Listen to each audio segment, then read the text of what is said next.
a little bit late. Oh, I just realised I've got to plug my thing back in. There we are. Hope we're doing well, guys. If anybody's here. Don't think anybody's here yet. Oh, a little bit late starting, but we'll get straight into it now. There we are. Give my laptop a little bit of extra juice. Okay. Speaking of extra juice, if anybody's in the chat at some point, if anybody comes in, move you guys back just a little bit. There we are. If there is anybody there, I want to do a quick experiment with my microphone. Quick experiment with my microphone, but we'll see how it goes. Or maybe actually I might be able to do it myself. So we'll see how this sounds, and then I also want to see how. So I've just enabled phantom power on the interface.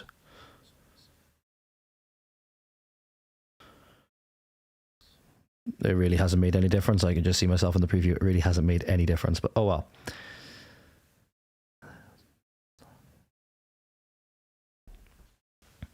It's about 5-second delay. Okay, right. Hope we're all having a fantastic evening, guys. Really, really hope so. Or wherever you are, whatever time it is, when you're coming back and watching this. So, what have we got today? What do we have for us today? What I think is going to be a really, really interesting conversation. I think it's going to be a really, really interesting thing. So, if I just quickly... Where's the thumbnail I designed for it? Where is the thumbnail that I designed for it? There it is. Oh, no, that's the wrong one. Ah, shit. Where is it? There it is. Okay, I want to open this a minute. There you go. Maximize that. Do that. Okay.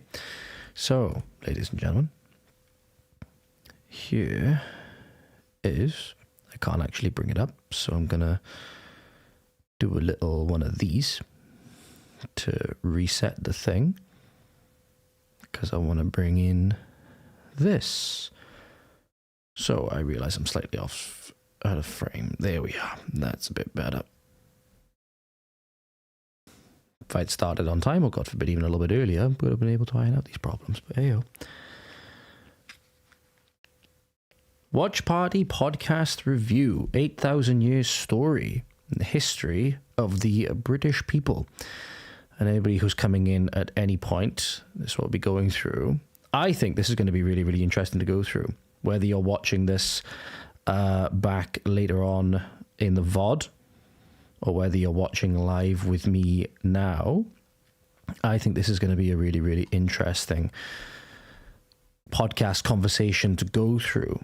Tom Rowsell is a very popular historian, very popular British historian.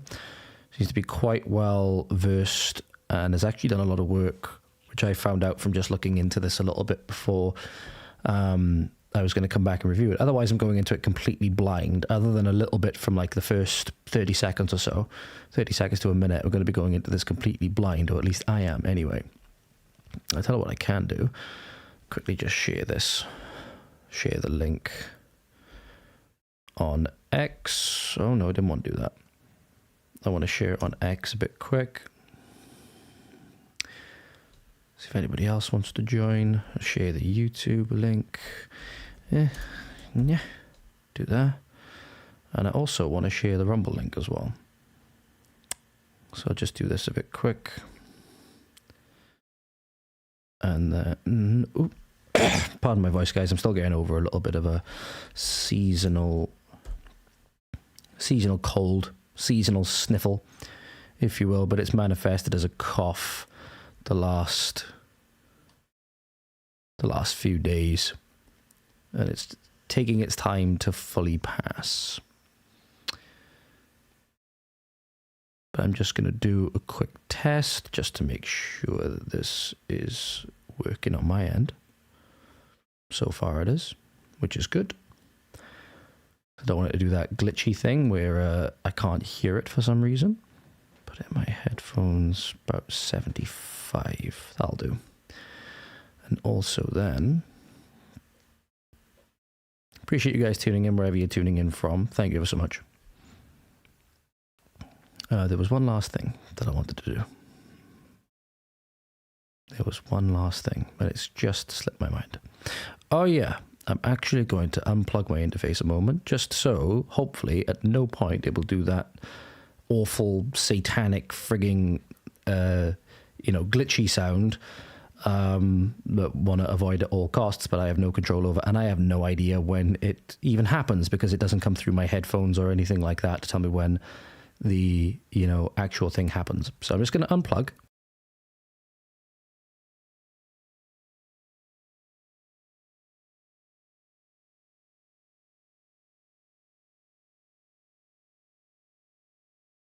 And hopefully that should spell the end of any audio issues with regards to my microphone for the rest of the stream. Hopefully. It's worked every other time I've done it.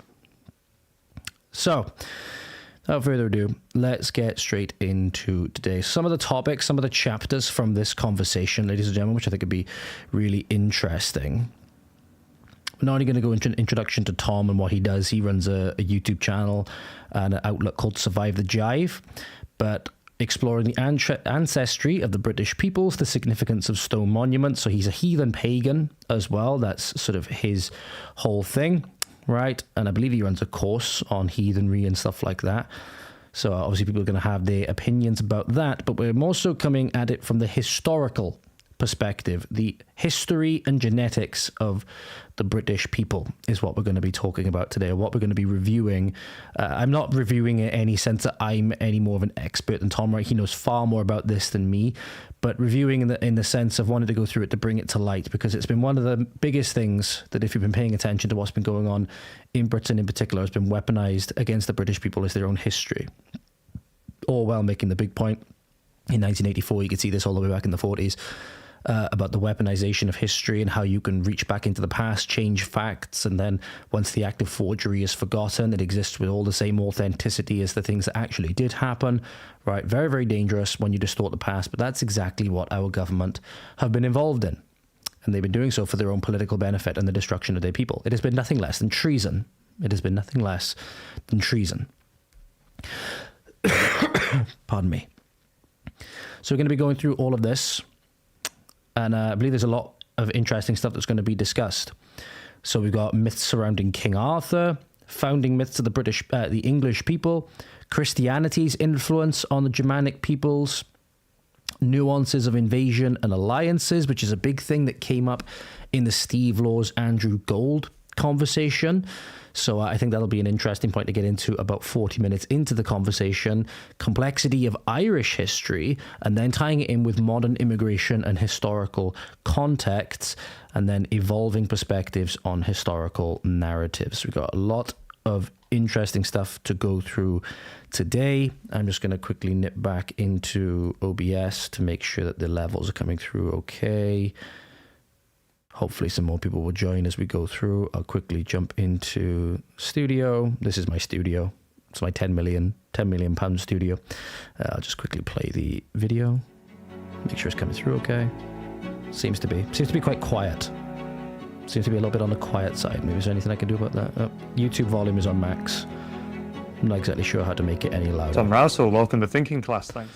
Okay, seems that it gets a little bit louder when we get into the actual conversation, which is good. So we'll go through all of this. I think on the levels it was coming through okay. So we'll get straight into it. Hopefully we'll have some more joining then as we go.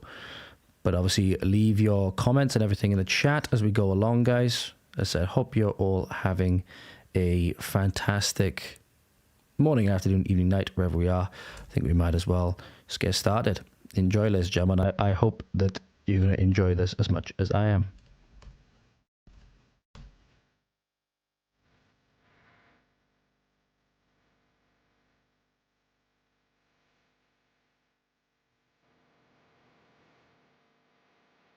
Tom Rowsell, welcome to Thinking Class. Thanks so much for joining me.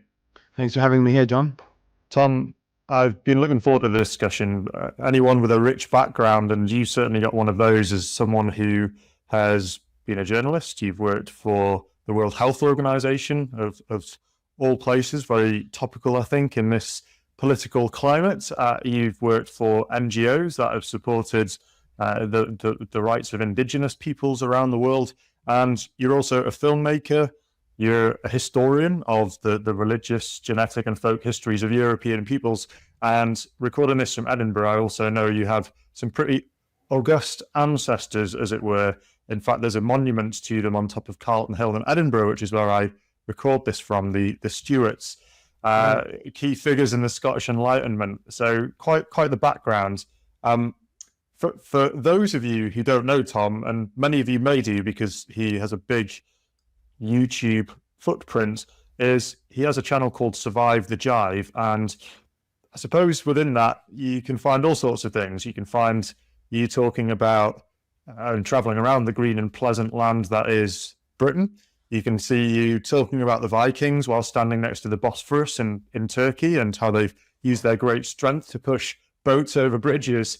And important to remember, he said there, which I think is quite nice, important to remember, you can quite easily forget when you see all of the, videos coming out of big cities and towns and all the rest of it, the politically charged topics regardless of immigration, asylum seekers committing crimes, all of this stuff, that large swaths of this country, people do tend to judge it, I think, quite unfairly by obviously just the little videos they see on social media, and they think that the rest of the country is like that. But remember that large swaths of the country really are very, very beautiful. I remember he's a bit, of a divisive figure, especially on the nationalist and ethno-nationalist side of politics, Pete North. But after he got arrested around the same time as Steve Laws, he took a brief hiatus, I believe it was, and he put up this photo on X, and I couldn't help but think that it was somewhere very, very close to where I live. I don't actually believe it was. But he put up this photo with is a beautiful valley, and instantly I knew it was Wales. But like, you don't get valleys like that anywhere else. And like I said, I thought it was a valley quite close to where I lived. It looks very, very similar to the perspective of a valley quite close to where I live. That me and my friends used to go on yearly walks and stuff like that, which was very, very fond memories of mine. And he put up that photo. I was like, wow, yeah, that's Wales. I instantly knew that was Wales. Important to remember that large swaths of this country are very, very beautiful and green and lush, and we lose that at our peril if these disgusting liberals are going to get their way and pave it over and make it into a concrete jungle because they want to build more asylum and social housing and all the rest of it. We do stand a lot to lose, even if people think that we haven't had the problems in areas like mine and stuff like that yet. They are slowly building. Started off very slow in these areas that are now completely unrecognizable and been nothing short of ethnically cleansed and colonized. So we lose everything that we have and that our ancestors built at our peril, and it's not ours to give away. You can also find Tom boxing with other YouTubers at Nightfall. So it's got something for everyone. But as you can imagine, dear listener, I think the question of genetics likely draws Tom some opprobrium from those who'd prefer not to believe that the English and British peoples are distinct in some way, or that there are even genetic differences amongst people. And Tom, your channel, I think, seems to be motivated about fighting the cultural amnesia that seems to have swept over the peoples of the country, and perhaps more broadly in Europe, and also this culture of standardization, homogenization, and moving people around and acting as though we're all the same. What is it that so you leave behind your job in science communications at WHO and the work you're doing at NGOs to focus on Survive the Jive and to bring all of this information to people to a wider audience? Well, it was mostly just because it took off and it was financially viable for me to do this as my main job, basically. Not only about financial viability, I think it's extremely important. We see a lot of these NGOs, especially a lot of the globalist NGOs, I think World Health Organization and stuff like that being one of them, also the UN and all of the other little branches that they have within it. I think one was called Roots. So it was something like that. It was the guys over in Calais building the asylum accommodation, quote-unquote asylum accommodation, with the green high-vises on. Can't remember exactly what they were called off the top of my head now. It's good that we have figures like Tom, in my opinion, in those NGOs, at least as some form of counter voice. It's a little bit like if you have some form of... People criticize the Welsh government, for example, for not having any, real right wing or alternative perspective within it. It's basically just a massive echo chamber with the amount of lefties that you have in there. But even if you had like the one Reform MS we have in there at the moment, Laura. Is it Laura Ann Jones? I think it's Laura Ann Jones. At least, even if she can't do much, you have that one voice of I don't even know if it is real opposition when you look at Reform as an entity, right? Nothing about her specifically, but when you look at Reform as an entity, right, I don't think it is a real sense of opposition. But if you have that in there, it's that, if nothing else. And when you get clips coming out, which you can then put on social media and those kinds of things, it's better than nothing. So it's good, for example, having Tom as campaigning for indigenous people's rights, particularly as it comes to Britain, which those rights are very much so at risk of being completely lost at the point of minoritization. It's good to see, some form of representation in there. Even though I certainly would say that it's his other ventures, like his Survive the Jive and his documentaries that he's made. I don't know whether he would say that maybe they're more successful or at least have gained more awareness, because I knew about that stuff long before I knew that Tom was affiliated with NGOs and stuff like that. And I did actually try to reach out to Tom to have him on the podcast last year. Sadly, he wasn't able to. Hopefully, maybe we'll be able to make that happen this year or in the future, because I think he'd be a great voice to talk to. I'd already had even 10 years ago in 2013 when I was offered paid PhD position in Cambridge at Anglia Ruskin, and I turned it down because I had this feeling that I ought to be doing something a bit more. I don't want to get stuck into an academic sort of rut that studying something that no one cares about and putting it getting to contribute to a journal that no one will read, and that will be my life's work. But I thought, because my previous degree in communications, I knew ways of reaching. I understood how to use social media. I've managed social media for large companies. I've worked in social media startups in Silicon Valley. So it's I knew how to make history much more popular than just what academics can. So I would. Energy supplies don't want you to know about this trick to warm up houses for practically zero cost. This space heater is being called the Tesla of heaters. I was kind of wanted to be an academic, but at the same time I thought I could. I think they want to watch themselves being called the Tesla of heaters, to be honest. Not going to lie. I know that's not in any way on topic to what we were talking about. I think they want to watch being called the Tesla of heaters. You might have a bunch of lefties that want to burn down the place where they are, where they're based. So I think they might want to be careful calling themselves the Teslas of heaters. Now, it might not work in their favor. But apologies about that, guys. We'll get going. Probably do something a bit more worthwhile in terms of with the skills I'd acquired. And then the YouTube channel at that time, 2013, Survive the Jive, was still a hobby thing. It wasn't a big deal. And my first sort of idea then in 2013 was to make a film from ruins to ruins, which was not intended to be anything to do with Survive the Jive. It wasn't even meant to be presented by me. It was meant to be presented by a Channel 4 documentary presenter, Richard Rudgley. But it was going to be a BBC production, and I was in talks with BBC over it. I was in talks with Dan Snow's organization for it for a while, but then it fell through, and I was advised by a friend at the BBC. He said, why don't you just make it yourself, because you've got this, how. So, and actually at the time my video production skills weren't as good as they are now, but I knew a guy, professional video producer, was working during the Olympics in 2012 for he produced some of the videos for that. Anyway, he worked with me on the film From Ruins to Ruins about the significance of the Anglo-Saxons to modern British identity. And the film, I had to present it myself because I couldn't, didn't have the budget to pay talent for it. And the film did pretty well. And I put it on pay-per-view, and I got the money back for that, spent on it. But then after that, people were wanting more from me, and I thought people started interviewing me about it. And then I just sort of thought, I'll just use the Survive the Jive channel, chuck stuff on there. And I just started putting more on it, and I had it for a while, since 2009, but it got bigger and bigger. And then by 2019, I was able to quit my day job, so to speak. Well, I'm sure it's a much more fascinating day job that you've got now. I'd like to get into the English, and I suppose more broadly the British peoples and who they are. And I think it's fair to say that your channel rails a little bit against this notion that history started after World War II, which is most people pretty much know our history from that point, but everything before that, it's a compression of a few famous kings and queens from the Tudor period and perhaps William the Conqueror. And yet, with regards to who we are, the founding myths of the country, pagan as well as Christian, people pretty much don't really understand. But you do all sorts within your channel. You get out to the Orkneys, the Shetlands, the Hebrides, and you explore the past folkways of.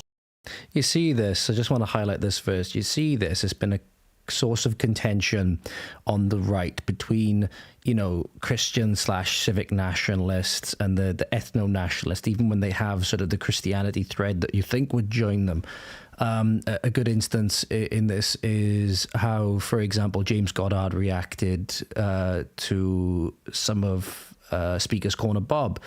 You know, his statements where Bob basically makes the claim that those who seem to reject Christianity in the way that particularly he brings it across forsake their Englishness, that the ethno-nationalists have already lost their Englishness due to rejecting the Christian worldview that he puts across. And I don't say pin it down on him specifically, but people have many different conceptions, right? That's the whole thing. You have Catholics like Zoom Historian who go along with the ethno-nationalist line. You have Orthodox like James Goddard who go along with the ethno-nationalist line. All of these, and I believe Bob himself has never actually said whether he's of a particular denomination or not.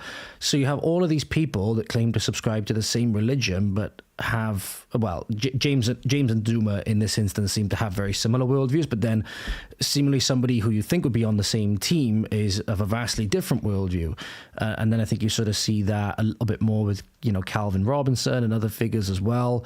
So yeah, the thing is, it's important to remember that, as we'll get onto now in a way, I suppose we'll get onto in a minute, is that, you know, the British Isles, you know, Wales, Scotland, England, they had a history before Christianity ever came on the scene, and they were still those peoples, like the Beachy Head lady who existed far predate the time that Christianity ever came on the scene, but she would still be of a heritage that would be recognized, at least I would think anyway, as British, English, or whatever, natural around that time, natural that would have existed around that time. So is she not English? Is she not British? You know, because she wasn't quote unquote Christian. So weird debate, which you see coming in. So I suppose we're going to get into the sort of the founding myths, paganism, and all of that stuff. But it's where the idea with a lot of the Christian / civic nationalists, the idea really falls apart for me. They say that if you reject this religion, that means you reject your ethnic heritage. The people who then subscribe to that religion are more of your ethnic heritage than who you are. That doesn't make any sense to me. Knowing my luck, I probably just said this whilst I'm all on mute. Oh, okay, no, we're all good. The peoples of these British Isles. And so perhaps we go back, not necessarily to the beginning, but why don't we go back to some of those people that are the distant ancestors of the British peoples today? So apparently there is a genetic trace that you can go back to 8,000 years of the people that have been populating these isles. And I think most people, if they walk past a Stone Age or a Bronze Age monument, they just see it as a bunch of rocks. But where can we find traces of those early people who are the ancestors of the British peoples, and what is the significance of that today? Well, all European people are a mixture of sort of, you can say either 4 peoples or 2 peoples, but because there was one mixing event of 2 peoples who were comprised of 2 peoples each themselves, if you know what I mean. So one is an Eastern European group, which brought Indo-European languages in the late Neolithic, early Bronze Age, which are the languages that most Europeans speak today, and in fact most people in the most widespread language family in the world. And the other are the pre-Indo-European peoples of Neolithic, the late Stone Age Europe, who they mixed with as they expanded into Western Europe. And these... Just a note for you guys who might be wondering what he's referring to here. If you just type in Neolithic age into Google, it would then say, or the new Stone Age is what it would be referred to, is the period of 10,000 to about 2,200, what Google refers to as BCE, so before Common Era. So what Google will then go on to say is marked by the shift from nomadic hunting and gathering to settled agriculture, leading to permanent villages, domesticated plants and animals, and new technologies like polished stone tools, pottery and weaving. This is the kind of time period, and maybe even slightly before this, if I'm not mistaken, as well, that Tom was referring to when he's using terms like Neolithic. So again, you go back to, zero, the year zero that we would give, and then go back another 2,200 to 10,000 years before that. That's the kind of time frame that we're talking about. Very, very far back in time. The people who are responsible for building the stone circles and Neolithic stone tombs you find all around Western Europe. All Europeans descend from all these different groups. The Neolithic farmers, these people were themselves a mixture of Anatolian farmers who migrated into Europe and mixed with the indigenous Western European hunter-gatherers.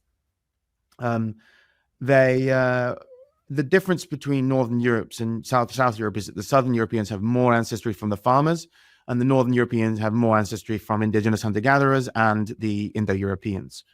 The stone monuments that you can see all over England are extremely enigmatic and an important part of our identity because they're such a prominent part of the landscape. Go on Dartmoor, go in Cumbria and the Lake District, or go to the Wiltshire Plain, and you'll see fantastic monuments that are up to 5,000 years old.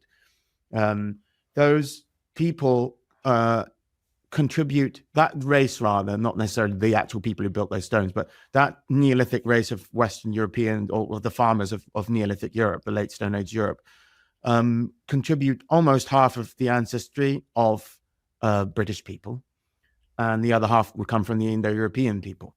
But in Southern Europe, there is more like something more like 75% from the Neolithic farmers and 25% from the Indo-Europeans. So what about the Africans? So what about the Africans and everything like that I was told built Britain and everything like that? So what about them? What about the other peoples whom I'm told through the diversity narratives that built Britain and all of these things? I mean to say we have a very good idea and of who these people are, and they came from a very, very closely related genetic cluster. Oh, would have been news to me. Would have been news to me growing up in Britain in, the early 2000s and 2010s. Would have been news to me, right? As the guy mentioned in the intro, we basically were, had no idea of our history, or it was fleetingly mentioned anyway, but it was never made a real point to counter the political narratives and anything like that. It was always this diverse group of people. It was the African pagans, the African Celtic pagans that built Britain and all of these things, right? Doesn't seem to be the case. More people are choosing EE broadband.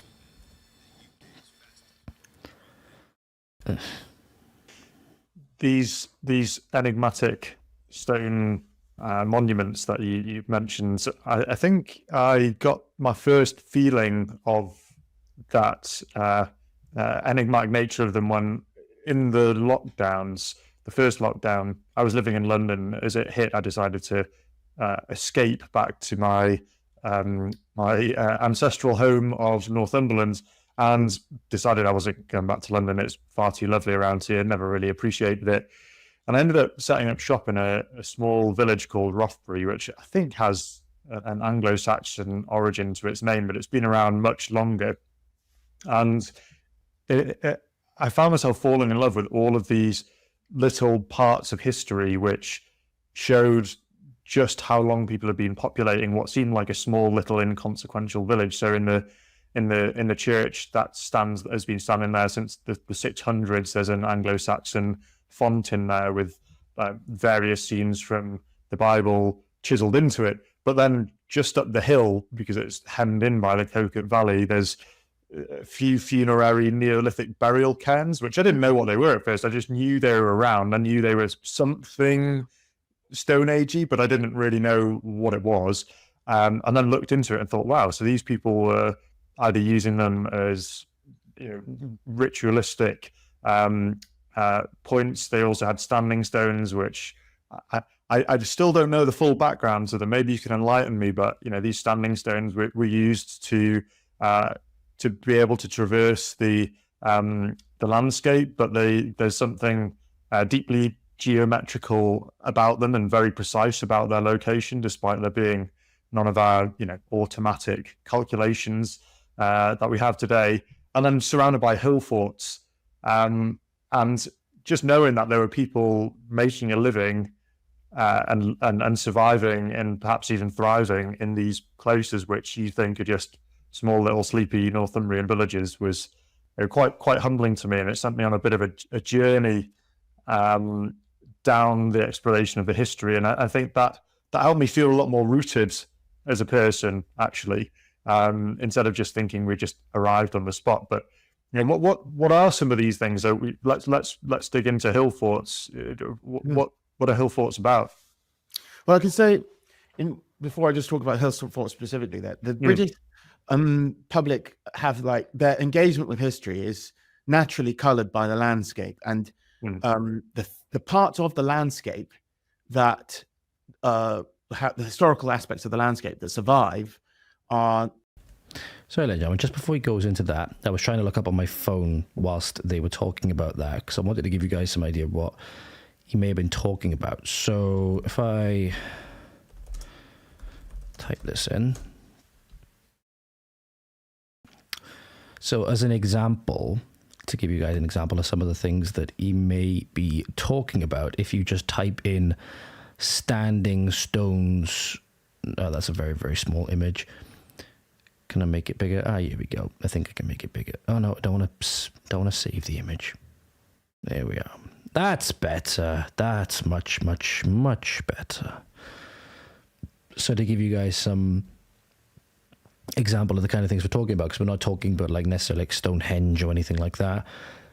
These are the kinds of things I can assume that the narrator here, apologies, I've forgotten his name, would be referring to. I would imagine you'll find these dotted in various places all up and down the country. You have one of the most prominent examples, right? One of the most prominent landmarks that, obviously, due to its prominence, due to its historical significance, due to how much it means to many of the British people in their history, you had the lefties from Just Stop Oil go and spray their orange paint all over it. All they know how to do is destroy and mark, and they can't build anything for themselves.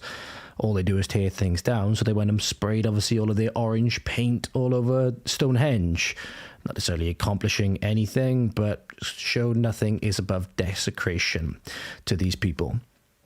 The history of the British people, genetic history, realities, right? Their ancestral heritage, their only home, their only homeland that they are at serious risk of losing. None of it matters. None of it matters to these people who want nothing more than to see Western society, Britain being one of those Western societies, burn to the ground. They want nothing more than that. That's why they don't care for all of the things that they destroy, right? They feel as though they have no connection to it. In fact, it's a marker. Their history is now a marker of far-right, radicalization. Acknowledging the historical realities, right, is now a mark of far-right radicalization. And so nothing is above their wanton destruction, or nothing is above their want to destroy. Anyway, now I'll just rewind it a couple of seconds just before the narrator hands it over, or the presenter hands it over to Tom again. What are hill forts about? Well, I can say, before I just talk about Hillsfort Fort specifically, that the British public have like their engagement with history is naturally colored by the landscape, and the parts of the landscape that have the historical aspects of the landscape that survive are not random, because it depends on what they're made of and so on, and therefore we have a bias towards certain periods because those periods loom large in the landscape. The Neolithic world, most of it would have been, some fantastic structures made of mud and wood, all gone. We don't even know what there would have been. Most of it all gone. We sometimes find evidence of it archaeologically, but the stone structures they made survive very well in parts of Britain where they haven't been turned, the stone hasn't been reused. In the eastern parts of Britain, generally, there's fewer Neolithic monuments because later in periods of history where there was less stone around, so any stone they could get, they take. But if you look up on the moors and places where it were less accessible, then you often find loads of Neolithic monuments. Then the period after that of the Bronze Age, we don't actually have, besides the only thing that like stays in the landscape from the entire Bronze Age is the round barrows, which I find fascinating, but most people aren't as interested in because it's literally just a round lump of mud that's raised up. But I find that very interesting because those are our, first Indo-European ancestors in the island. The Iron Age, the thing that looms large on the landscape from the Celtic period in the first millennium BC, is these hill forts, and there's literally thousands of them across Britain and Ireland, thousands in Britain.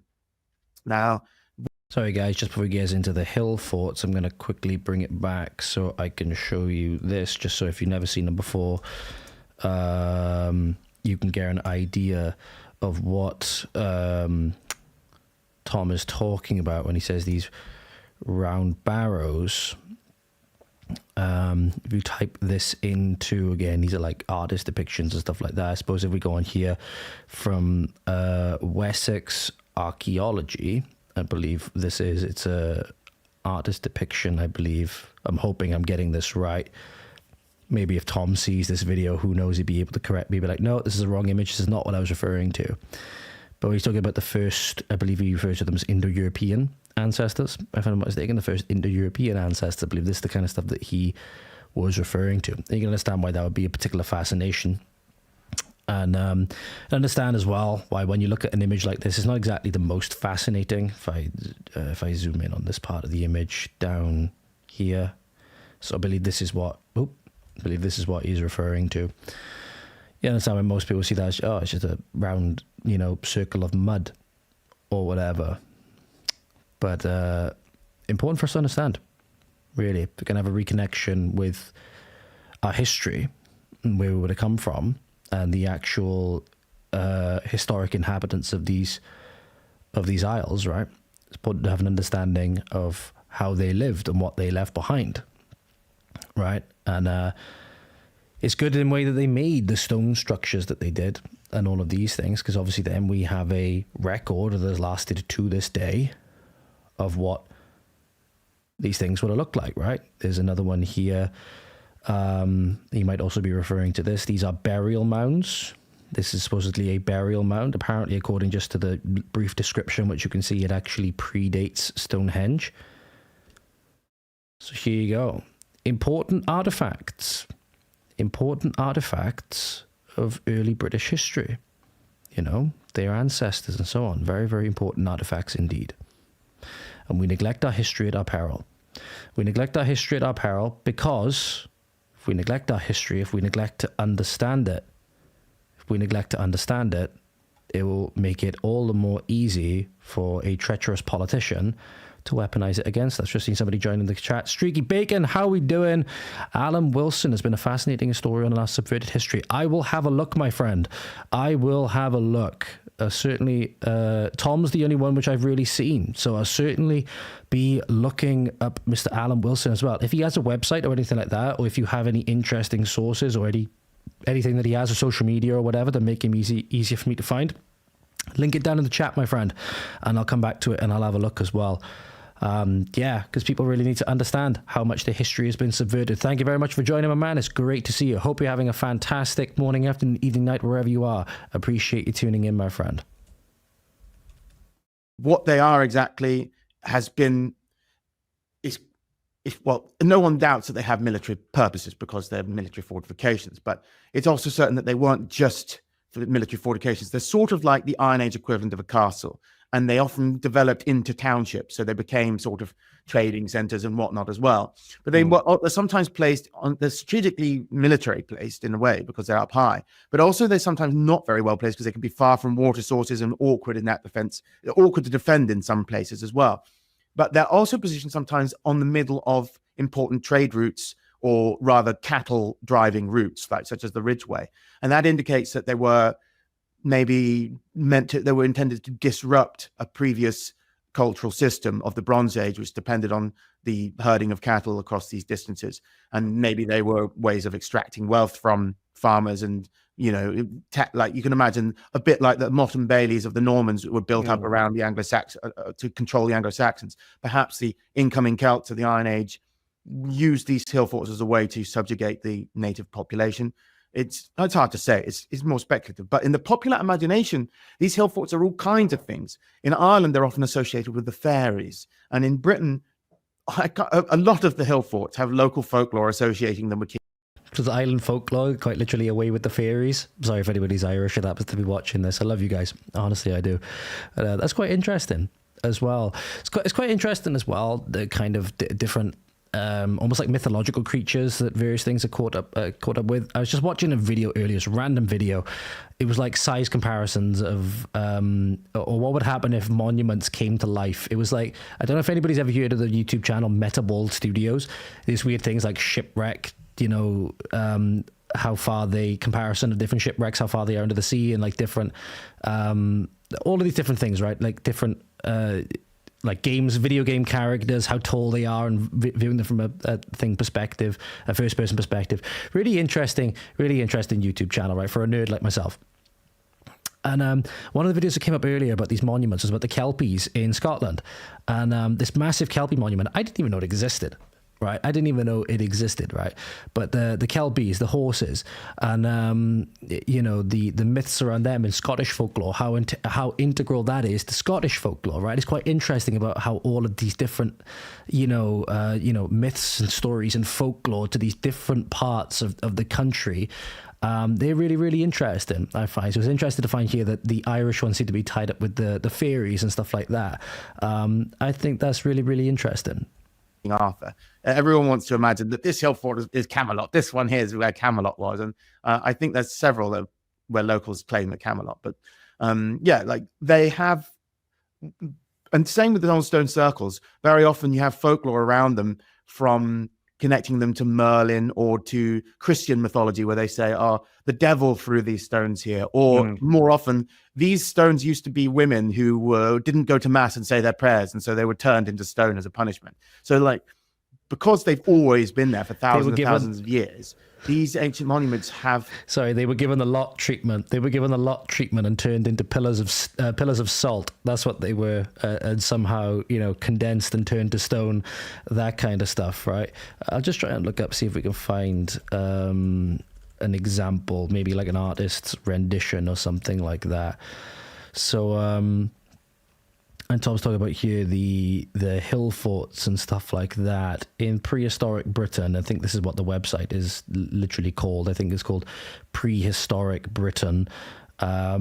This is an example that they give. I'll actually bring it up on their website so that you can see the website where this is from. They have sections on what's called Ice Age flooding, Stonehenge and Avebury, the megalithic builders, right?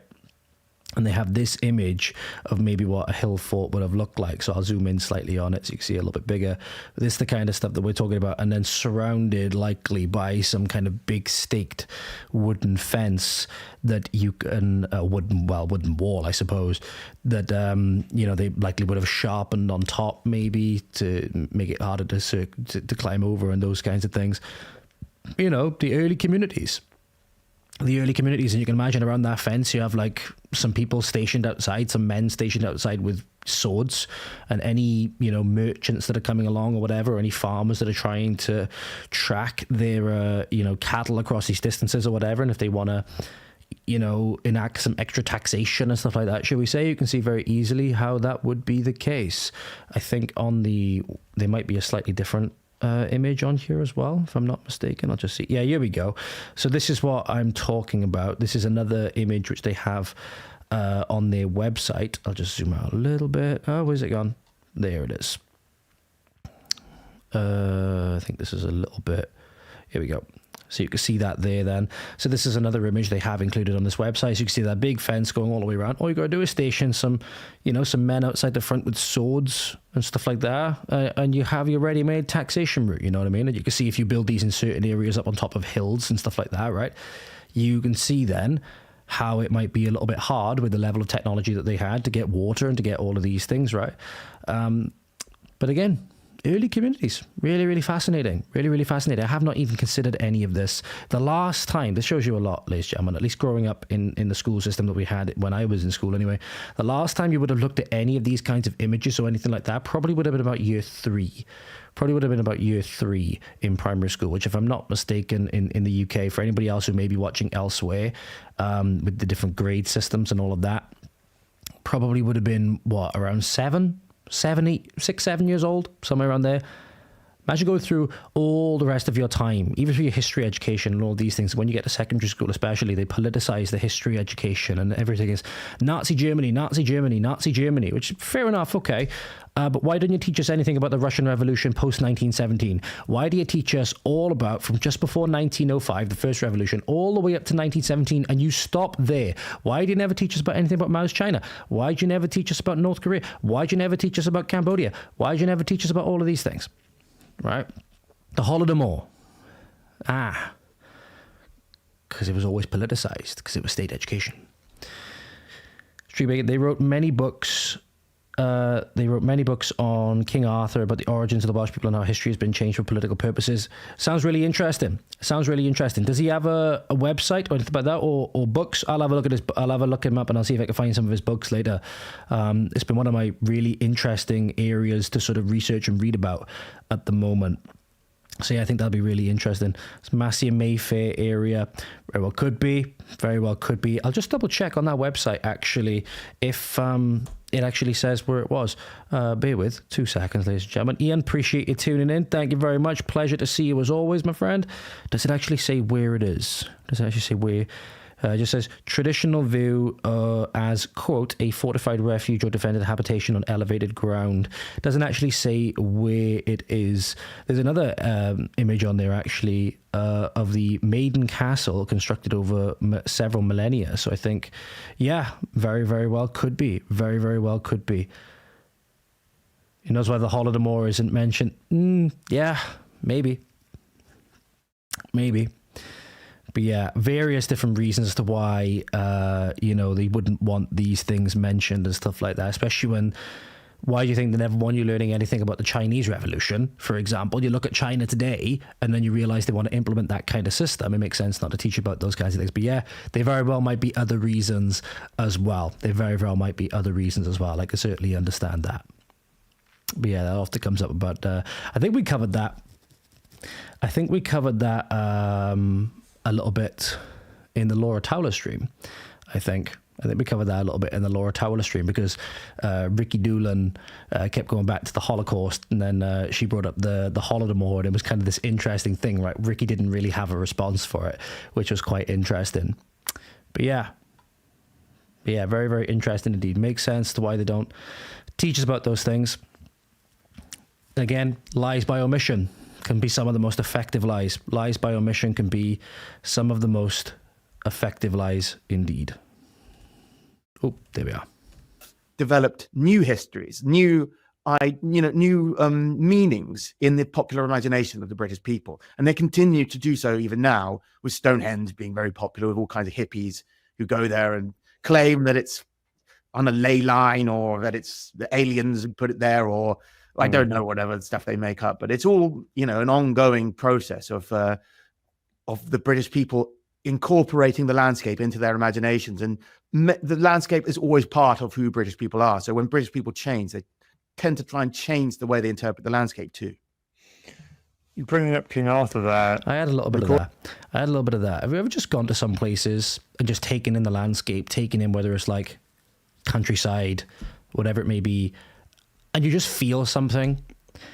It's impossible really to put into words. You know, you just go some places and you just feel a connection. I don't know if you guys have ever had any of that when you've been to places of historical significance. And other areas as well, like, you know, you just go wandering in the valleys and the countryside and the brush and whatever else. So you go down to, you know, historical landmarks. Maybe you go to Stonehenge. Maybe you go to all of these historical places. You just feel something. You just feel something. So I certainly think Tom has a bit of credit to his argument there. It's subjective. It's subjective, and maybe not all people would feel it. But if you have a, you know, interest in the history, you go to certain places and you just feel things. You just feel it. I don't know whether there's a case to be made for that. Obviously, it's just subjective feeling, but certainly, you know, the landscape, and when you see certain images of the landscape and all of these things, you just feel something. It's hard to put into words, but that's how I've always felt when I've been to certain places, or just step back to really take in the natural beauty in Britain, right? You just feel it. You just feel certain things. Putting this in Edinburgh, for anyone who knows Edinburgh, there's a big hulking former volcano called Arthur's Seat that overlooks the city. And what I always find remarkable, and you'll be able to shed some light on this, Tom, is that the legend of King Arthur, or perhaps the story of King Arthur, how far it was able to travel, given its origins in, you know, the southwest of the islands, and yet here it is, being the Arthurian name being attached to an old volcano looking over the city of Edinburgh. How is it that in a world without mass communication, and even in some respects, you know, one overarching sovereign and way of disseminating information and myths, that these things manage to almost leach into the soil and stay with us through the generations?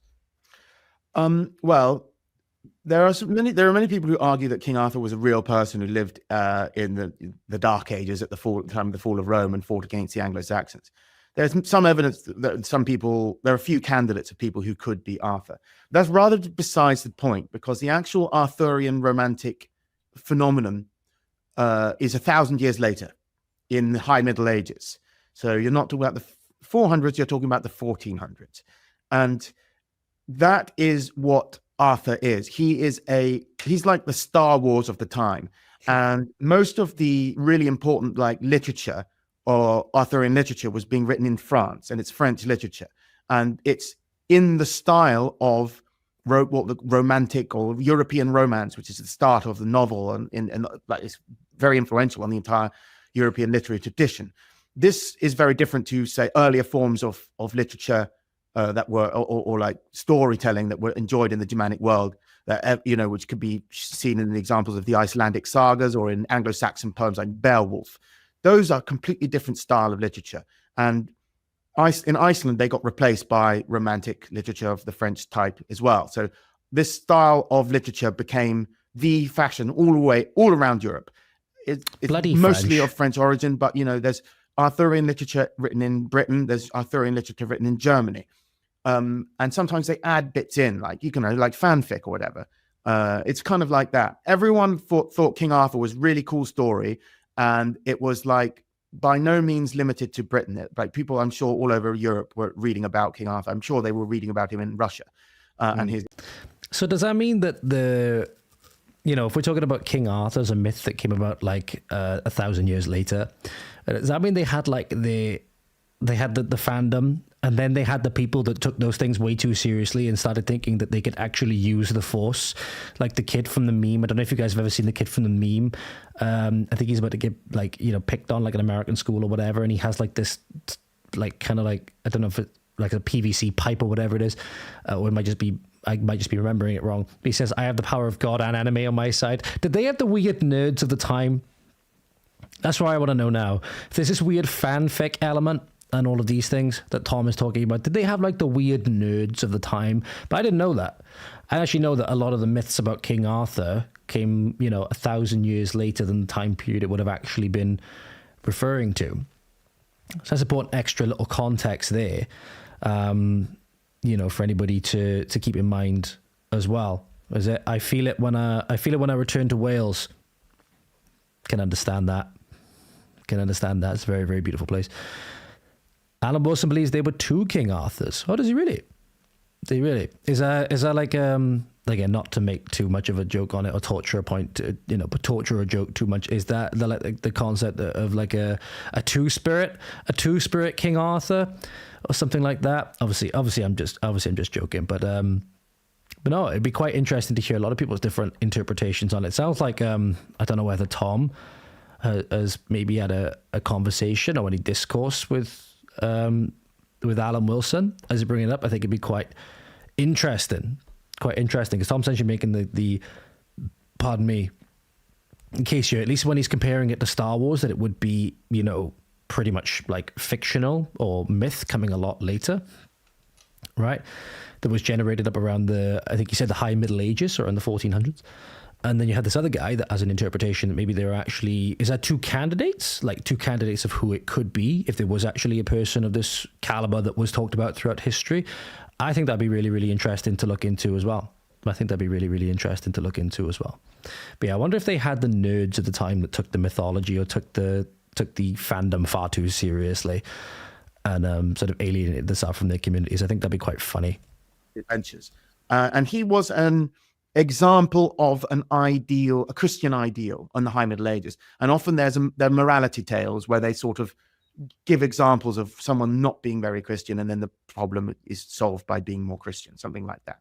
So just like Hollywood today, it's like you could think of Hollywood as being the center and France being its equivalent in the Middle Ages. It doesn't matter if the Hollywood film is set in Africa. It's still a Hollywood film. Now, King Arthur was set in Britain, but I mean, according to some of the other texts, he was the king of Scandinavia as well as Britain. So it's complete nonsense. This is doesn't pertain to the reality of the real Arthur, if there ever was a real Arthur. So of course, it's no surprise that in Scotland they were naming things after Arthur. Like he was he was Superman, Spider-Man. I don't know whatever the equivalent is now, but everyone loved him. What it is important to mention is, people think about it a lot with like Hollywood films and stuff like that. He mentioned comparing it to Hollywood and stuff like that, because obviously it's certainly left its mark on history to the extent that we do actually have like places named after these and have built statues and monuments. I see this one cited quite a lot. And one of my followers, I believe on X, has this as his profile picture. And there's actually a statue, or sculpture rather, which is obviously built at Tintagel. I believe I'm hoping I'm pronouncing that right. Tintagel Castle, and is a representation of a ghostly male figure wearing a crown and holding a sword. It's called the King Arthur statue, but this is just according to Wikipedia. So again, the site's owner, English Heritage, states that it's not meant to represent a single person, but reflects the general history of the site, which is likely to have been a summer residence for the kings of Dumnonia. And it's actually, not far. If you look on Google and you type in what's called King Arthur statue, but the gallows statue, which is also referred to as, or that's what its main name, is not far from Merlin's Cave. So this is the sculpture in oh, that's a horrible image right there. Why did that bring that up in a really? Oh, it brought it up really small. Is this one better? Is that better? There we go. That's better. So you probably would have seen this before. This is the sculpture that is at Tintagel, which is theorized or speculated to be a holiday residence for the kings of Dumnonia. So you can see how these myths make their way into history and really do have a market effect, long afterwards as well. Long afterwards as well. Is it? Right. Okay, I'm just going to quickly come back into the video and check the chat before I carry on. Have a look. Where we to? The real kids knew what manhood was when it arrived. Yep.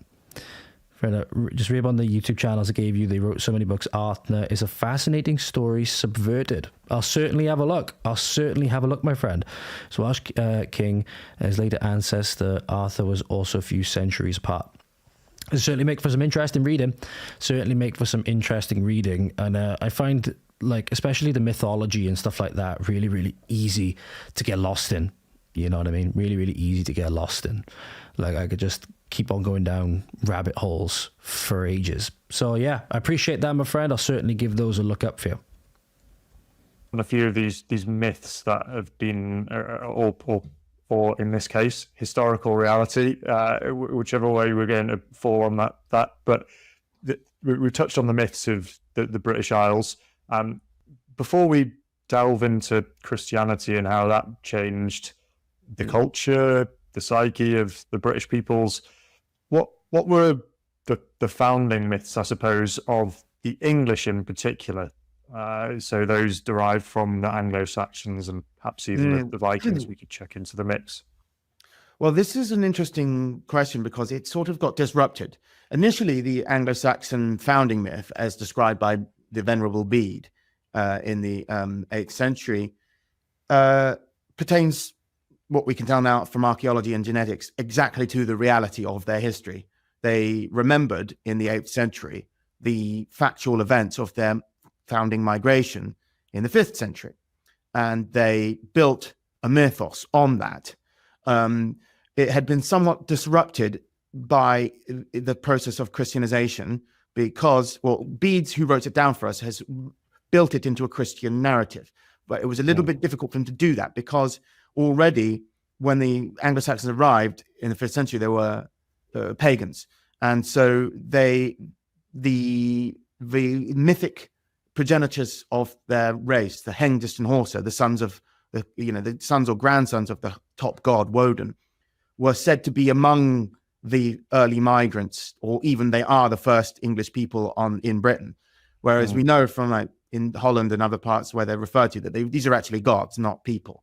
So they came legendary ancestors integrated into the settlement process, where the gods participated in the colonization of Britain and legitimized that. Bede obviously can't go for that because he's Christian, but he also has a problem that he is defining the English identity in opposition to the identities of the previous inhabitants of Britain who were Christian. Yet he is also wanting to construct an English identity as Christian in opposition to paganism of people on the continent, like other Germanic people on the continent were still pagan.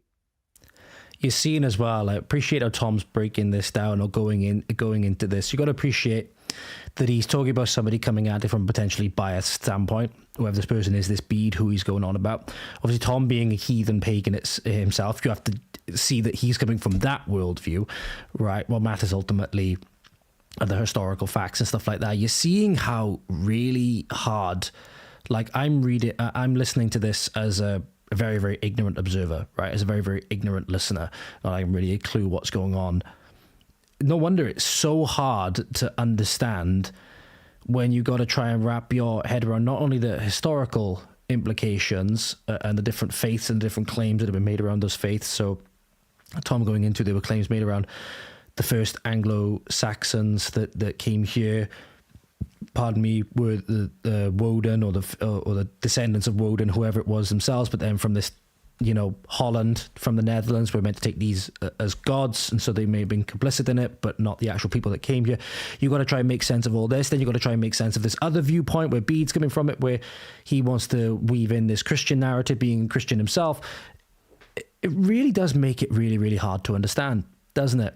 It's why when you're seeing these, and the reason why I think this is important, when you see the discourse on X and things like that in the modern day, in regards to the civic nationalists who would say that they're Christian nationalists and all these things, and then you have people who say that they're Christians, but then they're more ethno-nationalists. You see these different things that, where do we get the grounding from? Where do we get the grounding from? I think that's what you see then, is that, you know, the only real grounding you can really get is the story of your blood and the story of who you are when you get down to the barest of who you are as a person, right? Which is why I think when you approach the question around Britain, how it ties in with immigration, who the British people are, the people who don't want to go up against what they may term the problem of ethnicity is because obviously it's going to conflate with whatever worldview that they have, but that's obviously them admitting that then they would put their worldview over the truth if it didn't suit what they wanted, usually for political reasons, right? So I've tied myself into all these different knots trying to even make sense of it, right? So I'm going to let this play again now, but I think that's a little bit of assurance. Maybe if you're watching this later on, maybe you're just getting into the whole discourse around the whole debate around like immigration and all these things much later on, right? I'm speaking to you guys in the future now. I'm Winston Smith in 1984, writing a diary for the future. If you start getting into this and then thinking you're in this massive ocean of not understanding what's going on, don't worry. You're not alone. You're not alone. Joseph of Arimathea in Britain at Glastonbury making the first Christian country is also fascinating. Is that a claim? Are you referencing Alan Wilson as well there, Mr. Bacon or Mrs. Bacon? Mixed bacon. I don't know. I don't want to assume anything here. I don't want to get myself in trouble with the politically correct government in the UK that we have. But is that a historical claim? Are you quoting another historian there? Are you quoting Alan Wilson from before? Just expand on that a little bit. I really appreciate it. Sounds really good. Sounds really fascinating. So he was precariously building through the ecclesiastical history of the English people, this idea of bloody ads.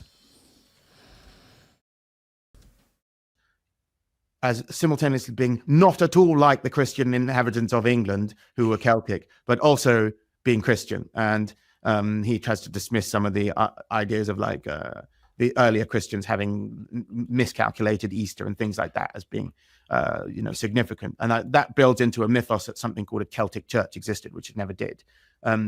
But the reality is that there were a pagan people who became Christian, not entirely because of the influence of Celts. Certainly in your part of the world, the Northumbrians were Christianized by Gaels from Ireland, Scotland, or from Iona specifically. And as a result, the Anglo-Saxon culture of the Northumbrians was extremely influential on the entire Celtic world, whereby people call them Celtic knots. This medieval artwork, they call it Celtic. It comes from Northumbrian Anglo-Saxons. It's a pagan Germanic form of art that the pagan Anglo-Saxons brought to Britain.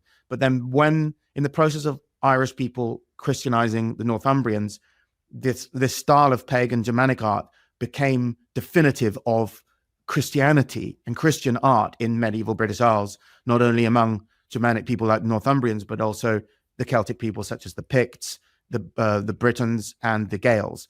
So that's really interesting. So we've done a lot of not studying on the actual mythos or the history of the artwork, but remember just little projects from school where you'd have to like trace and draw these little Celtic knots and stuff like that. Really interesting to have some of the things filled in from the historical record about those things. Obviously, I would imagine that, again, one thing I forgot to mention in the last little monologue I went into is that obviously, as Tom was talking about seemingly another historian's perspective before, I think we need to be keeping in mind that I think as you were bringing up in the chat, Streaky Bacon, that there's different perspectives on history. So I think what we could do potentially in future streams, you guys be interested in it, is maybe have a look for some additional perspectives on these kinds of things and really bring the differing perspectives of all of these things around British history and all of these things in. And then obviously what we try to do, right, is to give people as much information as possible so that they can make the best informed judgment for themselves, or have, again, a more productive conversation around these things, right? I think it's been really, really interesting so far. I don't know if you guys have had the same sort of interest in it that I have, but I think this has been really, really interesting. Pardon me. So far. Yeah.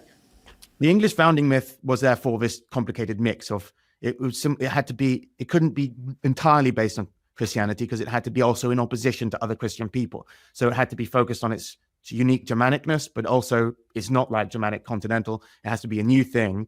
And within, as a result of Bede writing that book, I think directly his political propaganda thereby of defining this idea of Englishness led into the actual formation of an English state, which was also contributed to by the invasion of the Vikings and the necessity of the consolidation of English powers to fight against them. But that mythos had, built up over the first 500 years of England's history was again disrupted by the Norman invasion. And after the Norman times, like English people had much more interest in King Arthur and Arthurian romance than they did in their own previous heroes that they used to celebrate, like Beowulf and Ingeld and like all, real Germanic heroes. But then later on, especially after the Reformation, Anglo-Saxonness becomes again a really big important part of Englishness because many of the Protestant reformers saw the Anglo-Saxon past as a period of more devout non-Roman Christianity, which it wasn't. It was Roman Catholic as well. But they imagined it as being a period of more freedom for the common man without the Norman yoke. This is when the expression Norman yoke was developed. And this idea that there was a more liberal time in the Anglo-Saxons was very popular with the rising, sort of not middle class, but like the equivalent. Sorry, yeah, guilty as charged on my bacon misogyny. I'm very sorry. Guilty as charged. To Malcolm Bowden, Joseph right. Heathen. Malcolm Bowden, Joseph of Arimathea, and Jesus in Britain has been covered by even mainstream media TV programs in the 80s. You may find so many YouTube videos, so many videos on this. I'll certainly have a look. That sounds really, really interesting. That's why I appreciate you guys doing, I appreciate doing lives with you guys as well. I appreciate doing these live streams and stuff like that. Really good, obviously, to interact with you guys pretty much live, aside from like the 10 to 15 second delay or whatever it is. But you guys feed me little things like this, which I probably wouldn't get otherwise. So yeah, really, really appreciate this. And no doubt people going back and watching this later on, if they make it this far or whatever, them going into the live chat replay or having the live chat replay on the side, they'll see this as well, and they'll be able to get this information as well, and they'll be able to spark them down a similar rabbit hole, and we can or basically sort of come back later and compare notes and all these things. I really appreciate it. Thank you, guys. Thank you, every single one of you that tunes into these streams or tunes into the show and supports the show. Thank you ever so much. I greatly appreciate it. The middle class in parts of Eastern England, and this sort of momentum led. Also, sorry, one thing I want to run a bit quick, just before Tom carries on. One thing I want to run a bit quick in YouTube thing. That's no problem. I could always find it out a little bit later on. I want to run something a bit quick. Whilst I quickly just pop off for 2 seconds. Do we need to...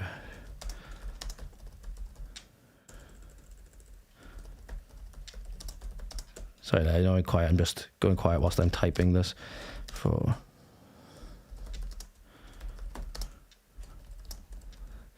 So when I put this poll in the chat, I'm going to put in there, like, i.e. Beowulf. Oh, Beowulfle.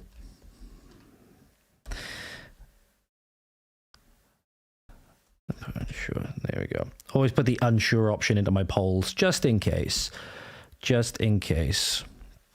So Tom mentioned the reason why I'm now running this poll in the YouTube chat is that Tom mentioned that when the Normans sort of came over, that British then went on to show more interest and affection for romanticizing figures like King Arthur and all of these things, going down those sorts of paths, right?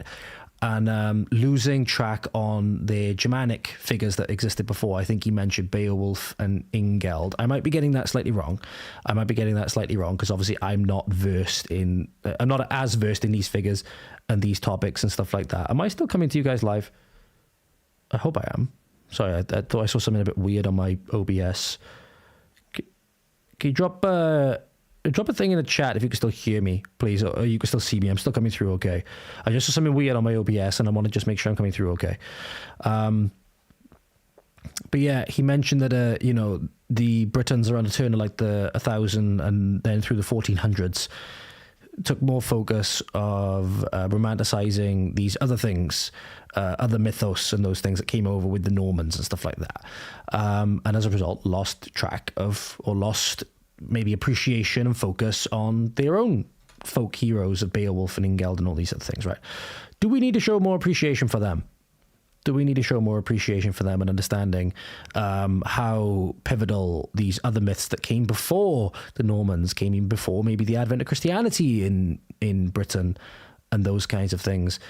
Do we need to show more appreciation for those figures? I'm just going to read this comment in the chat, and then I just quickly need to pop out to the kitchen 2 seconds and I will be back. I think it was in the late 1700s that Welsh teachers were replaced in Wales by English teachers, so the oral Welsh history has been lost to you loud and clear, my friend. Awesome.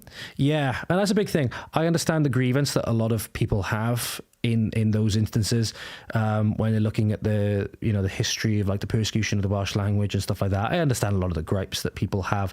What I don't get is at the moment is a lot of people will then use that and be like, oh no, the problem of like the English colonists and stuff like that, when I see it as particularly with regards to the problems of immigration and these other things that we see in the modern day and how our communities are trending. It's not going to be a problem with English people that the Welsh necessarily have in their communities. Maybe the problem of English refugees fleeing the cities and stuff like that have been colonized and all of these things, right? Maybe those problems might manifest themselves in Welsh communities, but it's not going to be the English that are necessarily the problem in the way that it was maybe in history, right? You look at obviously Owain Glyndwr's rebellion or revolt around the 1400s, around the similar time, right? And yeah, the history of the people of these isles, have not always been, rosy and the same way that they represent all of these different people getting along and diversity and all of these things in the modern day, right? But that's, that's the history, not the false history that we've been chosen, that we've been told today. That's the history of that. And ultimately, it matters. I think people are looking back and looking for all these grievances going back unnecessarily, tearing open at old wounds and trying to, claim victimhood or whatever it is, tearing open old wounds that have long since healed and then complaining about the pain. Maybe we can have conversations about those later on. I personally don't think that they're needed. But you see a lot of people getting gripes about these things today, and I'm just like, bro, you're missing the problem massively. I got no problem with the English. I have no problem with the non-British. Yeah, I can understand that. Yeah, exactly. Especially with a lot of them have been beneficiaries of the illegal system. The biggest thing is the government have set it up as an illegal system, and until that's resolved, we're gonna keep having these problems, right? Exactly. I completely understand. Give that the British people, the British people never wanted it. And the government shafted them anyway. It's disgusting. But yeah, I'll be right back in a minute, guys. Just bear with me 2 seconds. Appreciate you tuning in. Won't be a couple of minutes.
Okay.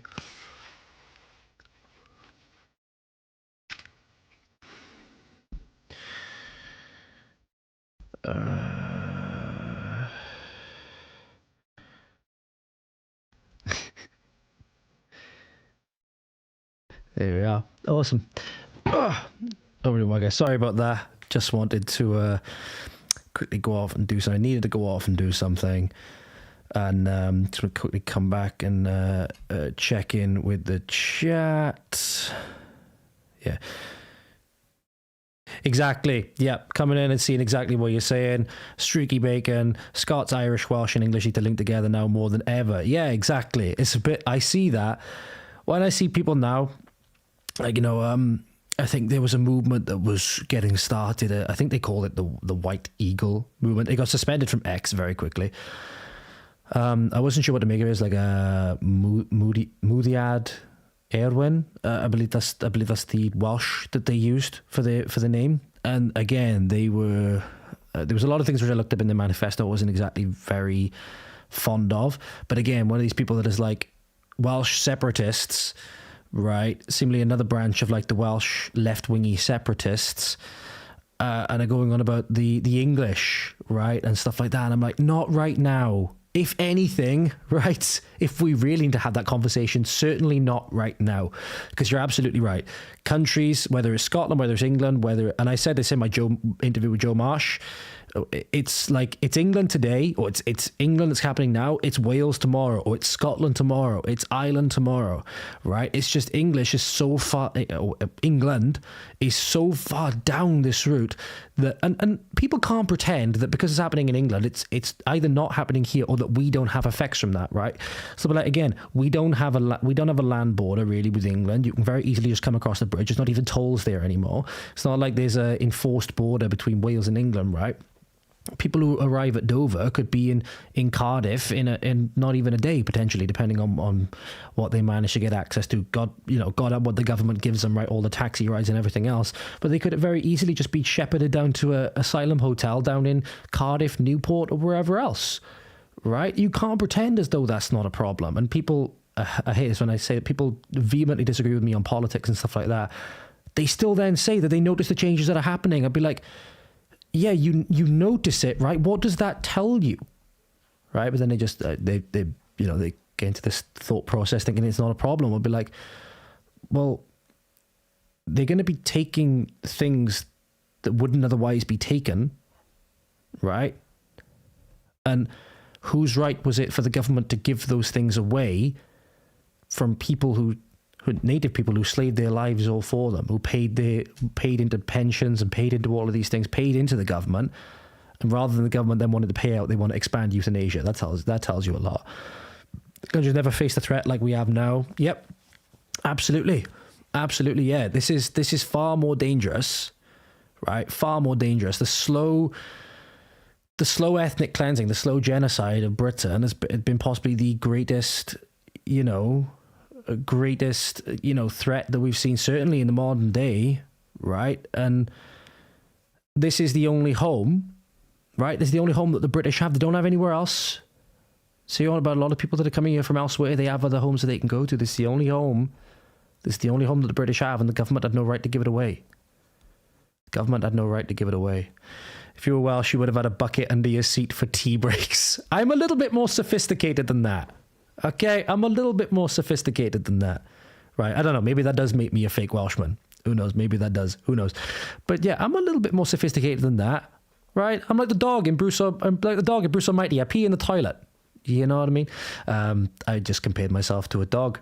In a movie where the guy was given powers by God. That's really weird. Yeah, very, very weird. Very, very weird. The Southern Comfort is starting to take hold now. Click on your stream because Joe Marsh highlighted it. Joe's the most hardworking nationalist. I sub to you. Thank you ever so much. Yeah, I really, really appreciate Joe. So, I had Joe come on the podcast a little while ago. Really, really great to be able to talk with him. I've been on a couple of banner drops with him as well. Really, really great guy to talk to. Really, really great guy. And you can see that the work that he puts in as well. People don't understand. The government, especially, they put across this narrative that like just anybody that's on the right, anybody that has any kind of nationalist sentiment or any true, right-wing sentiment, so to speak, is like this megalomaniacal, terrorist, this all of these things, right? But they're just regular people. Joe Marsh, he he's a, works his own business, painter, decorator, they're just regular people. Steve Laws, for example, he's a self-employed painter, he says. Self-employed painter. Likes to play video games. You know what I mean?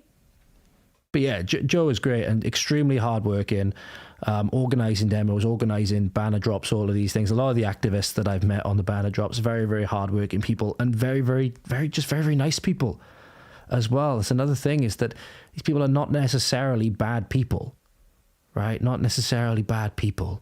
And they get all thrown in.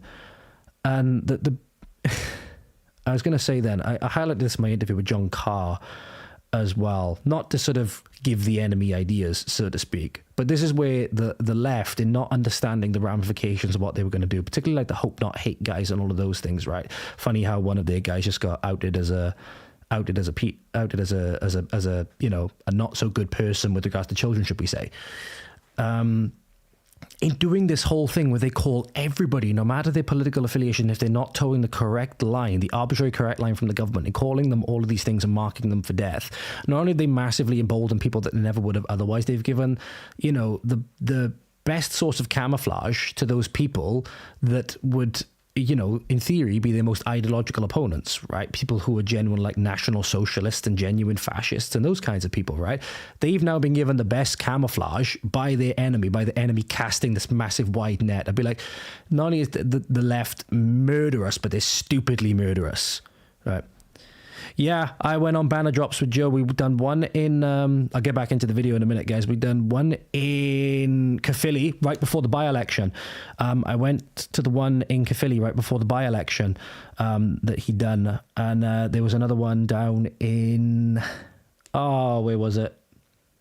It was about a good 2 hours drive away from me. So I kind of, where I could have done with Joe in the chat. It was one of those days we had absolutely horrendous rain. It's absolutely disgusting. And I can't remember the name of the place off the top of my head. But yeah, we've been on a couple of banner drops now. We've been on a couple of banner drops. I was with Joe a few years ago for Aberystwyth at Xmas dinner banner drop. That's awesome. That's awesome. After the second banner drop, they actually went to a pub and they actually invited me. Sadly, I couldn't go because I had my dog with me. I had my dog with me for that banner drop. So I couldn't end up going. But yeah, really, really good. Really, really good. He did invite me as well for another dinner, but sadly I wasn't able to go to that one as well. But a note for you guys as well. Joe actually shared this on his YouTube and I saw it and I instantly decided that I wanted to try and go to it if I could. Oh, let me just check in with the poll. Before I go into this, let me just quickly check in with the poll. Yes. And I can't help but agree. So, if I quickly just go to this, the posts. So I made this post a little while ago. So I'm going to be heading. It was Joe that actually highlighted this for me. And he's actually going to be helping me out there. So I'm going to hopefully be going to this protest on January 30th. And he was the one that actually made me aware of it. So hopefully we'll have a good amount of content to come from that as well. Because I've got equipment that I'm planning to take down and hopefully be able to speak to, just concerned locals. If you go into the actual image, it's just concerned locals. That's what they say, concerned locals, right? It's just regular people that are concerned about how their communities are changing. They can see what's happening. They know it's not good. You can look over at England and see that it's not good, right? And all of it is coming from a government stabbing you in the back. So you can understand then why people will put themselves on the line in this way, but I'm going to be taking down there and hopefully getting some stories and getting some actual stuff from on the ground. So stay tuned for that. That's Friday the 30th. Apparently they're doing it every Friday until further notice from that point onwards. So God bless them. God bless them. But stay tuned for that. And I know there'll be more banner drops and everything coming with Joe and some of the other guys later on as well. So stay tuned for those. I'm going to be trying to go to those as many, as much as possible, as many as possible. And yeah, surprise, surprise. Yeah, what a surprise. Streaky Bacon, what a surprise. So here we go. I'll bring it over now. I'm not exactly sure where we got to, but we'll pick up from where we left off. Led up to the Civil War. But ever since then, of course, we've okay, sounds like he was talking about something quite important. I'm going to rewind it 40 seconds, and we'll go from here. I think it's about a minute. We'll go from here. Anglo-Saxonness becomes again a really big important part of Englishness, because many of the Protestant reformers saw the Anglo-Saxon past as a period of more devout non-Roman Christianity, which it wasn't. It was Roman Catholic as well. But they imagined it as being a period of more freedom for the common man without the Norman yoke. This is when the expression Norman yoke was developed. And this idea that there was a more liberal time in the Anglo-Saxons was very popular with the rising sort of not middle class, but like the equivalent of a middle class in parts of Eastern England, and this sort of momentum led up to the Civil War. But ever since then, of course, we've as included Anglo-Saxons. Streaky Bacon, sorry, just pause it again 2 seconds. I'm back to the Rhondda for the first time in 3 years last week, and yeah, the Valleys are getting their share of the new Brit. Yes. Yeah, they absolutely are. I won't say where I am specifically, but you go into the local Tesco, you go into the local thing now, you go down the high street. It's not what it was. It's not what it was even a couple of years ago. You know what I mean? I can't really say that because I don't live in the town exactly where I grew up, very close, but you look at my local town high street, for example, images that I've seen, the modern day versus 100 years ago. Not even, that's an example which I've seen, right? But even just you don't have to go back that far, right? And people are noticing it changing. According to the census anyway, areas like mine are still apparently, 97 or 98% white, right? And therefore that using that again to mean British, right? Obviously, it doesn't feel like that. And it tells you a lot when people who vehemently disagree with me as well are noticing that. And so my voice is breaking. I'm noticing that. And when you're just talking to them inside, the comfort of the house, they'll say things and they'll mention it, right? And then when they go out, they're just instantly it's like this weird kind of double think that goes on. It's this weird kind of double think. Right, born and bred in. You want to be careful with that language. You go to prison. Unless you're that lefty woman, unless you're Alison Vyas, who's now the Plaid candidate for, is it Porset Ward? I think it's Porset Ward. Unless you're Alison Vyas, who could say that she's born and bred in Caerphilly, I'd be careful using that language if you penalties and left for England. And yeah, that's bloody fair enough. And I hope that your area has not been inundated with the new British, so to speak, the new Europeans, if you will. I certainly hope not. I really, really certainly hope not. I'm just... There's been so many times now where I'm just... Every day that goes by, I see as where I live, within about 10 feet of each other. I think there's a two, if not three, literally within a few doors of each other, foreign takeaways. And just in a town that's basically just one street long, right? Within about 10 feet of each other, there's three of them. I'm like, we're just sleepwalking into it, aren't we? And elsewhere, right, any other kind of local business or anything like that is, there's towns where there's a street, there's rubbish all over the place, there's barely anything, right? You walk past some places, there's just a constant smell of weed and all of these things, right? It's not a great place, but we're not doing ourselves any favours in that regard.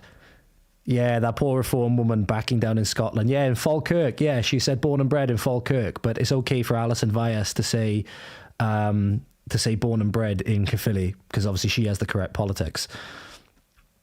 It's kebab land, in fact. The new cricket. The new cricketers. Oh God, you have to laugh or to cry, but Jesus Christ, we're in serious trouble, aren't we? And the biggest thing is what gets me. I've said this time and time again. Yeah, they're so naive. Yeah, exactly. I say right. Look at Luton, look at Telford, look at Oldham, look at London, look at X, look at Y, look at Z in England.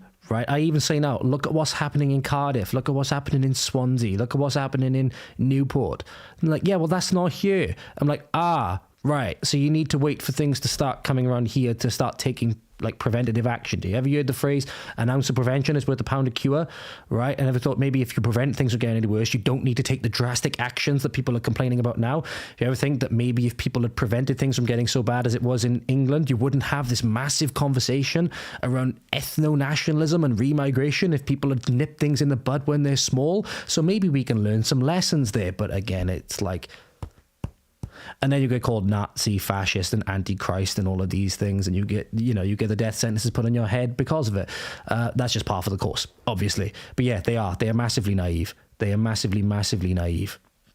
And I do talk to some people, and they do get it. And that's why I have this weird thing. Have you guys ever played the game or heard of the game, if you're a video game nerd or whatever, We Happy Few, whereas you're in this community, you're in this game and the police are chasing you, you've got to take this mandatory drug called joy to make this dystopian hellscape world look like this literal like lollipops and rainbows and all the rest of it, right? Whenever I meet somebody that actually understands, right, with the amount of conflict that I've had with people, when I actually meet somebody that actually understands, right, and I feel that I'm not going insane, it's honestly like I get this wash of emotion that I cannot explain. It's like, oh my God, there's somebody else out there that actually understands. I get that you guys understand that as well, but when I actually get that somebody who I actually like know in real life, and they get it, I'm like, what? Yes, I have this whole thing. It's like it's a weird thing. It's like Winston Smith in 1984, not knowing who's a thought criminal, right? Not knowing who's a thought criminal and who is. When I come across a fellow thought criminal, I'm like, oh my God, there's more of you out there. It's not just me. I'm in multiculti hell in England. And hopefully, with more and more stuff like this, I'll be able to, guys, be like, look, multiculturalism isn't what it all cracked up to be. Diversity isn't what it all cracked up to be. And the biggest things people don't understand is that they can't divorce, a lot of the times, what people say with the number one thing is that, look, it's our politicians that are enabling it. You say anything like this, you criticize the government in what they're doing, that is just enough for you to get called all of the names. You don't even have to say anything about any one person or any one group of people or anything like that. But if you say anything, if you question the government narrative, if you question what the government is doing, so people have the knee-jerk reaction to. That's what we know the indoctrination is set really deep, right? People have now taken the government to be God and they don't even know it. People are now taking the government to be God and they don't even know it. That's why the government has obviously tried to eliminate God as best as possible, because if there's a higher authority than government, well, that's a threat to their totalitarian rule. But yeah. Am I in the Woodlander initiative? No, I've never heard of that. I've never heard of that. That sounds really interesting. But yeah, no, I've never heard of that. So no, I'm not a part of it. But leave some information about what it is in the chat. I'll check it out. And whilst we do that, I'll carry on playing the video because I realize I've been talking for a long time now. I'm really sorry, guys. I know I can talk a lot. As you know, if you listen to the podcast and stuff like that, you listen to the show, I can talk for ages. As part of our history, as we originally did, until the 21st century, when people, and 20th century, sorry, early 20th century especially, some people started to question whether we were really Anglo-Saxons at all, and whether it was all just a mistake and Bede was making it up. And many people also, because of the success of the romantic revival of Celticness in the 19th century, which kind of just made up this completely non-existent sort of idea of a Celtic identity that never existed. That was very attractive and mystical, and still looms large in the British imagination, like this, the Celtic misty, like regions of the West Country and parts of Scotland seem to be more earthy and even more pagan than the East, which in the complete reverse is the truth. Like the last part to be pagan, the British Isles, is the Isle of Wight, not the West Country or Scotland. But these all feature within our identity now. English identity has all these different currents feeding into it, but they're competing with each other. But modern genetics has reaffirmed the original narrative that Bede presented, and we certainly, and which many, Victorian scholars were well aware of, and they said we have an Anglo-Saxon type, and they sometimes use such racial definitions to justify oppressing Scottish people. For example, in the Highland clearances, they would say that that some people from Edinburgh, where you live now, would say that they were Anglo-Saxon. So people, they would describe themselves as belonging to the Anglo-Saxon race in Lower Scotland, whereas they would say the Highlanders were of an inferior racial type, destined to be, subjugated by the superior Anglo-Saxon type, which meant. So I'll go through a bit quick, because he said there again, reaffirmed the genetics, then reaffirmed, I believe he said, Bede's assertion of Anglo-Saxon heritage, just instantly reminding me again of, the Beachy Head lady, for example, and again, genetic analysis and stuff like that, reaffirming that she was white lady, blonde hair, blue eyed of all things, right? And, despite all these disgusting claims made about her, maybe to give the best benefit of the doubt, maybe they were made on unsettled science, right? Maybe they thought the science was settled at the time, right? That she was a sub-Saharan African, or that she was Mediterranean, all these things. Maybe it was a case of later scientific developments of DNA analysis, genetic analysis, being able to dispel these myths, right? That's being the absolute most generous. I don't think I'm actually willing to be that generous, right? Think of the David Olusoga and people like that who've spun documentaries, quote unquote documentaries out of this, right? But again, you'll find out who someone is, where they trace back to, by the very substance that makes them up, right? That's ultimately what you will find, and that's why, again, you see, like, something like this weird thing that this ethno-nationalism, right? That ethno, you can't really divorce. You wouldn't really be able to divorce ethno from nationalism and still have any meaningful nationalism in that kind of sense. So, see there, this, like, again, you see the way Steve Laws and other figures within the movement would have this weird gripe with what they would call civic nationalism, which is kind of like this, basically just this weird liberalism that doesn't like Islam, right? Let's just have a quick look at the chat again. It's a scheme to buy land before it all kicks off in the country. We camp there, etc. I think there's about 700 members now. Hope Not Hating, The Guardian have advertised for us. That's quite interesting. I think I read something about that. I think, now that you mention it, I think I read something about that. I believe it was it started by two Welsh guys? Just refresh my memory a bit quick. If it was started by two Welsh guys, I think it was. It's basically a very similar thing to return to the land, if I'm not mistaken. It's a very similar kind of idea to return to the land, which they've got in America at the moment, which, if I'm not mistaken, if you Google the Woodlander Initiative, you'll find it. Enjoy. Yeah, I'll have a look. I'll just double check in a minute, well, after this stream, to see if it's what I'm thinking of.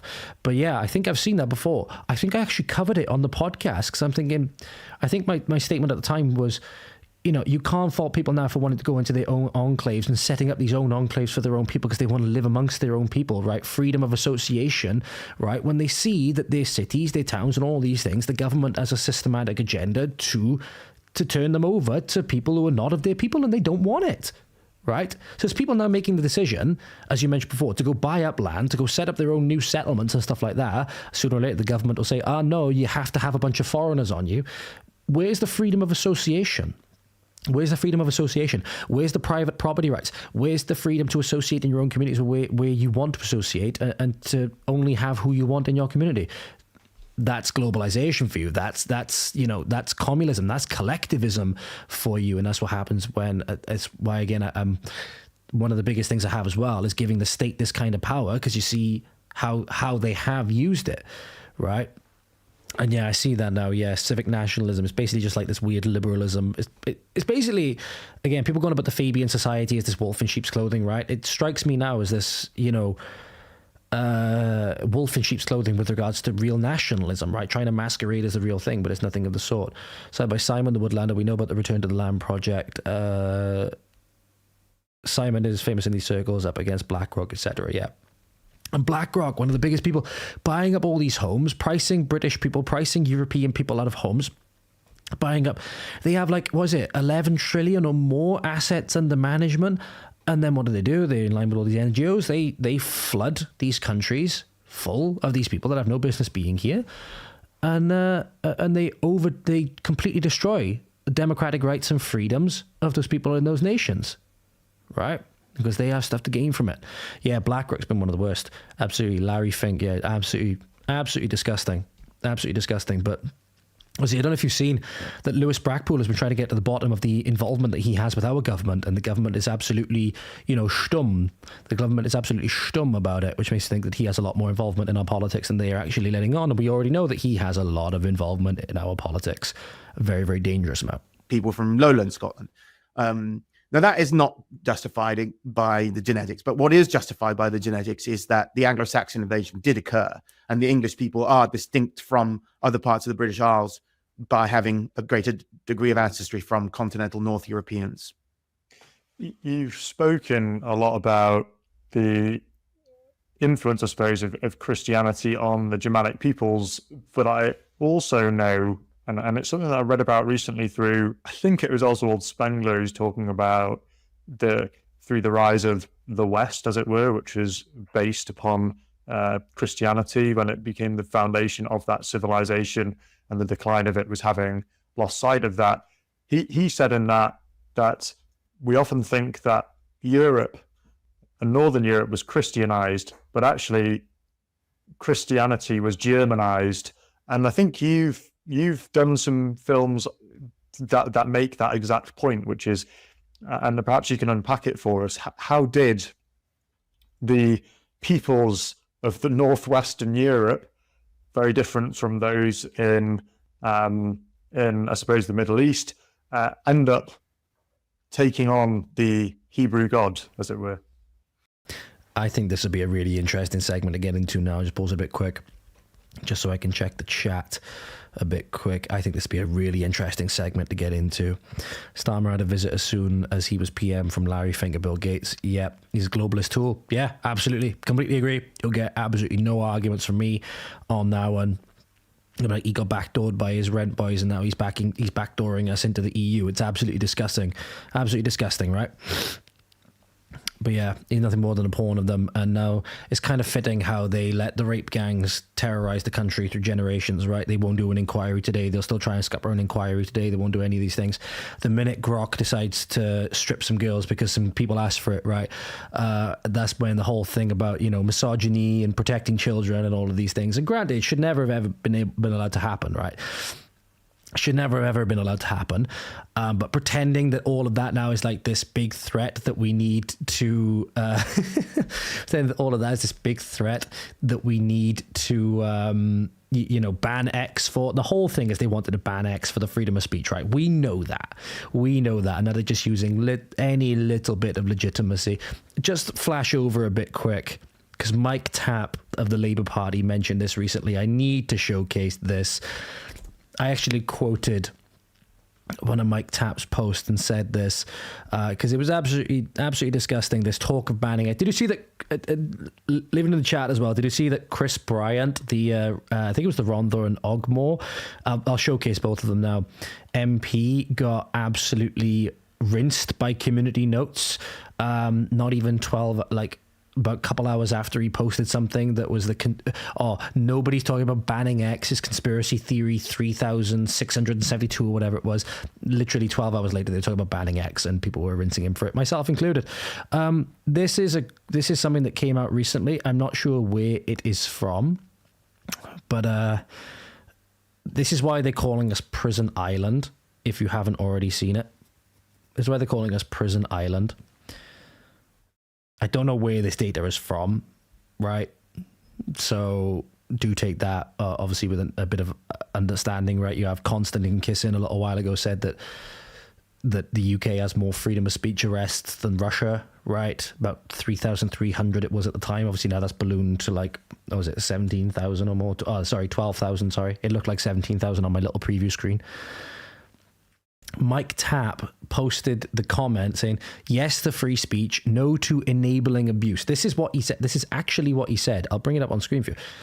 He said this: yes to free speech, no to enabling abuse. It's not that difficult. Unlimited tolerance allows the intolerant to destroy tolerance itself. It's like, bro, Your party has been one of the premier ones that have been facilitating some of the most disgusting abuse for racial and religious reasons against British girls. Now you want to go on about X? The whole thing is they wanted to ban X, right? The whole thing is they wanted to ban X. Pardon me, because they know that it's a social media and news platform that they cannot control and consistently makes them look like absolute clowns. Not to mention, mind you, I don't know if you've seen that ChatGPT and the other AI, Gemini, will do the same thing, right? But they're not talking about banning those. They're not talking about banning those, right? They're not talking about banning those at all. Because obviously they're controlled by people that they... they're controlled by people that they can exercise a bit of control over, like Mark Zuckerberg and those kinds of people, right? Well, Mark Zuckerberg is Facebook, but, you know, Google and all of those things, right? I'm just trying to find the other one. A minute. Where is it? Where is it? I'm trying to find the post by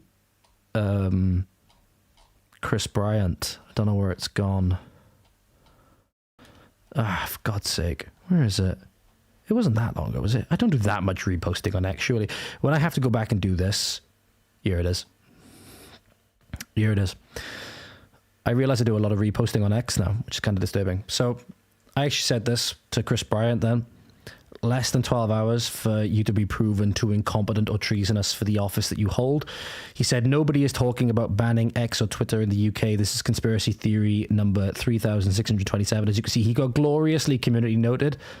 The government have confirmed this stance. Liz Kendall is specifically talking about banning X and listing gov.uk government in this link, the BBC and a news post, presumably therefore. Oh, hold on. There we go.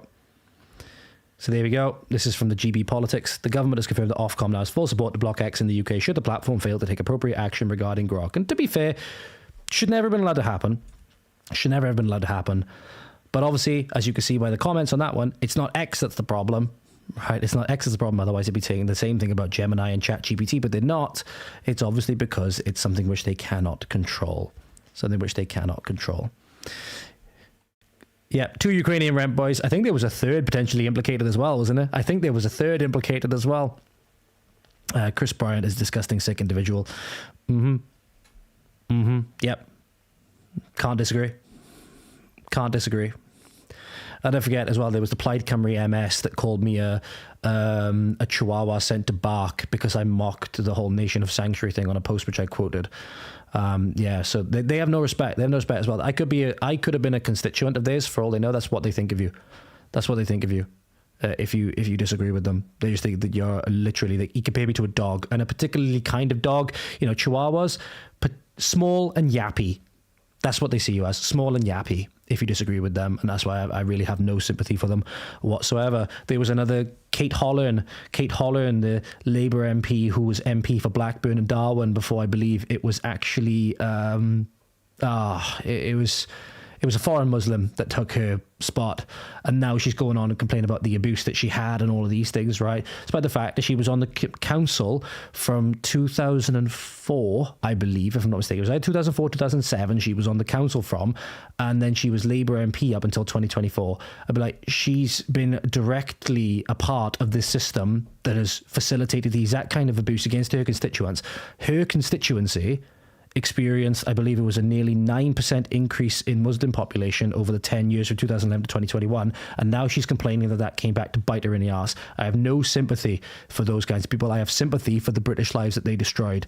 That's who I have sympathy for. You know, the young girls that have been taken by the rape of Britain, the families that have been threatened, you know, with death, fathers that got arrested for trying to rescue their daughters, all of these things, right? Lives that are destroyed, people that have been displaced from their homes, from their hometowns or whatever. People have fled to places like mine because of the crime, because of the increased diversification in the communities, all of this stuff. Those are the people who I feel sorry for, not politicians who then later on come back. The Ouroboros comes back around to bite them in the arse.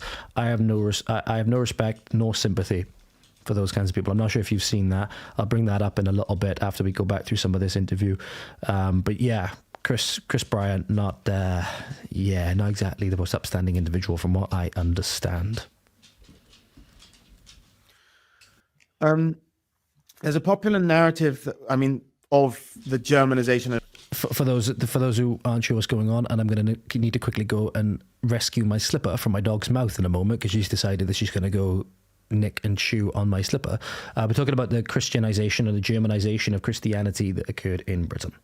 Christianity, which was based on a book that came out in 1990 by J.C. Russell.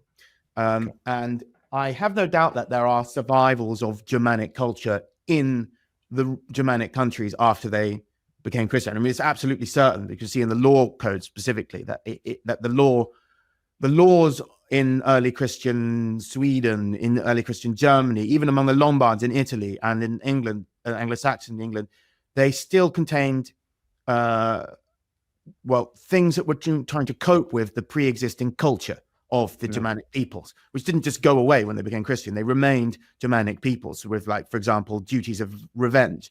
And they didn't just say, now you're Christian, you're not allowed to take revenge on people. Instead, they had complicated ways of dealing with revenge and trying to discourage people from killing each other in revenge, for which is what Germanic people are supposed to do. But that, I think the book goes too far where it claims that Christianity itself in Europe has been changed somehow by Germanic people. I don't think that's true. And some of the things that, like, some people say, like, oh, it became a militant religion. Well, actually, it was already a militant religion because, first off, the Jews in the Old Testament are extremely violent. Secondly, it was the religion of the Roman Empire. And the Romans weren't exactly pacifists. They were extremely brutal people. So it didn't need, it was already, by the time it reached the Germanic people, it was already militarized. I mean, Constantine said, make of me, he saw that, use me as a weapon, or use me as a sword. I think that's a weird thing that people have seemed to think that with this weird new agey kind of new religion that's taken on a place, that Christianity was always this like pacifisty, live and let live kind of faith. And I don't think that was ever true, especially if you read like the Old Testament and stuff like that. And obviously people forget conveniently when they're talking about Christianity and these other things, parts of John's gospel, like John, I think it's John 2, for example, the second chapter of John's gospel literally has Jesus going into the temple and, turning over the tables of the money changers, saying, you have turned my father's house into a house of merchandise, right? With the scourge of small cords. People tend to forget that. People tend to forget that, right? But yeah, the early Old Testament, when you're looking at especially Joshua, and I think I admittedly, I kind of let my Old Testament reading fall off quite heavily around Judges, right? And I really should pick it up and get going. But as far as I understand it, it's basically like, littered with it all the way through, right? Especially Samuel and those kinds of things, right? And what happened to the Canaanites and all those other people. It's never been, you could never say that it's been pacifisty without conflict, those kinds of things, right? You could never ever say that, but it's kind of like this weird thing that we've gone to thinking about it nowadays, that it's this, pacifisty, new agey, live and let live kind of religion, which is absolutely, not the case whatsoever. And was thought King Llywig / Lucius brought Christianity here. Quite interesting. I'll read all this when I get 5 minutes, either after this stream closes or tomorrow. Sounds like there's a lot more to be said on this topic, and the more perspectives people get, the better. So that'd be really, really interesting to read about as well. I think it's going to be a really, really interesting section. He saw the cross in the sky, or this vision of Christianity for Rome, the Roman Empire. So if it hadn't have been militarized, it wouldn't have even reached the Germanic people probably in the first place. So I think they exaggerate that. But how did it spread across Northwest Europe is your question. Well, actually, the Romans brought it to Britain first. And there's a sort of like narrative which overlooks the nuances of the reality, where it says Romans brought it to Northwest Europe and it's been there ever since. Kind of, but actually not really, because after the Romans left, there wasn't a great deal of, I don't think Christianity was doing great in Britain. There were still some pockets of Celtic paganism, even at the time the Romans left. But Wales, the parts of Britain that really stayed very Christian, are the parts where the Romans didn't go.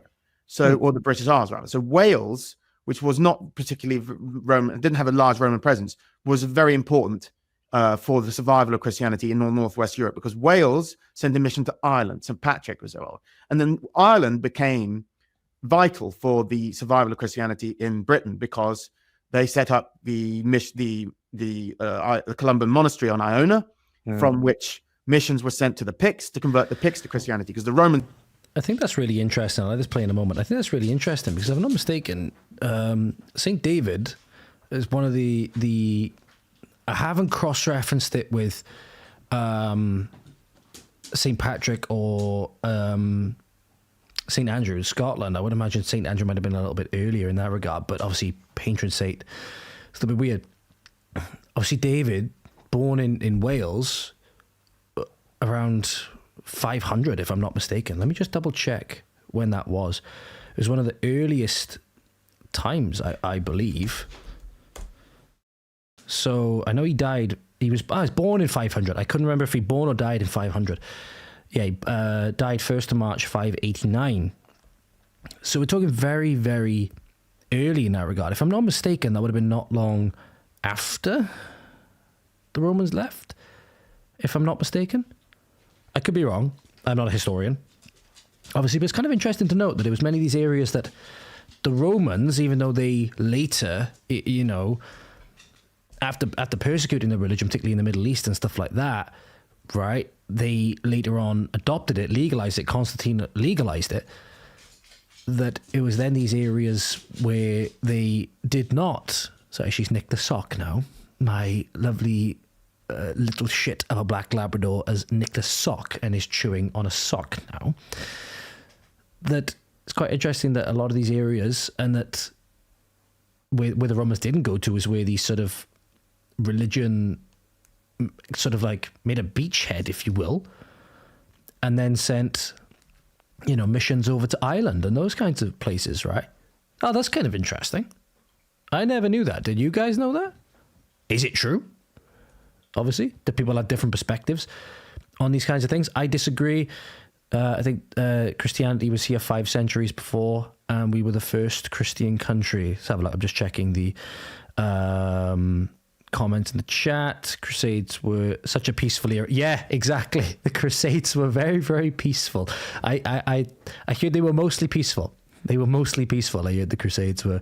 At least, my friend, if you don't see my post at YouTube, Theo Chalmers, Alan Wilson. I'll definitely look it up. Thank you so much. I think Christianity was here 5 centuries before. So what time frame would we be talking about then? Because, yeah, I just had a look. St. David, around 500, he was born. So would it be even earlier than that, is what you're referring to there, Streaky Bacon? Would it be even earlier than that, is what you're referring to? And, yeah, I would certainly say they are indeed great. They are indeed great. Do you hear that, Bailey? Do you hear that? One of the people in the chat have just said that you are great, right? Or at least your species is anyway, right? Maybe not you, because you've decided you're going to chew on one of my socks, and I got to come wrestle it from you in a moment. But she's looking at me with her tail going, I can't stay mad at you. I can't stay mad at you, Bailey. But yeah, this is where I think it'd be good, because people have different perspectives on these kinds of things. And it'd be good for me, which I appreciate you putting in the chat, Streaky Bacon, that it would be good to get different perspectives about this, because, people have different perspectives on these kinds of things, right? People have different perspectives on these kinds of things. And, the more perspectives people have, the more information that they have, right, they can discern through. Hopefully then they can get to the truth. Dinner is ready. Enjoy, Chaz Mash. Enjoy. 80, 30 to 80. Be really, really interesting, because was Christianity even legal in the Roman Empire then? I think that'd be a really, really interesting area to dive into a little bit more. White labs are much more attractive. Fair play. Fair play. Sorry, Bailey. Apparently, your other counterparts are more attractive. I'm sorry. I'm sorry to break it to you. And I know what she's doing right now. She's getting like this because she's trying to pester me to go feed her. And it is time for her to be fed, to be fair. So I tell you what, I'll just quickly nip out and go feed her a little bit quick. If some of you aren't here when I come back, it won't be too long. It'll only be a couple of minutes. But thank you, everybody, for tuning in. I will be back in just a few minutes. Thank you for tuning in. And yeah, appreciate your input in the stream. Thank you, guys. Really, really appreciate all of you being here. We'll be right back in a moment.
Okay, right. And I'm back. Apologies about that, ladies and gentlemen. Like I said, just had to go and feed it a little bit quick. Time with Joseph Aramathy arriving in Glastonbury. I think that'd be really, really interesting to look up. No worries, my friend. No worries, Ian. Doing my best. All right. Let's, I've just accidentally rearranged stuff I didn't mean to rearrange. There we go. Let's head straight back in. Romans never brought Christianity to the Picts. They sent a mission to Northumbria to make the Angles there Christian, and that was successful. And they sent also missions to their brother Gaels who had inhabited Scotland, because after the fall of Rome, Irish invaders called the Scotti invaded Scotland and settled. And those Scotti were not Christians. They were pagan Gaels living in Scotland. And but the Christian Gaels converted them. So 3 different races of Britain there converted by that mission. And at the same time, the Welsh were sending missions into southwest Britain, into Devon and Cornwall, where there had been survivals of Celtic paganism. And at this same time, Germanic pagans, the English, were coming in from the east and conquering all of England and bringing paganism back to Britain, a new type of paganism, Germanic paganism. But those Germanic Saxons were converted also from a mission from Rome. There was the Gregorian mission, as well as the Celtic missions from the north. So as a consequence, the Anglo-Saxons became one of the first properly Christianized Germanic peoples. Although there had been, of course, long before the Anglo-Saxons, the Goths had been Christian. But they were Arian Christians, the Arian heresy, where they didn't believe in the divinity of Christ. And the Goths as people just disappeared from history because they all sort of blended in with all the different places they invaded in Iberia, Ukraine, wherever they went. But the Anglo-Saxons remained a Germanic people, and they kept their contacts with the Germanic world. And therefore, people like St. Boniface, who's from here in Devon, he felt it was his duty to go and convert preach to the Saxons on the continent, because they were his, racial brothers. They were Germanic people, and he wanted to bring the word of Christ to them to save them. So these kinds of missions that the Anglo-Saxons sent into the continent were very important, because, Saint Weilbert, also from Devon, she's now like the saint of a patron saint in Germany and Sweden. Boniface, of course, Willibrord, many Anglo-Saxon saints or preachers were going into Germany, Sweden, even Finland. Henry of Uppsala, he's called, who was in eastern Sweden. He was actually an Englishman who was sent from Sweden into Finland to go and preach even further. So there's knock-on effect. Once the Celtic people had succeeded in converting a Germanic people, the Anglo-Saxons then went on to convert many other Germanic peoples. So it was not, you can't just say the Romans did it, because they really didn't. It could have gone a very different way than it did. It was the victory of Christianity in Northern Europe was not assured at all. And many people rejected it. And many Anglo-Saxon kings who converted then went back to being pagan because they thought it was better. Sweden wasn't even converted properly until like the 1200s or 1100s. So it's much, its power in the north was tenuous at times. And these Celtic monks living like St. Anthony on these as hermits on little islands here and there, somehow managed to change the course of history. It is fascinating. Certainly did change the course of history. It can be said to be, not necessarily a point in its favor as like maybe a truth system that would hinge on the fundamental claims of it and the evidence that back those up. But one thing that can be said for Christianity that is truly, truly remarkable is it's obviously its spread. And if you see there how much that people believed in it, and in many areas they were willing to,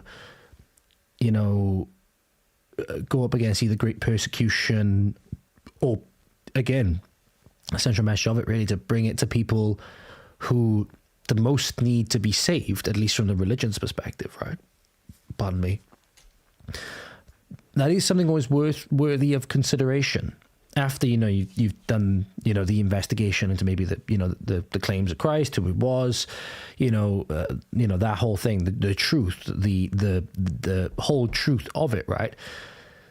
and then see how the religion was spread, where the apostles went to, the fates that they suffered, all of these things, right? And then see how it spread all over the world, right? And there is something to be said for that, especially with the difficulties then, as Tom seemed to be saying here, the difficulties it had in actually taking root with the systems that already existed in these societies.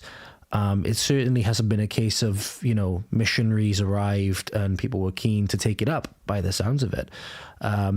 But seems to have persevered, and its adherents persevered, and, it's taken root and shaped much of the culture in Britain today, and in other areas all across Europe, obviously. Europe and the Western world tending to lean more towards the Roman Catholicism side of things, and then the Eastern world tending to be more Eastern Orthodox, and then obviously you have the history of the Great Schism and all those things, right? And then obviously with Islam in a similar region, and the things that Islam were plunging people into, and then you had the Crusades and all of those things. It's a very, very complicated historical record, but seeing that it seems to have persevered, and at least seemingly until recently, despite all that, certainly to be taken into consideration also. White labs less likely to be involved in crime. What do you call a Welshman with a stick up his arse? A taffy apple. Oh, for fuck's sake. For fuck's sake. Yeah, white lab, they're not as messy. She's not too messy, to be fair. She's a little bit mischievous. What is the average height of a hermit? I don't know. I honestly do not know. I don't know what the average height of a hermit is. I feel that this is something I should know. I constantly make reference to North Korea as the hermit kingdom. I would imagine probably somewhere around 4 foot.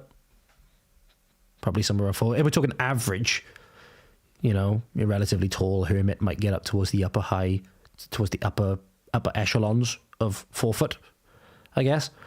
But if we're talking about average, I would imagine probably be about 4 foot, maybe a little bit less, if I had to guess. How humble their beginnings were when you consider the impact they have. I mean, I've been to Iona and seen this one-person cell dug out at the top of this windy hill, and to think that there was quite a militaristic island kingdom there, which effectively incubated the likes of Heathen, who went on to found Lindisfarne, Holy Island, Lindisfarne off the coast of Northumberland, which then became a beacon within early Christendom. I mean, it's absolutely remarkable.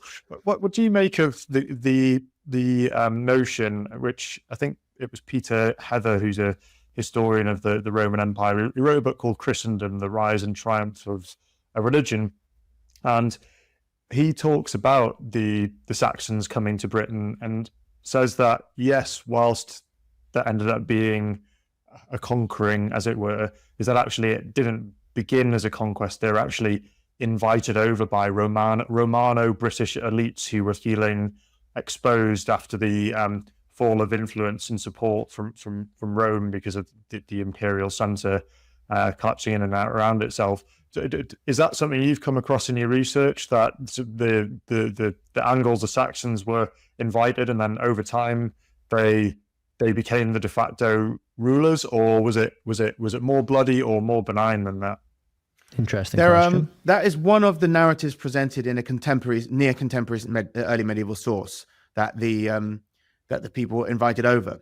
But those people that were invited over were Hengist and Horsa, who, as I said previously, were actually gods. So obviously, it's an anachronistic. It's not a real narrative. It's an apocryphal narrative of that time, which might have some truth into it. We'll never know for sure. It's perfectly possible that, like, as I said, like, it wasn't just the Anglos on the eastern shore, the Saxon shore, as the Romans called it. It was always a risk of Germanic invasions. But the western shore was also, the Welsh were afraid of Irish invasions. The Irish were the Scotty were like a scare, as much a fearsome invading race as the Saxons were. So sometimes they wanted protection from that. So they might say, oh, maybe we'll get these, or the Picts for that matter. Like, you know, the wall of Hadrian's Wall had been there to protect Britain from the Picts, but then that when the Romans are gone, it's like there's a free for all. So it's like the idea of like there was one Celtic world. There wasn't. There was all these different Celtic tribes, and maybe one tribe did think maybe a few Saxon soldiers could be helpful right now. And then once the Saxons arrived, they, you know, might decide not to leave. They could take over the whole place. But something like that could have taken a part of the narrative. But I suspect the overall narrative of settlement was much bigger and can't be condensed into such a small thing, because it's significant. They're looking at like the eastern side of England. The initial migration would have, they think it replaced approximately 80% of the population there. So that can't be just a few, you know, that's not a few mercenaries. That's that's families. That's a mass scale migration. And then that 80% replacement in the east was then like blended into the rest of the country as the English moved westwards, so that we don't have the 80% continental ancestry now. It's only about half at most. You touched on the rivalries, the war. Not really. There's too much I can add to that section. It's like it's well above my pay grade. That section. I suppose that the biggest thing that I was thinking there, though, is that when Tom was saying, okay, maybe this one thing can account for some of the narrative, you know what I mean, or some of what could have happened, you know what I mean, but it doesn't necessarily tell the whole story. I think that's important to understand, is that when you have all of these competing perspectives, maybe from different historians or whatever, maybe we can all take in mind as well that it's not everything that's about whatever they're saying that's wrong, or it's not that everything that one person says is right and everything the other one says is wrong. Maybe there's things that you take from all of their perspectives around the same event, and then that will actually form the truth. I suppose it's, in a way, pardon me, impossible for us to really know, right? The biggest thing is to understand is, especially with history, right, we don't actually have anybody marking our homework on this kind of stuff. We're trying to do the best things that we can to try and drill down the objective truth, right? The actual people that are involved in these fields of study and such, they're actually hopefully doing the best that they can to actually drill down to what the truth is. But at the end of the day, there's nobody who's actually knows everything who can tell them that yes, you're right, or yes, you're wrong, like you would with the school teacher who knows that, yeah, that question is, that answer to that test question is right and that one is wrong, and you have an objective authority that marks it. We don't actually have that. So that's why it's a little bit weird. Then you have to just go wherever the best evidence points at a given point in time, which is why, again, science is not a linear field. So yeah, I suppose it'll just be a case of seeing what other perspectives are out there. Tom making the case here that when you tie it in with the Germanic myths about the people that would have been first invited over would have been these god figures, and then that ties in not with being a historical narrative, but maybe a mythological one, then that, you know, colors your perception. Sorry, my black Labrador has been involved in the crime of theft. I will be back.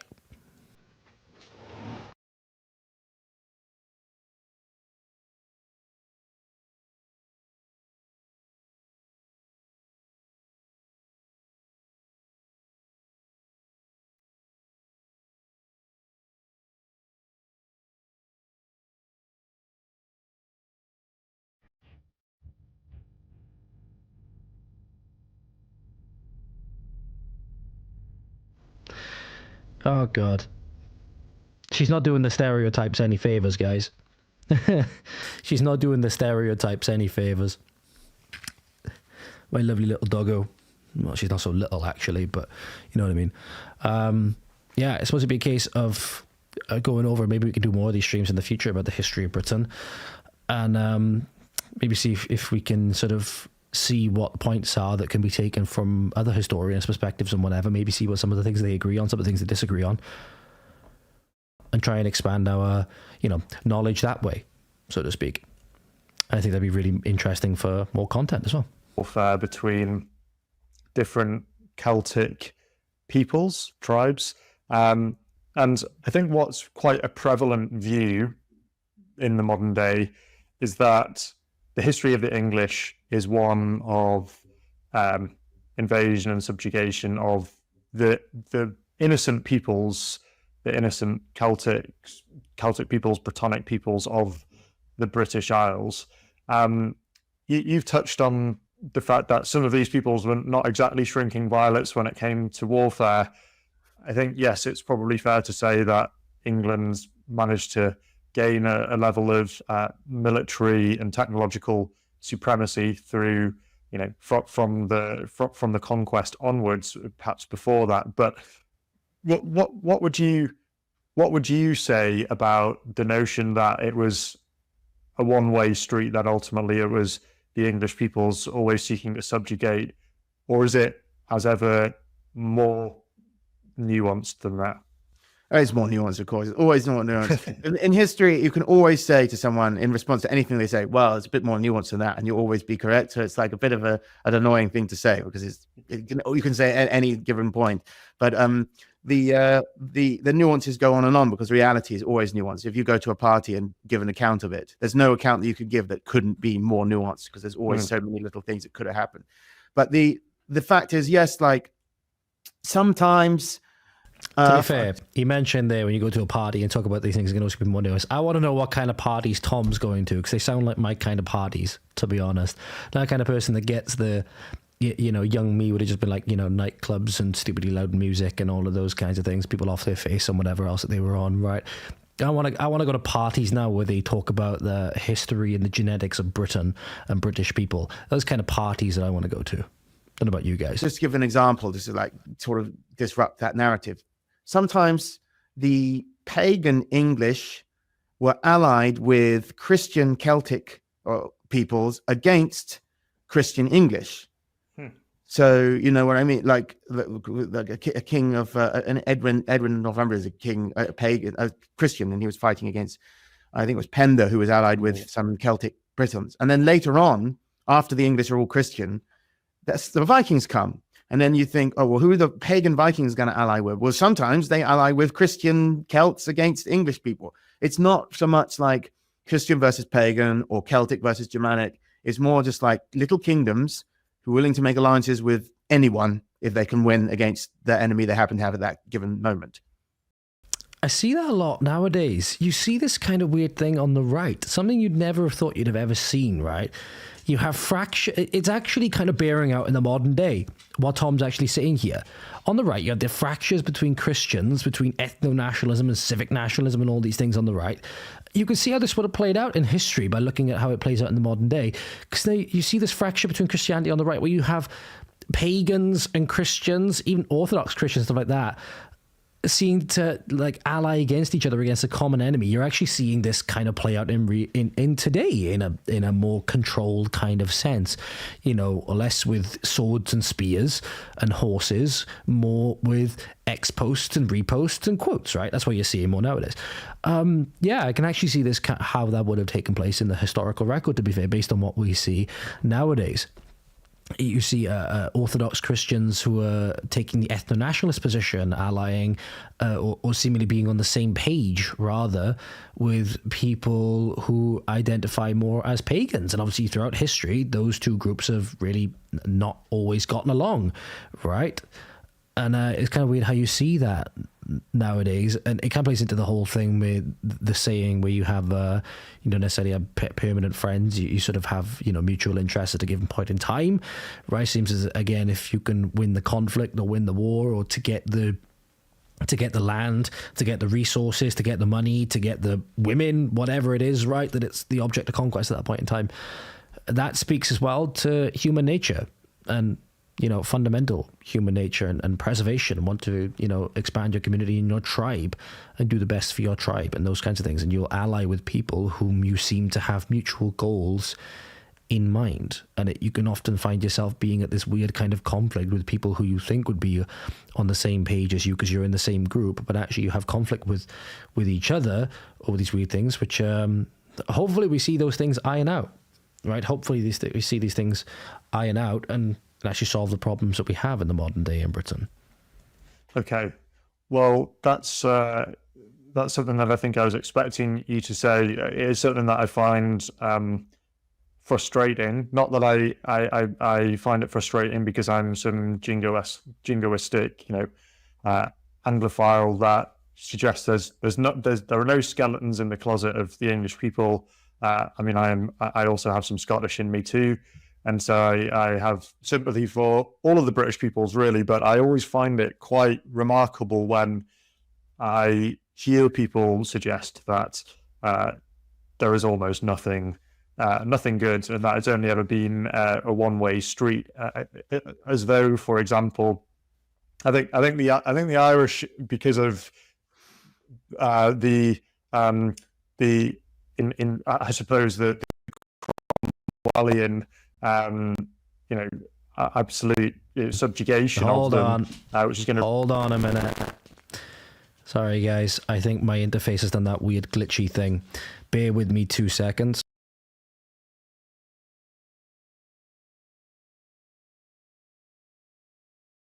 Oh, okay. Hopefully you can hear me. Certainly hope so. I think that was what that slight glitchy thing was. It all of a sudden then stopped playing the video through my headphones. I apologize about that. I'll just see if I can pick up from where we left off and make sure it's working. Oh, shit. Quite remarkable when I hear people suggest that there is almost nothing good, and that it's only ever been a one-way street. As though, for example, I think the Irish, because of I suppose the Cromwellian, absolute subjugation of them, which is going to really rankle them in the plantations for sure.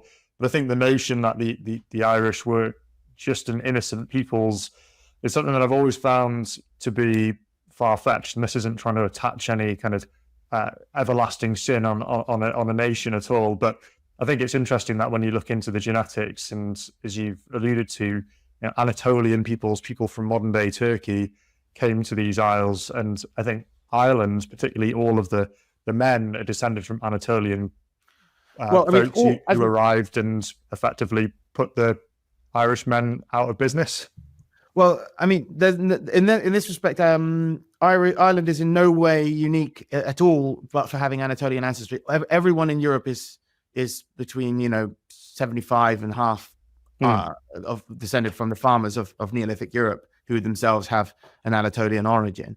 But the actual replacements that came, I mean, all Irish people, like all British people and all Germanic and Celtic people in Northwest Europe, all have significant ancestry from the Indo-Europeans, and their paternal lineages all come from them, not from Anatolia. It's very rare that anyone in Northern Europe has their paternal lineages of Anatolian origin. They rather have Eastern European paternal lineages, and that's what Ireland is associated with now. This Eastern European, Indo-European steppe component of R1b or R1a haplogroups mainly.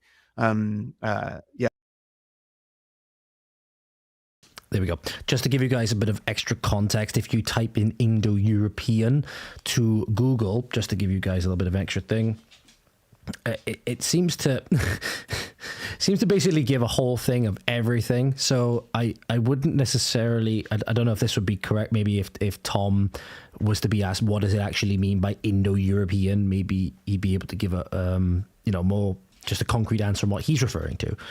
But apparently, if you type in just Indo-European into Google, it'll come with Indo-European refers to a vast language family originating from a common ancestor called Proto-Indo-European, encompassing most languages in Europe, but also the Iranian plateau, the northern Indian subcontinent, including English, Spanish, Hindi, Russian, German, and Persian, with branches like Germanic, Romance, Indo-Iranian, and Balto-Slavic.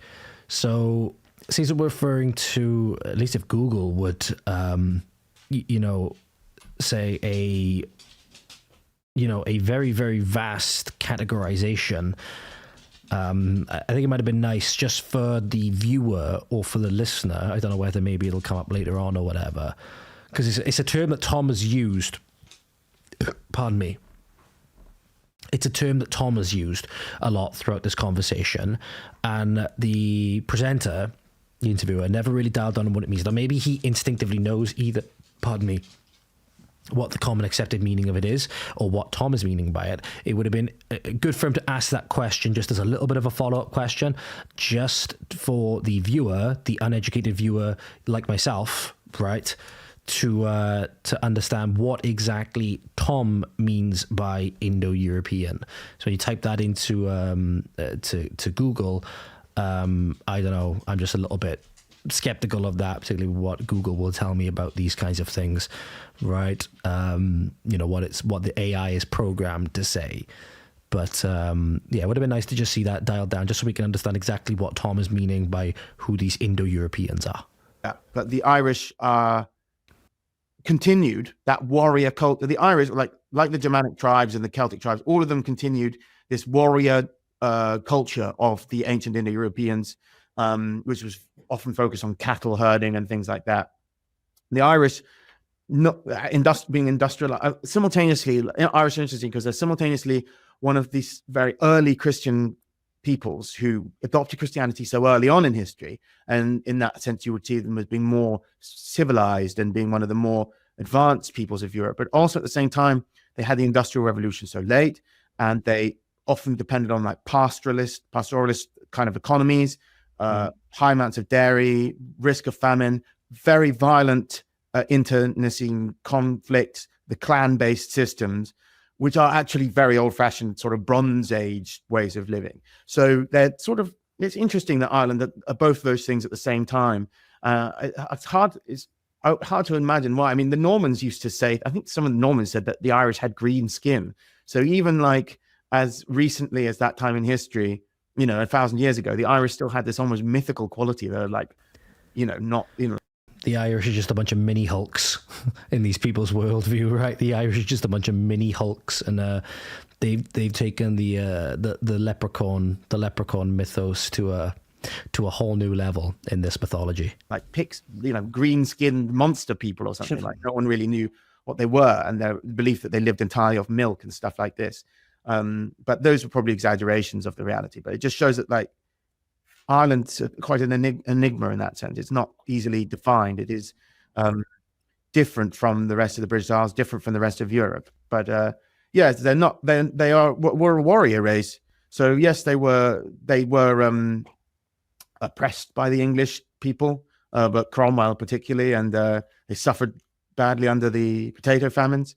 But they historically didn't view themselves as victims because they were colonizers. They invaded Scotland, the Scoti invaded, and they also did slave raids. They took slaves from Cornwall, even in places like that, Wales and Cornwall. And it's believed Sir Patrick was made a slave in Ireland. So they were slavers and warriors. And just a little bit of extra context for you as well, guys, as my little shit of a dog, whom I love very much, decides that all of a sudden now it's playtime, it's tug of war time now. When you type in Irish potato famine into Google, I'm not 100% sure if this is exactly what Tom is referring to, because obviously it's multiple famines or history, all of those things. The Great Famine, also known as the Great Hunger, the famine and the Irish potato famine, was a period of mass starvation and disease in Ireland from 1845 to 1852. It constituted a historical social crisis and had a major impact on Irish society and history as a whole. So I believe that's what he's referring to in this instance. And fighters, and still are, some of them quite keen on fighting, I understand. Tom, we've talked a lot about the movement of peoples, and I think to be fair, isn't there a phrase, you guys might be able to help me in the chat with this, isn't there I thought she was going to take something off my desk then. What has she got? Has she nicked some socks again? I have to go deal with this in a moment. Isn't there a phrase that got coined maybe off the back of this? I don't know if it's specifically off the back of this, but it was called the Fighting Irish, right? Isn't that maybe where they get this moniker from, where this saying came from, the Fighting Irish, right? I know that's a saying, but I'm not really sure where it may have came from. Maybe it came from stuff like this, right? This reputation or whatever from history. Yeah, there's certainly a thing called the Fighting Irish or whatever, which maybe this has come from. Back 2 seconds, ladies and gentlemen. Maybe you guys saying about white Labradors. Maybe she's certainly not doing the stereotype very good. Let's just say that.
I tell you what, guys, it's gotten so bad, at least in my house, with regards to this. I don't even need to do stats per capita, right? Literally 100% of sock or underwear or slipper thefts in this house is down to one culprit. It's down to one She's not looking for something else to steal because she wants to play or she wants to do something else. Well, I'll take you out in a little bit. All right? You'll be fine for a minute. It's kind of funny. She done this in my interview with Justine Winter as well. She was constantly nicking stuff and jumping up on me and jumping up on Justine. Luckily, Justine took it in good faith. But yeah. She said, I don't even need to do stats per capita or anything like this. You're literally, I hope you know, you're literally 100% of the problem. Don't look at me all cute. You're literally 100% of the problem. Yeah? You're literally 100%, right? So you stop now. Let me finish. The most talked about thing in modern Britain today is pace of immigration. We have had extraordinarily large numbers arrive on these shores in the last 30 years. Might actually put her out in the garden now, to be honest. Yeah, toughen her up for a little bit. I'll put her in the crate, to be honest. I might put her in the crate now, you know. But, yeah. Be interested to know, why wouldn't I tell David Icke? I'd be interested to know about this. Why wouldn't I tell David Icke? Please fill in that blank for me. Yeah, would very, very much appreciate that. And last year alone, I think 1.2 million, and then you subtract the 500,000 that left, and that's 700,000 is the net figure, but 1.2 million new people. And often you will find folks set their stall out and say, well, we shouldn't get too worried about this because ultimately the history of humanity is one of movement. And so this is a bit of an open, giving you the fields to expound on the genetic settlement, I suppose, and the cultural settlement and the periods, the long periods of time that has taken place here on the British Isles. Because I've seen you make reference to a few things within your videos, like, for example, people will point to the Elizabethan period and talk about how there were Muslim traders that I think you mentioned were called blackamoors, but even this paled in comparison to the population of 4 million. There were 340 traders and maybe only 12 of them were there at any one time. And then there was a wave of a couple of hundred Italians every year for 170 years or something, and then a one-time influx of Huguenots as they were escaping persecution in France. Could you just tell us a little bit about why the notion that immigration shouldn't worry us, it's just at this scale because people are just people, they move around, they become those people over time. What's behind that, and why buy a brand new van or pickup when you can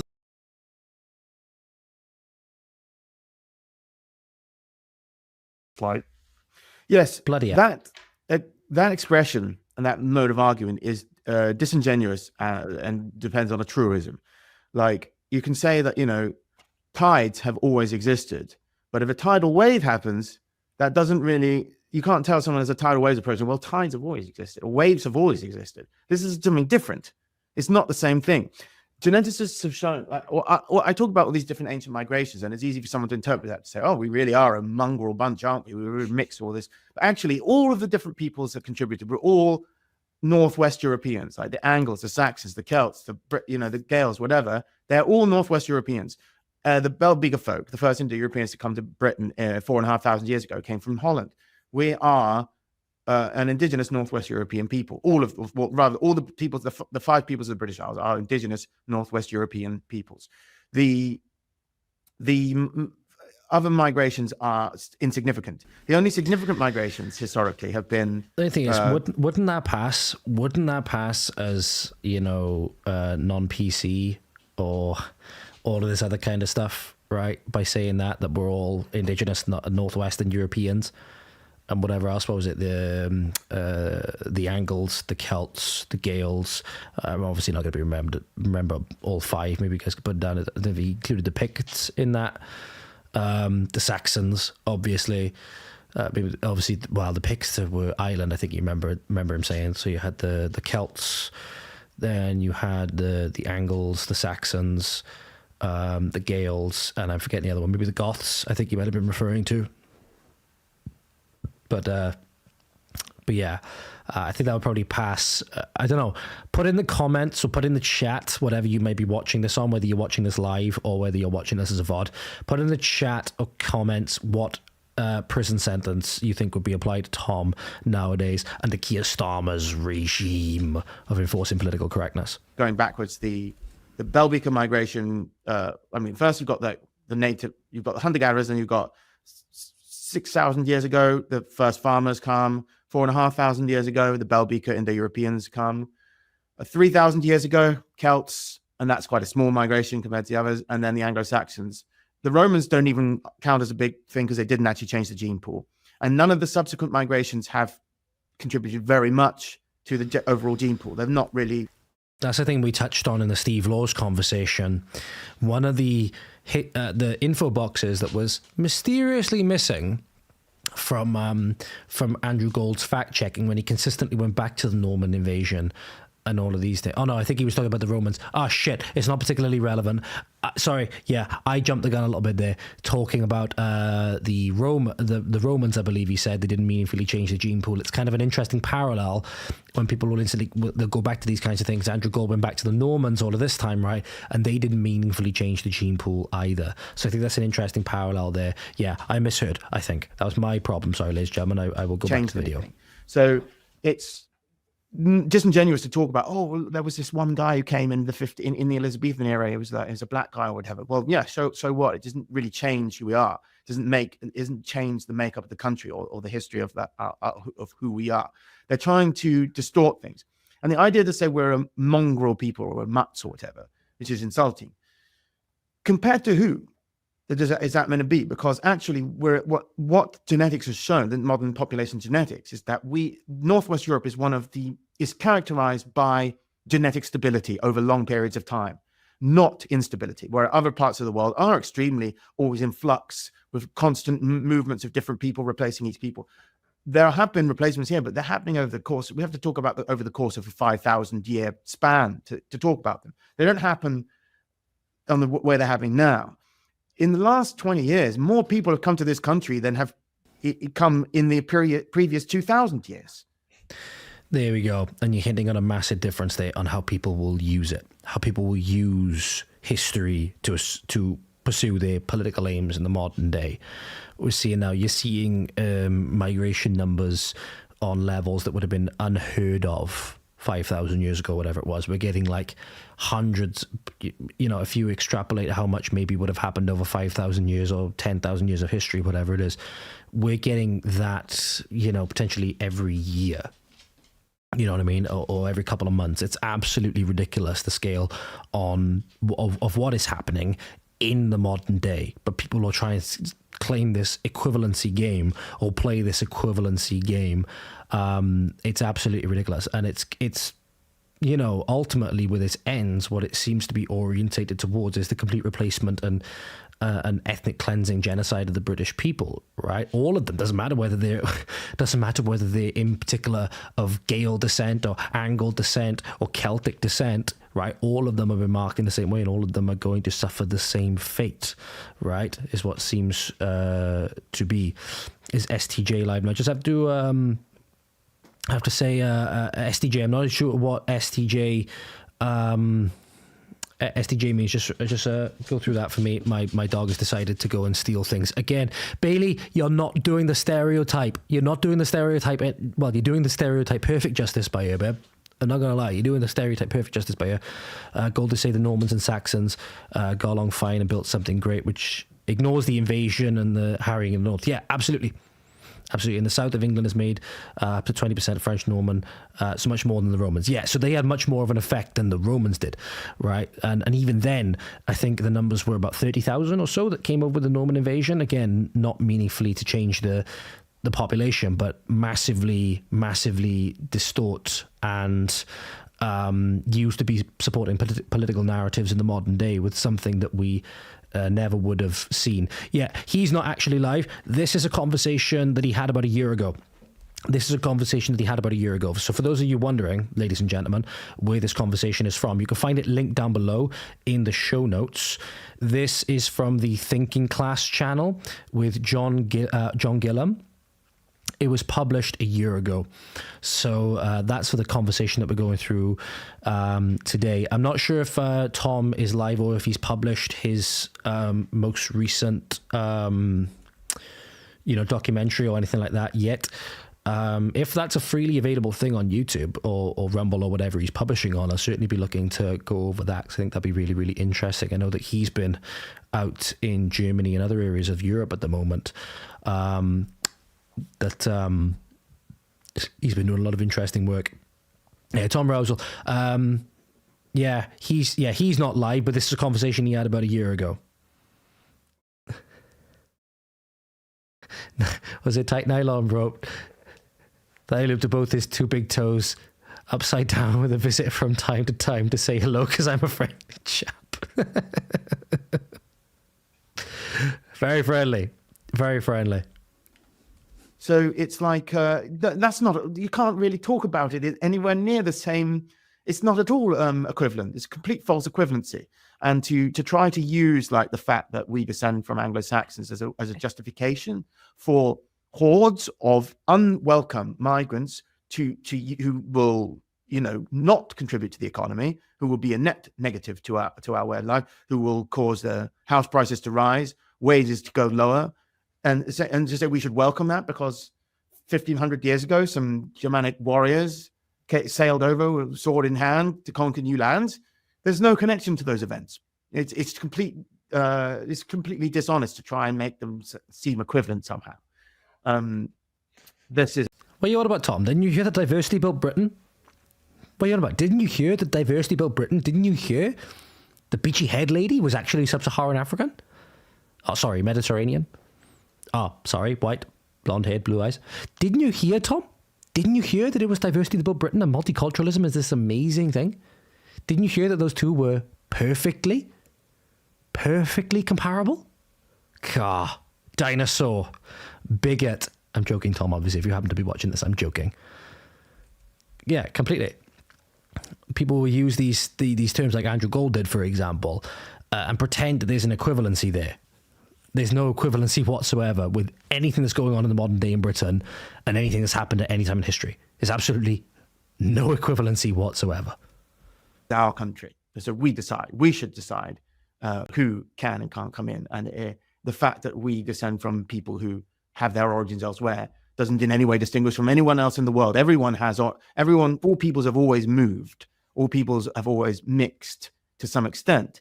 But the mixes have happened naturally as two peoples. You have one people who lived in this country for thousands of years, then the new people move in, and then gradually over the course of hundreds of years, the two people, there's a synthesis achieved and they mix together. What you don't get is hundreds of thousands of people from all over the world crammed into one city and then expected suddenly to create a new people. That's never happened before, and it's not going to happen. It's not. There's no consensus to reach. There's nothing that they agree on. They've got nothing in common. There's no. And as well, because they haven't been given the time, you'll find that very quickly, because they've been thrust together in this way that there's nothing natural about it or whatever.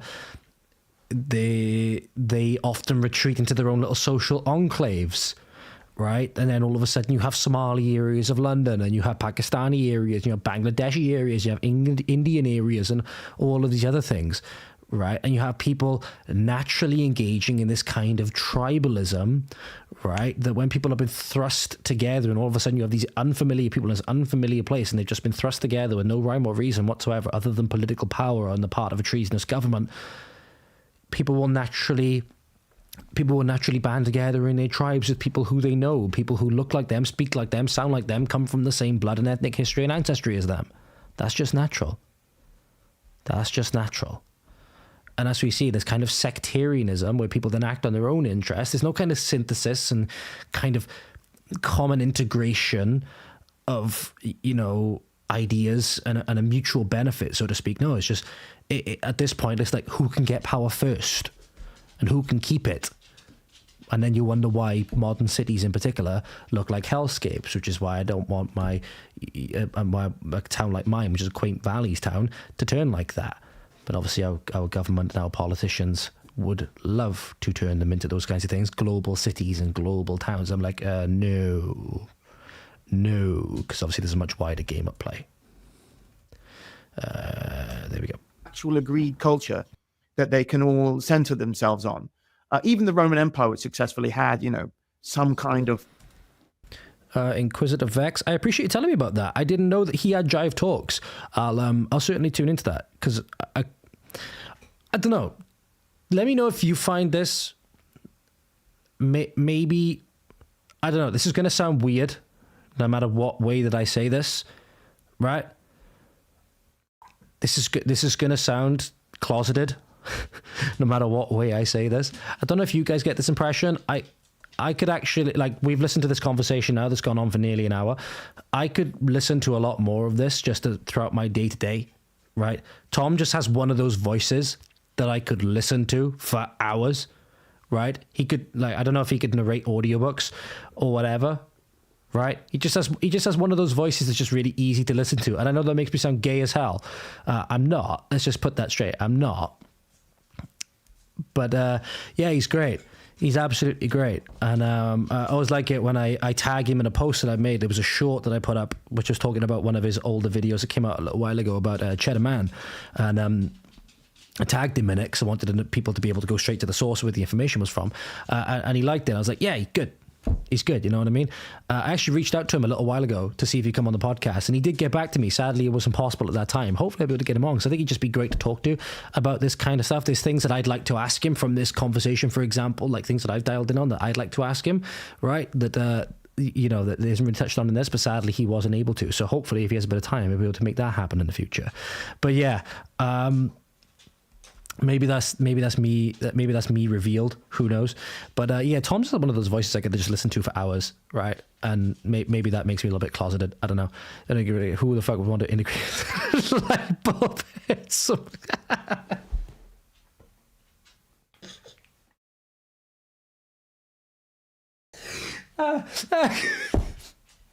That sent me. Fair play. Oh, I wasn't expecting that. Thanks, I need that. Oh shit. I wasn't expecting that. That made me laugh. But yeah, I think that would be good. There'd be more questions that I'd like to ask him, different lines of questioning that I'd like to go down. But yeah, hopefully maybe if, as I said, I think I said this earlier, if he releases the documentary he's been working on, publicly, like on YouTube or Rumble or whatever it is, and we can go over that, hopefully. Maybe if it's behind a paywall initially or whatever it is that he's doing, maybe on a Patreon or buy me a coffee, whatever he's doing, that maybe it might be locked behind a paywall initially, but maybe hopefully we'll be able to go over that at some point, because I know he's been doing a lot of interesting work, going to many areas within Europe at the moment. I know he's been going all over Europe doing this documentary about the history of the European peoples. So I think that would be really, really interesting to go over as well. He seems like a really, really good guy. He seems like a really, really decent guy as well. A lot of people would say that based on the stuff that he said at the moment, reinforcing the indigenous rights of the British people and explaining where they're from, that this is Nazi, fascist, racist rhetoric. I'd be like, are you really gonna... You can't. Nothing he said can be construed as hateful or anything like that. I think it is. Yeah, is that the origin of the Saxons thing? I think it is, if I'm not mistaken.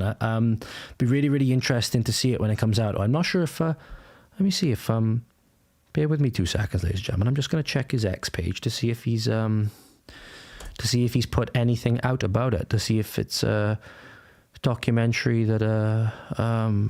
let me see, Tom Rowsell.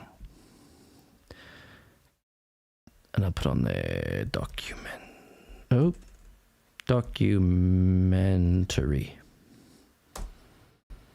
Let's see if he's put anything up about it. November the 11th, 2025. For those who don't know, I made the most watched feature-length documentary about the history of cannabis. Okay, I have my next point of discussion, I have my next stream, ladies and gentlemen, of Tom Rowsell's content, The History of Cannabis. Free history documentary now up on YouTube, British Tin. I don't know if his newest... here we go. Did the Romans become too dependent on Germanic auxiliaries? German archaeologist Daniel Nosler thinks so. An excerpt from a Cummings Survive the Jive documentary about the Saxon homeland. That was on November 18th, 2025. So I can only assume that it is in the works currently. So hopefully, if it's coming out in the future, we'll be able to go over that as well. But stay tuned for a VOTV watch party stream on the history of cannabis. I think that would be extremely interesting. But yeah, definitely be looking forward to that origin of the Saxons thing coming up in the future. Absolutely. It managed to incorporate the various peoples of the Mediterranean into it, and they came into Italy and mixed, but they all centered on the Roman culture. They all became Roman. So even, Greek-speaking Arabs in the Levant worshipped Zeus. Even though they were that made it possible. Now there's no common culture. There's no common agreement on anything. That's absolutely nuts. People aren't even. That's absolutely nuts. Can you imagine Greek-speaking Arabs in the Levant worshipping Zeus? that just sounds like. I'd love to just insert at this point and go in like, I'd love to stop and go, Tom, you just said Greek-speaking Arabs in the Levant worshipping Zeus. I understand, can we do a deep dive into this right now? You just put a bunch of things there together that seem like they should not go together whatsoever, but this is something that occurred naturally over whatever historic period of time. We need to talk about this. Can we talk about the Greek-speaking Arabs in the Levant worshipping Zeus, please? I think that'd be really interesting. Willing to assert that there is such a thing as an English culture anyway. So how can you possibly expect these migrants to assimilate to something that the authorities don't even say exists? So it's absolutely hopeless. Yeah, you have spoken about how people do, and if anyone goes and reads into it, you'll find that argument you made, which is people think because there was an invasion of the Anglo-Saxons, which is at the root of the English nation as we know it today, and the peoples, then that effectively is a carte blanche for just allowing new peoples to arrive en masse. But yet, in the same token, you will find that those same people are the people that are in the academic sphere currently trying to change or even erase the notion that Anglo-Saxons existed before. I can't remember what term it is they've alighted on, but it's something like early English, perhaps. I don't know what they're referring to it as, but they knock the foundations out from beneath their own argument by doing that. Academics are a massive problem in many fields, right? It's academics that are behind the whole gender ideology thing and sexualizing children. It's academics that are behind the whole thing that there's no such thing as childhood innocence and all of this stuff. Kimberly Isherwood is a great person whom I've talked to with regards to that. And next Friday, I'm going to be talking with another Public Child Protection Wales member who's been heavily involved in the space of children's education, sexualization of children, all of this stuff as well. Next Friday, I'm going to be talking with her, Catherine Watkins. Academics are a massive problem in many fields because they've just become political activists. They become political activists with this veneer of legitimacy by being called an academic, right? PhD. They're a PhD in what? Gender studies. They're a PhD in what? Decolonization studies or whatever the hell, right? This veneer of legitimacy by the way. And that's why when I was going through uni, I remember when we were doing the employability module or whatever it was, I remember saying that being a PhD in the field would be like climbing the top of a personal mountain or whatever. And I look back on that and I'm thinking, not necessarily what the hell was I thinking, because I think that maybe the field that I was in was one of the more legitimate fields, right? Sports and exercise science is the field that I was in. So it's not like a gender studies or a fat studies or anything like that degree. But I'm thinking, what does it even mean anymore?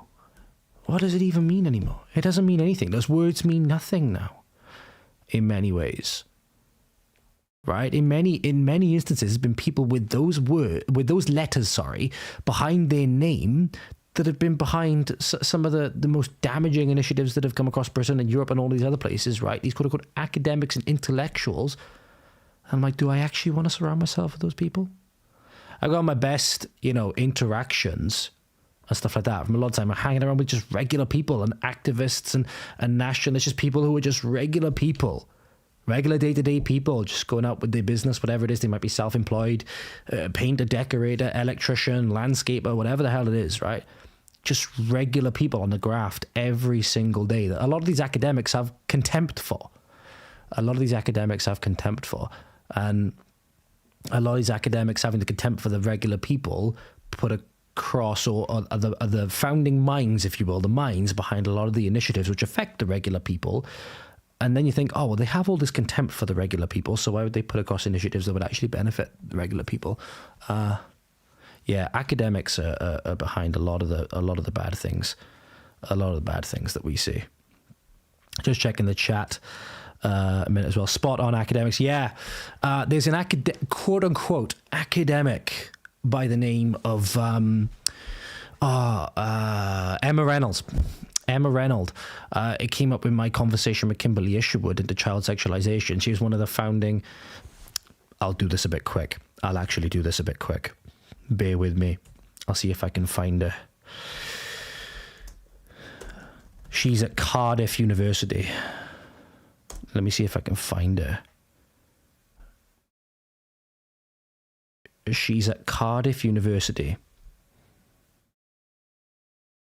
Where is she? Oh, I can't find her now.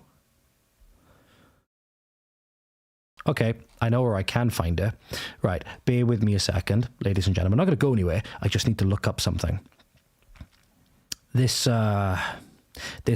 academic who doesn't believe in childhood innocence looks exactly like you would expect her to. Would probably look exactly like you would expect her to. So this is from my conversation with Kimberly Isherwood, Witnessing the Death of Innocence, it's called. Witnessing the Death of Innocence with Kimberly Isherwood. I just want to see if I can find it. Might have to look in the transcript. Where is it? I'm just trying to think where in the conversation it would have come up, because I put her image. Here we go. It's somewhere here. Right. Let me see if I can find it. Apologies, I'm not checking the chat at the moment, ladies and gentlemen. I just really want to see if I can find this, because for some reason, even though I have... There we go. Thank you, YouTube. This is Professor Emma Reynolds. She's one that, at the time, she was Professor of Childhood Studies in the School of Social Sciences, Cardiff, UK. And yes, I'm aware that I missed off the second lot of quotation marks or inverted commas, whatever it is, at the end of UK. I'm aware of that. She's one of the ones that is pushing this idea. She doesn't believe in childhood innocence, all of this stuff, pushing the gender ideology through Cardiff University, all of this stuff. One of the premier minds, as far as I'm aware, still at Cardiff University, as far as I'm aware, that Kimberly Isherwood highlighted that Kimberly Isherwood basically pushed her off of social media by challenging her publicly and stuff like that. Yeah, these are your academics, ladies and gentlemen. And I'll be the first to say, what is it? Don't judge a book by its cover, so to speak. And you think they know best, or they think they know best, and you're stupid for not agreeing with them. Yeah, absolutely. And so basically the whole thing is that children are sexual from birth. The whole Kinsey theory of childhood sexualization, that children are sexual beings, right, is parroting that all the way through and is coming down from Cardiff University now. So one of the premier forces pushing this ideology through the schools. So obviously you've got to take the credit. It's coming from the globalist organizations like the World Health Organization and stuff like that, and then it's coming through the universities, and then it's dissipating its way through guidance into the school system. Oh, pardon me. But yeah, they pardon me, sorry, ladies and gentlemen. I'm still getting over a little bit of a cough at the moment. And yeah, this is what they say. They think that, you know, children are sexual from birth and all of these things. You wonder why children are being taught to, self-pleasure, so we say, and all of those things. This is the kind of stuff where it's coming from. In fact, just in case you haven't seen it, I'll quickly grab the link. I'll quickly grab the link, and I will, hopefully this will come through to you all, and I'll put it in the chat. Yeah, it is. It's predatory. It absolutely is, and that's why I want more people to be aware of exactly what's coming through the school system. It's truly horrendous. I've seen a lot of the materials that they have within the school system myself. It's not good. A lot of really hard leftist literature. So you have the standard anti-racist stuff. So you have like Ibram X. Kendi and all of these things. But even at the college level, you have a lot of this LGBT, literature through the school system. It's absolutely rife with it. It's kind of think that nonsense say to justify their actions. Yeah, sure. For sure. Absolutely. Just going back through the chat at the moment. It sounds like word salad, but it is a thing. It's just a specific edge case. Obviously, Alexander the Great conquered Asia. Oh, yeah, he did. Yeah. How did I forget that? So they speak Greek. Yeah. Obviously, the New Testament was written in Greek. Obviously, the people group is Arab, but once Rome takes over, they worship Roman gods. Yeah, for sure. So maybe he did mean Jupiter. In that instance. Yeah, that's really, really interesting. So maybe it was a slight misspeaking or whatever. But yeah, obviously the important to remember, the Romans were pagan before Christianity, before Constantine legalized Christianity, and that sort of took them over, right? So yeah, that's really, really interesting. Appreciate you filling that in for me. Really, really appreciate you filling that in for me, Inquisitor. Really, really appreciate you filling that in for me. But yeah, she's actually at Cardiff University. So people thinking that Kinsey was American, John Money was American, all of these things, right? Well, no, it's taking root in Britain as well. It's taking root in Wales. One of the premier forces of driving this stuff through the system is in Cardiff University. Again, going back to that example, she is, or at least he was at the time of doing the interview that I did with Kimberly Isherwood. The interview I done with Kimberly Isherwood as well was about 5 months ago. It was May, I believe. Oh no, sorry, July 18th. July 18th it was published. And she was then still the professor of childhood studies in the School of Social Sciences at Cardiff, UK at that time. So yeah, really, really disgusting stuff. Really, really disgusting stuff. Oh yeah, the biggest thing is I completely understand that as well, Inquisitor, when you say that about a receptive audience. I try to remain keenly aware of my ignorance and stupidity as best as possible, and that I don't know everything, and I there's a lot that there's incomprehensible amounts that I don't know and could never know. So that's why, in fact, I like watching these, for example, in a public forum, like watching this interview, for example, with you guys in the watch party, because I've been exposed to all different kinds of perspectives and knowledge that other people have, right? People have recommended books to me. I've been involved with people that have their own experiences and stuff like that. And yeah, I'm receptive to pretty much everything. I'll hear pretty much anyone out, right? Doesn't mean that I'm necessarily going to change my opinion or anything like that. But I try to always go with the strongest evidence goes. That's where, in my opinion, it's led to the positions that I have now, right?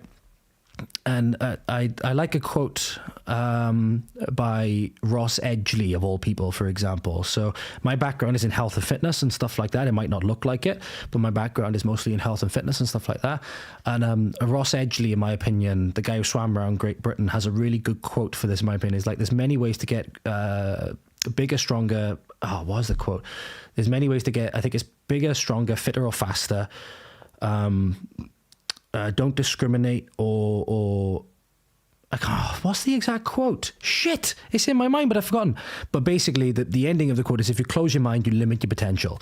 So I try to keep an open mind as much as possible to not let my brain fall out, which is what I think most people should try and do.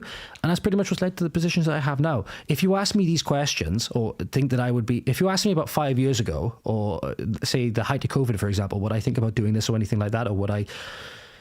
5 years ago, me would probably look on the me in horror today. You know what I mean?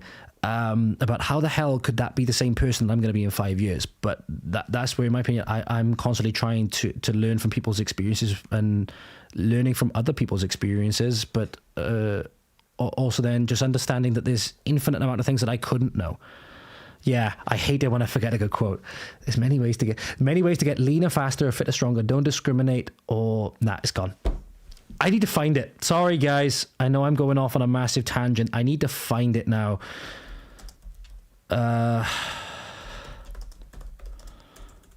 see if it's on YouTube. I'll see if it's on Google. It's probably on Good Quotes or something like that. See if I can find it. What's this? Oh, it was a thing on Facebook, but it made me... here we go. Is it on here? I think it's don't discriminate or favor. Yeah, here it is. There are many ways to get fitter, stronger, and leaner. Don't discriminate against any of them or favor one. As soon as you do, you close your mind and limit your potential. So that's where I sort of am, but I apply that to pretty much everything. And so there's people that have far more knowledge and expertise in certain areas than me, which is why I try to actually reach out to them, to have conversations with them to understand what their perspectives are. Like, hopefully I'm going to have some good conversations coming in the future as well. That's why I wanted to reach out to Kimberly Isherwood to have a conversation about child sexualization in Wales, because she's one of the premier voices with regards to it. I wanted to reach out to whistleblowers in the NHS to understand what's going on in the NHS, right? Victoria Rickson, Justine Winter, Lisa Peregrine, all of these people are available on my channel, on Spotify, Rumble, all of these other outlets that have tremendous, not tremendous as in good, but tremendous stories to tell to highlight the problems. If I want to understand, as I did with James S's, what's going on in the therapy space at the moment, how the government is trying to encroach on therapy, I'll go and ask them. And that's the biggest thing, is what I, really, I forgot I was going to go with that. It's like, I want to hear from them specifically. My most recent sport has been Brazilian Jiu-Jitsu, of all things, but I played football throughout my youth. I was too much of a pussy initially to play rugby, but I did eventually get into it. I did eventually man up and get into it, in which I played on the wing for the most part, a little bit at flanker, but I played mostly on the wing. Throughout my time in college where we done sport, we done a variety of different sports. We done, just the standard different sports, hockey, badminton, a little bit of football here and there. First time I ever played netball, which, but another sport I was increasingly fond of was basketball as well. That was a sport I started to get a little bit good at, right? One of the ones which throughout comp I sort of had maybe a little bit of an edge in, which really gave me, a little bit of social cred, which, didn't really save me, if anything. I did play rugby. It wasn't my initial sport. I was too much of a pussy initially, but I did play rugby, and I've got the slightly broken finger to prove it. Okay. But yeah, I did play rugby. I played for a couple of local teams with rugby. Broke my ankle playing rugby. Fractured a finger playing rugby. Probably had a concussion playing rugby as well. Yeah, and I do miss those days, to be honest. I don't miss getting injured, but I do miss those days. Sport that maybe I'd like to go back and play, to be honest. But yeah, I did play rugby, and I have a lot of memories from my rugby days, going down to different places in the world for, if we had an away fixture or whatever it was, some away fixtures and whatever, and we'd have the night outs afterwards. Let's just say what happens on some things stays on those things. Gracies, yeah, familiar with the Gracies. Hodger Gracie, there's a bunch of different Gracies as well. I forgot. Oh shit, what's his name? I've forgotten the Gracie that was at UFC 1. Oh no. But I actually got a fair few instructionals, which it's kind of sad, really. I haven't actually been back to my local jiu-jitsu gym because, to be honest, this is one of the things that I will say. When your politics change and you start saying things in a public way, and you understand that a lot of people may not agree with you, or you're worried about how people will react when you go back to an area, go back to training after a long period of time. And if people know about these kinds of things and whatever, that they either might see you differently, or they might treat you differently on the mats and stuff like that. It's why I haven't actually gone back for the most part. Henzo, that's the one. Thank you. Henzo and Horace. No, Horace. Of course it was Horace Gracie. Oh, was it Henzo? Oh no, they all have different. Yeah, whichever one it was. I need to Google it now. I can't believe I have to Google this. This is like Gracie UFC one. Who was it? It was Hoist Gracie. Hoist Gracie, I believe it was. Hoist Gracie versus Ken Shamrock, 1993 UFC 1. But you have so many Gracies. The Gracies are a tremendous lineage, right? You have Hodja, who's one of the, he has a jiu-jitsu gym in London, I believe, doesn't he? Is it London? It's somewhere in England. He actually has a jiu-jitsu gym, Gracie Barra. Actually had a match with somebody who was of Gracie Barra gym in one of my competitions.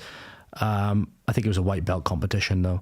So, yeah, I know he has a gym in England. No, he has a gym in England. But no, it's Hoist Gracie.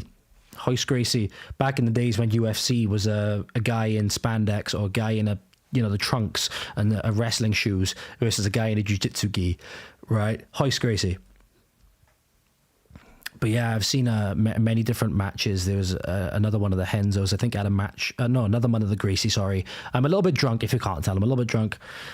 They have similar sounding names. They do. I think Henzo was the one who John Danaher, I believe, was trained by Henzo Gracie. Hammersmith, thank you. Yeah, he has a gym in Hammersmith. Kind of shocked me when I figured out when I saw that what was it, Al Bundy could. I think it's Al Bundy. Is it Al Bundy? He's a black belt, if I'm not mistaken, and he could beat up both Keanu Reeves and whoever the other one was. But it shocked me when I saw Tom Hardy, Mark Zuckerberg was getting into it. Who's the other celebrity that often gets on the mats and does it? There's another celebrity as well that gets on the mats. Yeah, that's the one, versus Ken Shamrock for the title. I never thought I'd end up with a BJJ conversation today. This is awesome. This makes me want to go back and train.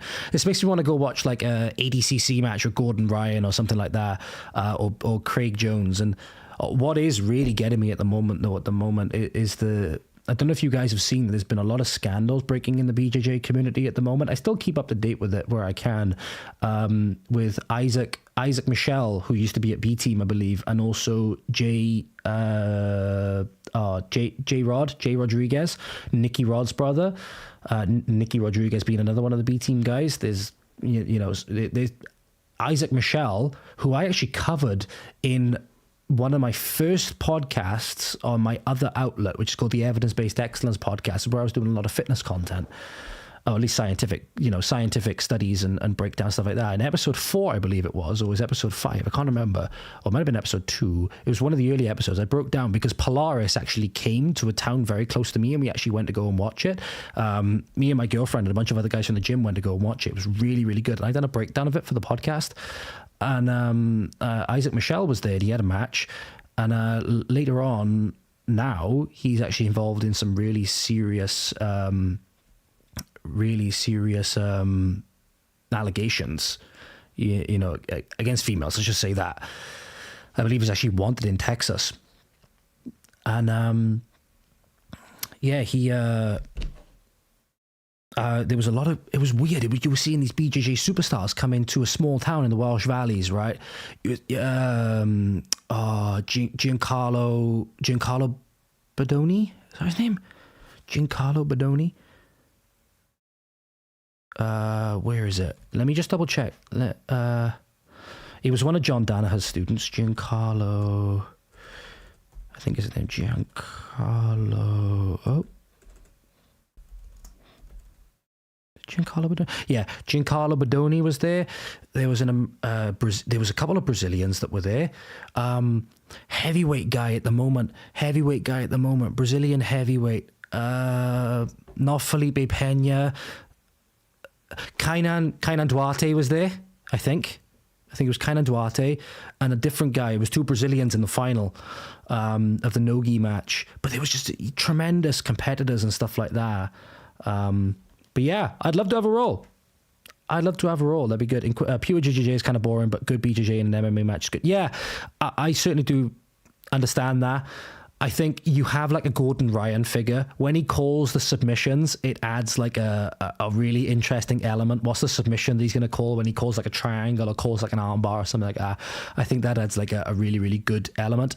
But yeah, I've had the pleasure of training with some really, really good guys that are on the up and coming MMA scene at the moment. Some guys, I've had the pleasure of sparring with some guys that are currently in the PFL. UFC competitors I've had the pleasure of sparring with in the gym that I was training at. Really, really tremendous guys. In fact, I got a really, really good story about a really, really up and coming guy who's in the UFC at the moment. He actually came out to the gym. I had an inter-club match at our local gym where it didn't go very well. Let's just say that. I ended up getting choked out, and I didn't even realize it. I ended up waking up in the recovery position, and my coach who was running the match ended up putting me in there, and I ended up waking up being like, did I win? Right. And he actually came out to the car park as I was going out to put my stuff in the car, and I was going to leave. And he said, look, don't worry about it. Don't worry about it. You know, those things happen. You get back on the horse, you get back. And he came out specifically to see me. And bear in mind, where my car was parked, it was about probably like 100 meters or so from the gym entrance. He saw me leave, or he seemed to ask after me, and then came out to find me as I was getting to my car and literally was jogging up after me to try and get me. I'll never forget that. Right. Yeah. I've trained with some really, really high level guys. It's been a really real privilege of mine. Where I'm from, it's been a real privilege of mine to be able to train those, not train those, to train with those guys and actually know them on a first name basis as well. Yeah. I won't put any names out there in case they don't want to be associated with the things that I do, in case they don't want to be associated with like the political commentary and whatever else, and the channel that this is, with the things that people say about it. Right.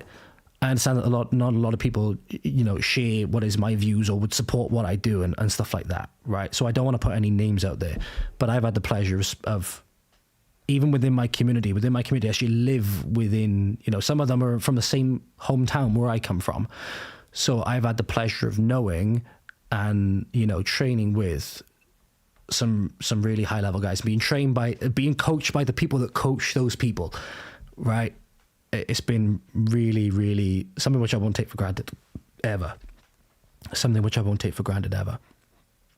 But yeah, I'll take you up on that offer for the roll, Ian, and then hopefully we can maybe go share that whiskey you're offering me afterwards as well. I certainly hope so. You have to tell me. You have to tell me an address. You have to tell me an address, or give me an approximate area or whatever it is. I'll certainly I'll say to take you up on that, and maybe it'll get myself back into training as well because of things that have happened, particularly with regards to this. You know, I haven't been to training for well over a year now, so yeah, I would certainly love that, and then maybe help me get back into it as well. Those guys are full on tough AF. I'm not going to say anything about that in case I disappoint you. I was one of those kids in school that would cry at the drop of a hat, right? That would cry if you looked at him wrong. So I've certainly come a long way since then. But yeah, the valleys certainly hardens up a lot of guys. You know, farmer strength and Mongo strength, a fair bit of Mongo strength as well. But yeah, I'd certainly love that. I'd certainly love that. And it would get me back into the game as well, because I do miss it. I was a bit concerned about going back to, you know, the gym where I was. I've seen people, for example, that people have put up online that they used to train at gyms, and then as soon as their political views became public, they got kicked out of the gym, or they ended up getting treated differently and stuff like that. I'm like, oh, well, maybe that could happen to me. And so I feel as though I don't want to, you know, go back to that, especially when your joints or your life is potentially in somebody's hands. You know what I mean? Kind of the same. I started lifting again recently. Well, that's good. Lifting has shit tons of benefits. You know what I mean? Shit tons of benefits. There's no fountain of youth like lifting in a good diet, or living a healthy lifestyle and a good diet. There's no fountain of youth quite like that. So yeah, the biggest thing that we can hope for is that people live the longest and happiest and healthiest lives possible, right? And maybe that involves a little bit of getting choked out by a arm triangle or just a regular triangle, whatever it may be. I'm one of those people, the last thing before I resume the video, it's been a long tangent, I appreciate this. last time, I was one of those people that when I saw a triangle in the UFC, a triangle choke, I'd be looking at it and be like, that's nothing. That's absolutely nothing. Any of you guys been put in a triangle choke? As Ian, I would expect that you have. Has anybody been put in a triangle choke? Oh my God, it's one of the worst things ever. That if you guys have ever had that, as something looks like nothing, a triangle looks like nothing, and then you're literally getting choked out with the most muscular and strong parts of somebody's body, their legs, and then you realize, oh shit, that's why people tap. Yeah, never would have thought that would have happened from the first time I ever saw a triangle. It looked like nothing. And then I saw Gordon Ryan choking people out with triangles and whoever else it was. I'm like, oh, I went to training one day. I was like, oh, that's why they tap out of triangles. I get it now.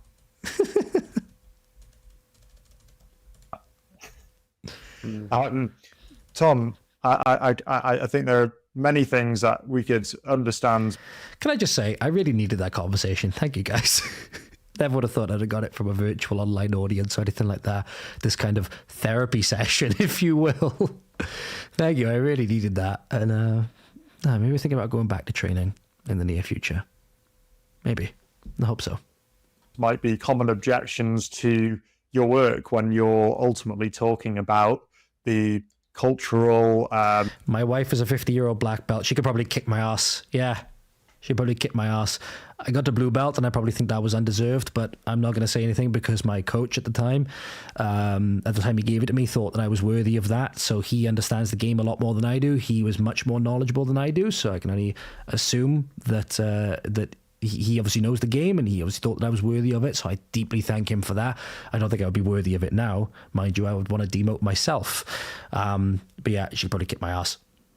But yeah, massive respect. Because if you're, a black belt, by most wisdom, you're looking about a minimum of 10 years in the game for the most part. So massive respect. Massive respect. Uniqueness of the peoples of the Northwest Europe in an age of multiculturalism and mass immigration.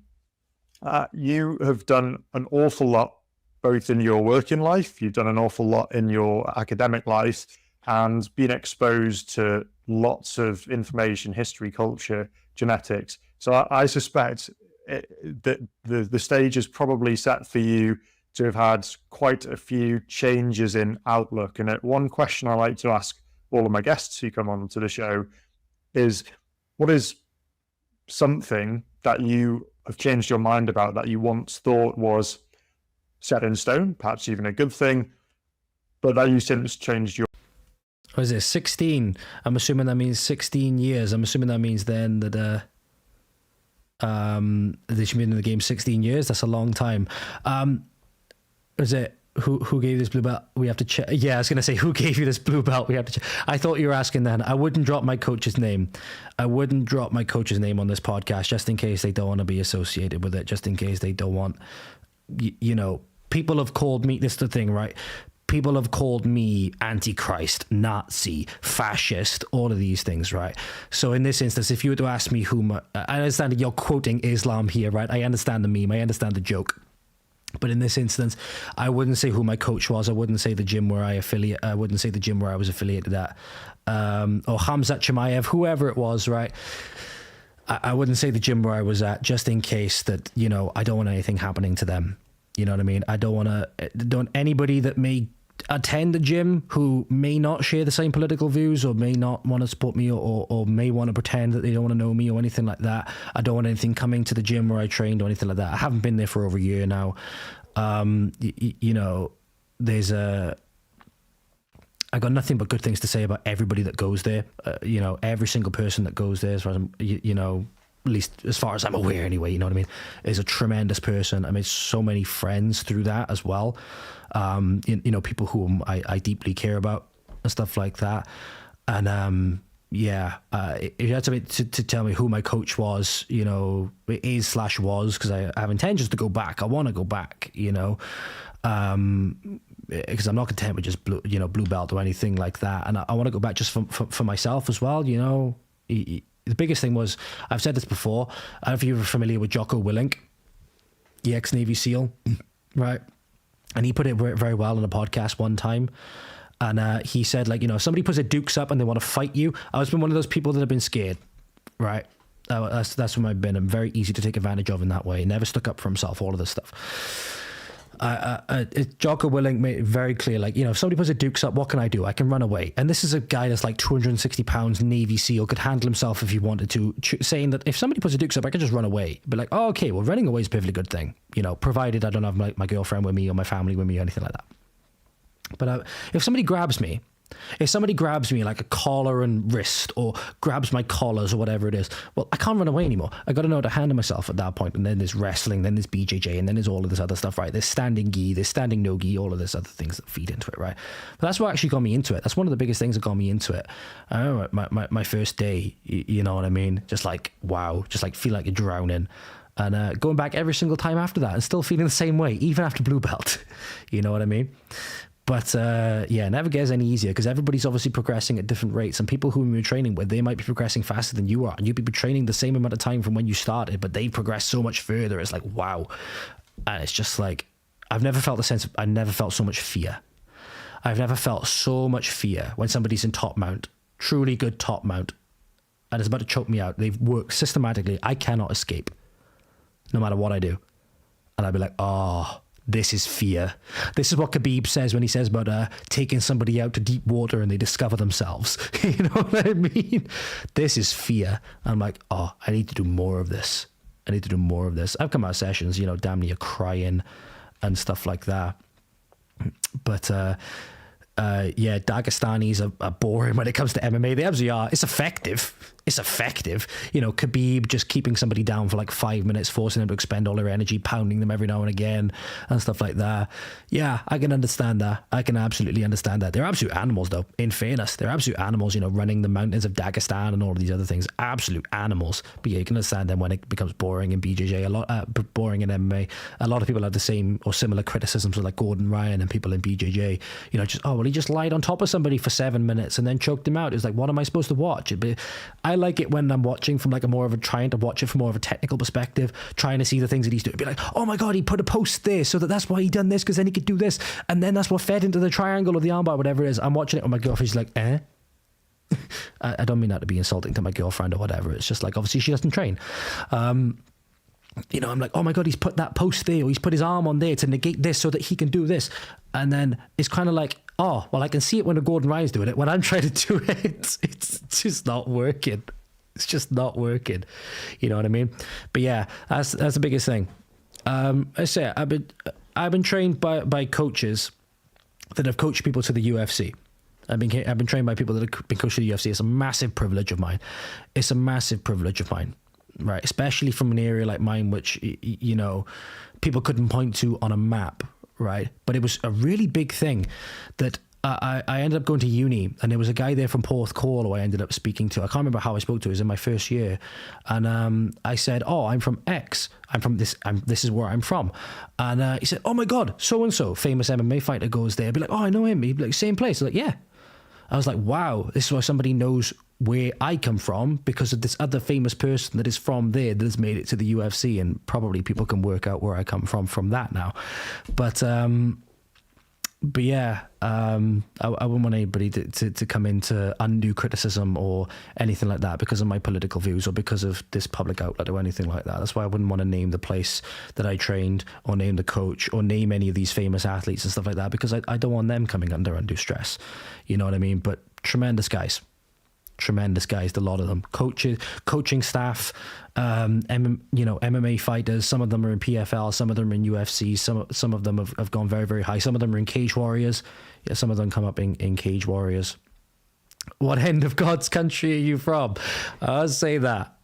Somewhere in the Welsh Valleys. Somewhere in the Welsh Valleys that can make his way up for a role wherever we're going to, Ian. Put it that way.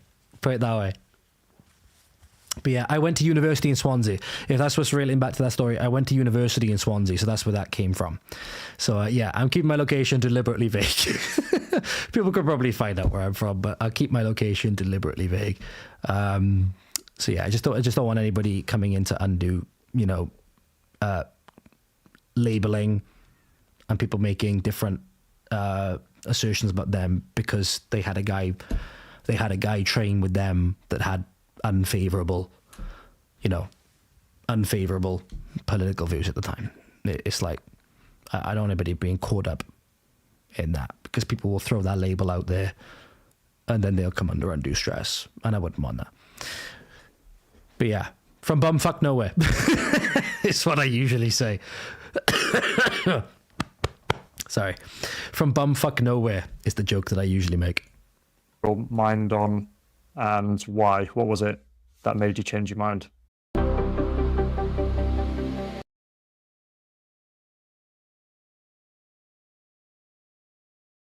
Mind on things all the time. When new evidence comes out, I go with what the consensus of evidence shows. So when new evidence comes, often you have to rearrange your beliefs. There was a kind of narrative that was popularized by Maria Gumbutas, that the Neolithic Europeans who existed prior to the Indo-Europeans were well, she actually went so far as to say they were matriarchal. I never believed that they are matriarchal, but I did believe perhaps that they were relatively more egalitarian than the Indo-Europeans. But like, when we look closely now at like evidence, genetic evidence and other archaeological evidence, it's very clear that they were also highly stratified society, perhaps even more socially stratified than Indo-European society, patriarchal, based on ruled by dynasties of divine lineage dynasties of male, patrilineally defined, of inbred god, sometimes inbred god kings who were interred in these magnificent megalithic monuments of the. You mean good societies were patriarchal? I dare say I've just upset a lot of feminists there, but hey, the truth be the truth. One thing I like that Tom said there, getting back to this whole thing, I appreciate this extended discussion, by the way, guys. Thank you ever so much. I really appreciate this.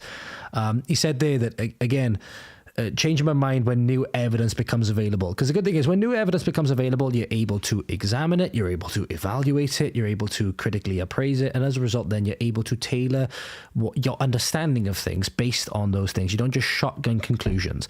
And also, you don't just accept things based on preconceived notions or whatever it is. I done that with what I think is potentially a really, really good case for something that could be going on with a Somali daycare recently.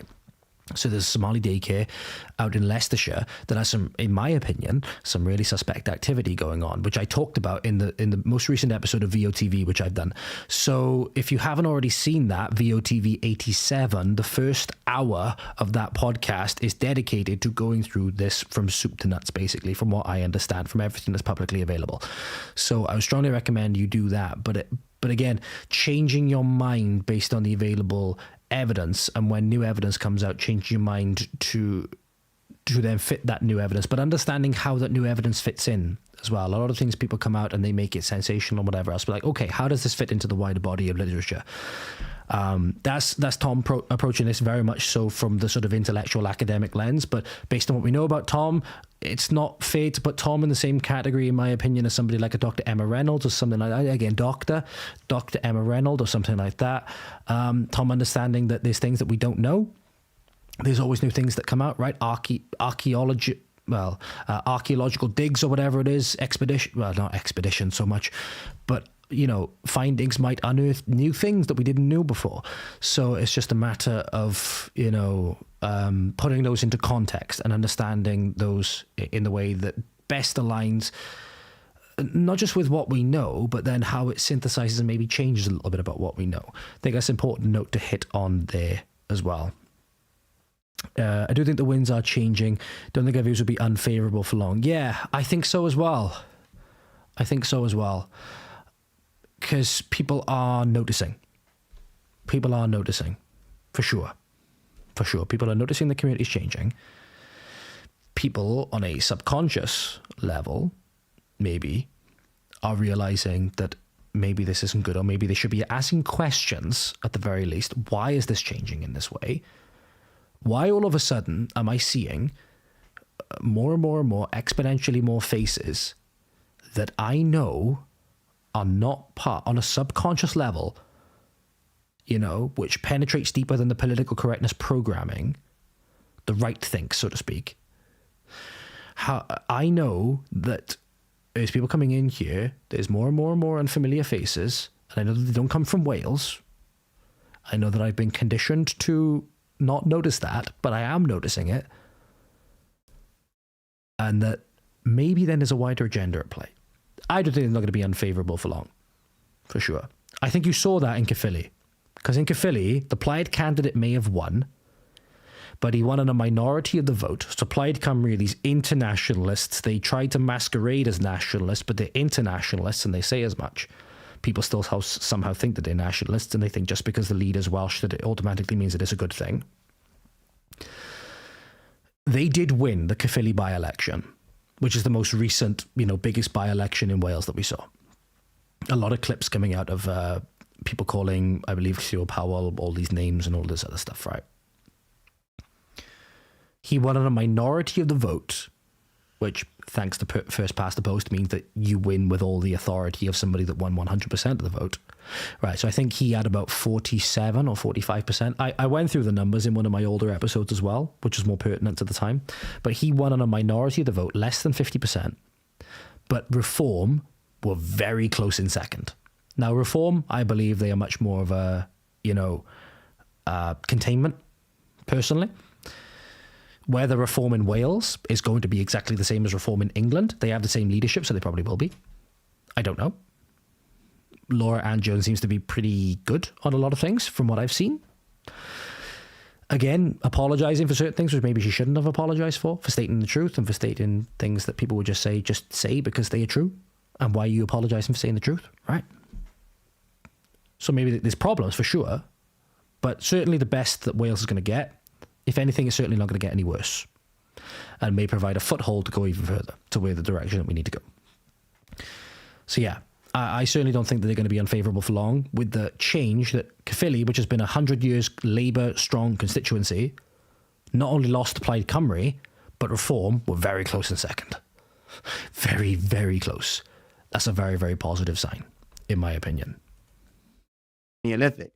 So they were more akin to something like ancient Egypt, than any kind of feminist egalitarian utopia that some mid 20th century authors imagined. So that was, that's been constantly adjusting my view of them. That they were warriors, they were murderers, they were killers, they were not peaceniks of any sort.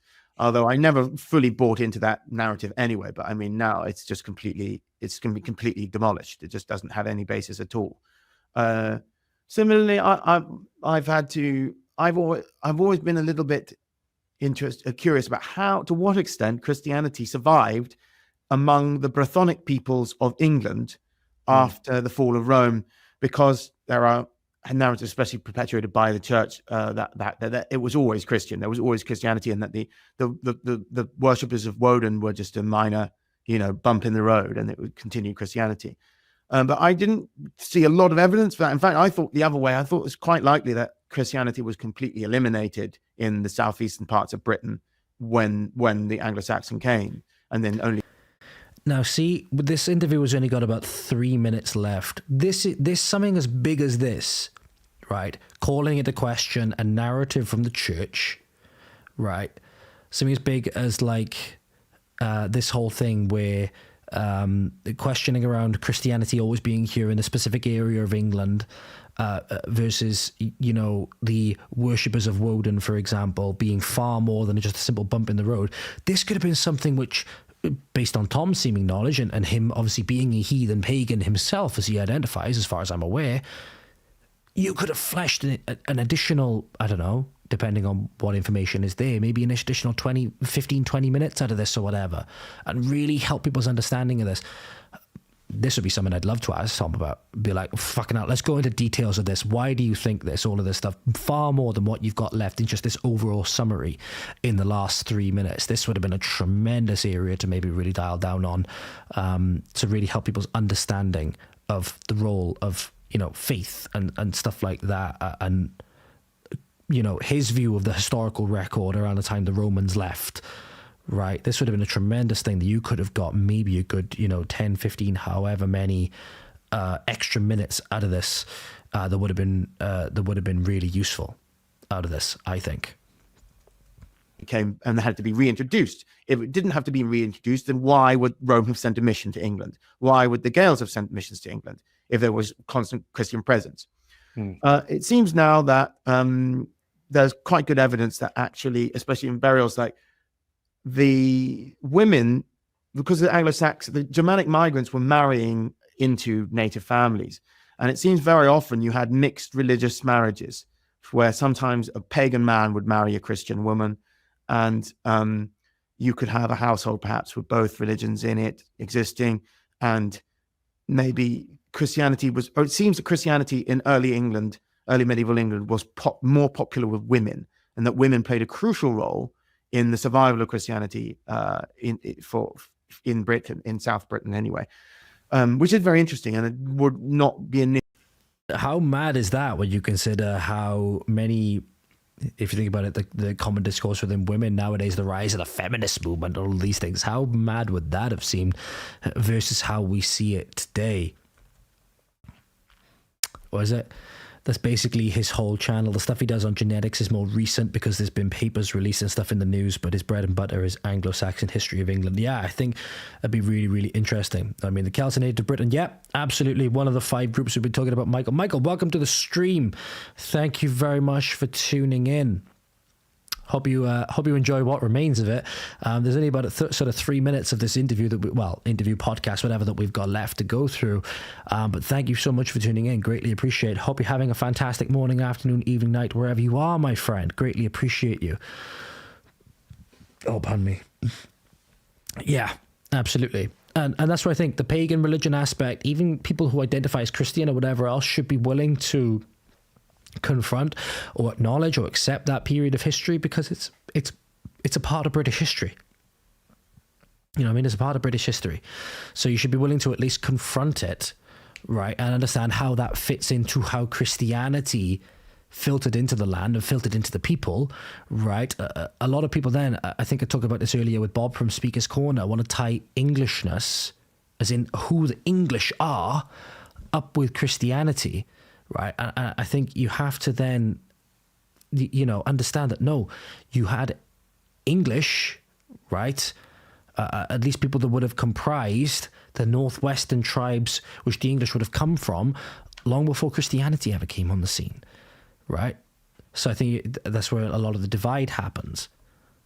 But yeah. It's been a really, really interesting conversation. I would have loved to have dialed down more on this with Tom if I was the one doing the interview. You know what I mean? I think this would have been a really, really interesting part of the conversation. Initially, what I'd thought, but this kind of thing. Yeah, I'm always willing to change my mind on things. Well, I think there could be a use for that amongst the rest of us, and the general population can become far too stuck in the mud and refuse to see things when they come across our gaze. Tom, it's been an absolute pleasure. Before I let you go, you do have a substantial footprint online. Perhaps you can tell everyone where they can find you, and if there's anything that you're working on that you're excited about that we can expect to see in the coming months. Oh, sorry, that's an ad at the moment. Do bear in mind, just before I play this, I'll mute this ad and I'll play it a bit quick. Just bear in mind that this interview. Oh, sorry, ladies and gentlemen. This, I hope that didn't affect anything. I accidentally hit something inside my OBS. This interview was recorded about a year ago. So do bear that in mind when Tom's about to say maybe projects that he might have been working on at this time might already have been released by now. So do take that with maybe either a grain of salt or whatever, right? So I think this, when was this interview published?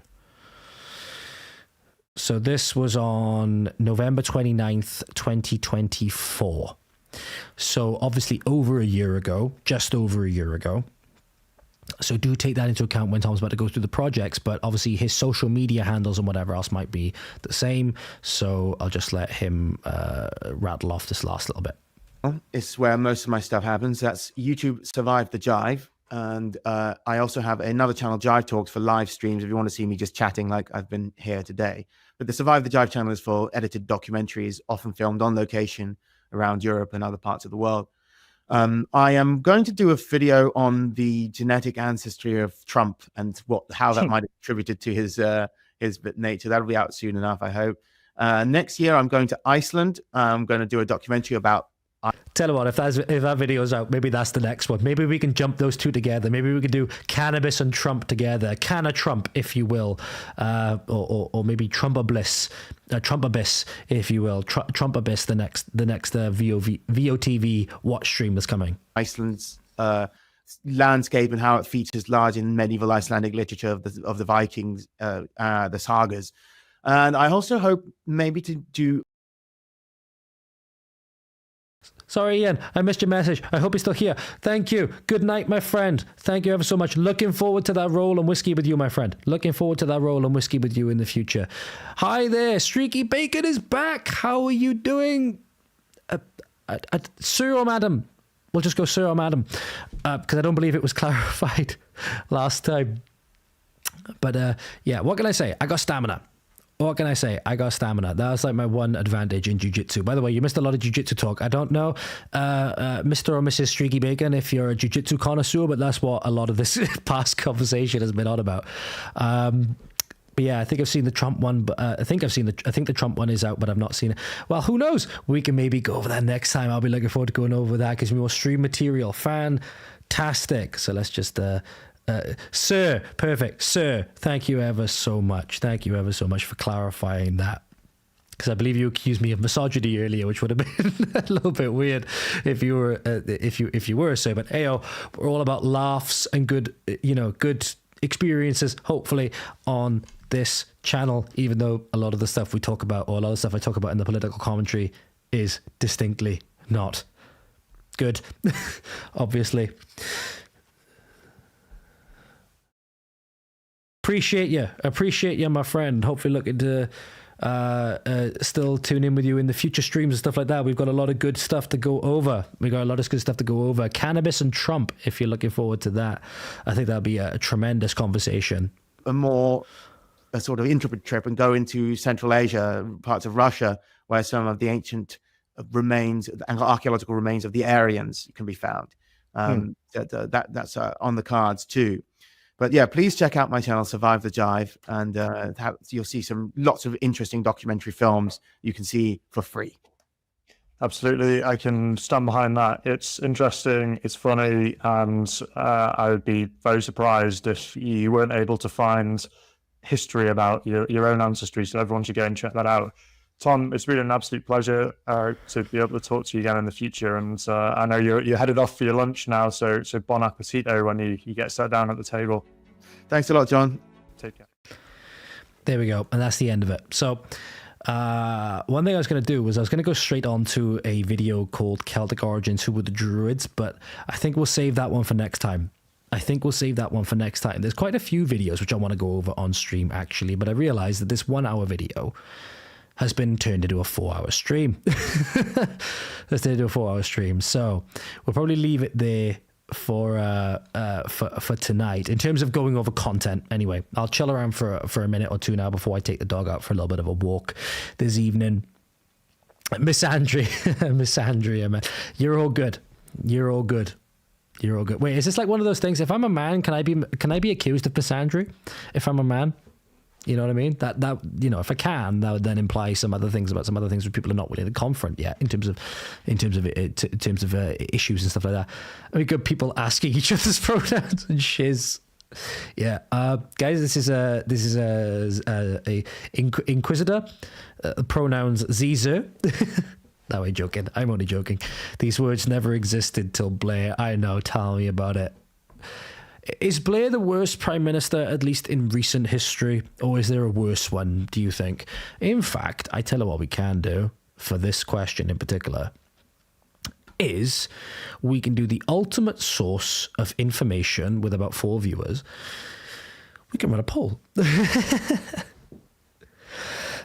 The intro on the Celtic one is hilarious. I'm glad you've seen it. I'm glad you've seen it. The intro on the Celtic one is hilarious, which I'm going to save it till next time. I'm going to save it till next time when it isn't in a time where with paper thin walls I'm going to wake up all of the neighbors with my laughing probably. Oh shit. Oh, Tony Clare. We're going with Tony Clare. Tony Blair, the worst British PM in recent history. I'll tell you what, I'll give you a time frame. I'll give you from, say, 1980 to present. We'll do to present. We'll do 1980 to present, and I always leave the unsure option in there as well. But we'll go. Screwed it up. I screwed it up. Would be nice to have a producer that does all this stuff. There we go. I'll take Z over Bellend. I know there's no end of people that will call me a Bellend, so yeah, I think I would as well. Is he the worst? And I will quickly flash over to my other screen a moment, ladies and gentlemen, where I will be right back. I just need to go and break the seal, but I will be right back.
Okay, I'm back. What are we getting up to?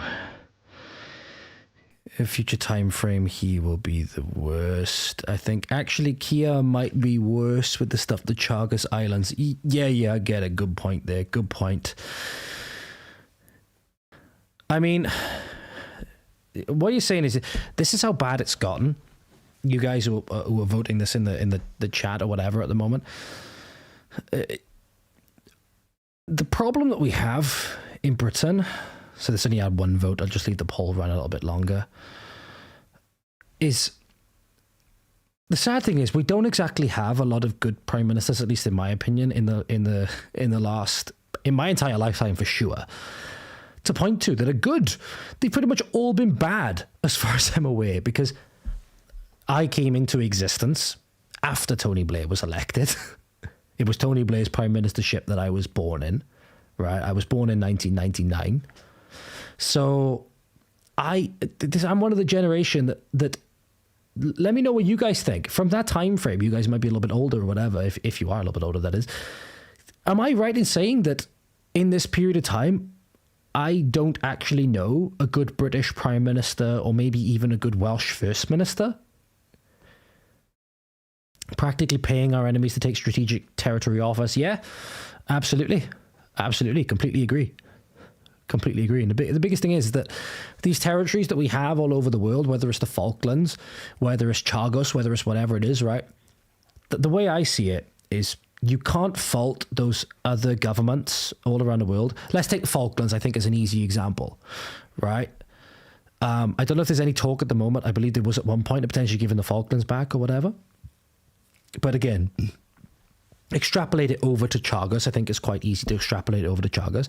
Is that you can't fault, for example, Javier Milei for having his eyes on that territory, for wanting it for Argentinians, right? Or wanting it as part of Argentina, right? You can't necessarily fault him for that. It's our duty, or it's our government's duty to defend it.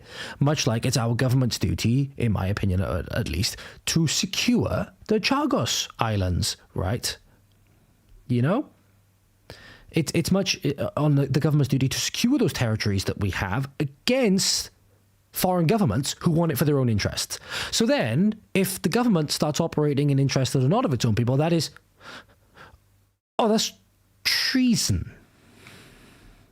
That's treason. I'm a little older than you, and I don't think we've had a good PM or First Minister. Yeah, completely agree. Completely agree.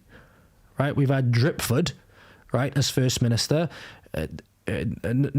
No offence to him for this reason, but we had a foreigner who was the head of Wales, a Zambian First Minister, and now we've got Eluned Morgan. I think that's all I've known in my lifetime. You know, it's ridiculous. It's absolutely ridiculous. And yeah, thank you. I appreciate your understanding on this. It's like, you know, Trump's going to go do whatever he's going to do. Javier Milei going to do whatever he's going to do. Xi Jinping's going to do whatever he's going to do. Tin Pot dictator in North Korea is going to do whatever he's going to do. Putin's going to do whatever he's going to do. All of these other big players are going to do whatever the hell they're going to do. Right? And it's on us to take care of ourselves. At least that's the way I always thought it was. I'm a generation older and everyone have been fuckers. Yeah. You ask people around my community what they think of Margaret Thatcher, and none of them will have a good thing to say, as you can imagine. Mining community. That's another place maybe you can give a clue as to maybe where I'm from based on what I've said in this podcast. Well, not podcast, live stream. The place where I reside or whatever. Heavy mining community. My place, place where I reside in the Welsh Valleys, heavy mining community. At least it used to be. Anyway. And where's the king been? Where's the king while his kingdom is sold off? I don't know, probably praying to Allah and reciting something in Arabic, isn't he? You know, I often say we don't actually have a king. We have a Grand Mufti in Westminster. That's the way that I see it. King is like his mother watching the empire crash and the indigenous fade away. And in many instances, cheering it on as well. You got to think, right? This is something I do think. I understand he's quite a controversial figure. And I think he'd be another really interesting person to have an on-the-record conversation with as well. Zoomer historian before the sword of Damocles fell on him on YouTube. But he was one of the ones that, highlighting how the Queen was really no different to Charles today. But the only difference is that Charles not going to get away with it in the same way that Queen Elizabeth II was, right? And regardless of any of his other potential, I don't want to put words in his mouth, what political views he may or may not have based on his telling of history and all of these things, right? The things he says on social media and all of these things, right? Regardless of the things he may say that or views that he may have or not have, it's like he was the one that highlighted that Queen Elizabeth was really one of the biggest ones that presided over the destruction of Britain and the British Empire. Rhodesia, then the destruction of a homeland, the colonization of a homeland, and the enslaving, essentially the enslaving of a people at the hands of the government. It's like, what the hell are you doing? Mining community doesn't exactly narrow it down in Wales. Good, good, because I don't want anybody coming after me. Good. I will say that I covered it before on the podcast, and I don't mind saying this because the town where I grew up in has a monument, well, not a monument, but a mural to one of the premier members of the British Communist Party, which I think is quite telling, right, and why the communities have gone the way that they have. They have a premier member to one of the founding members of the Communist Party, who I believe was born there, and they also have one of the weirdest monuments to the miners that I've ever seen, right? I was in Mardy school when the miners' strike was out on the last pit in Rhondda. I see both sides of the argument. I'm older. I've always despised Labour since a teenager. Yeah, same year. They've been presiding over the same destruction of Wales as, people in England have the grievances over how both Conservatives and Labour and all other manners of government have destroyed England. Yeah, absolutely. I completely agree. And I don't know whether, maybe some of you would have read this book. Actually, I'll go and get it, because contrary to what some may think, I don't know, but bear with me.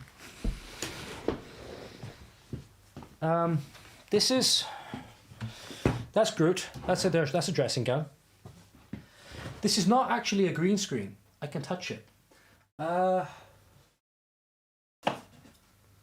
was reading for a while. I don't know if anybody has read it or can maybe give me their thoughts on it.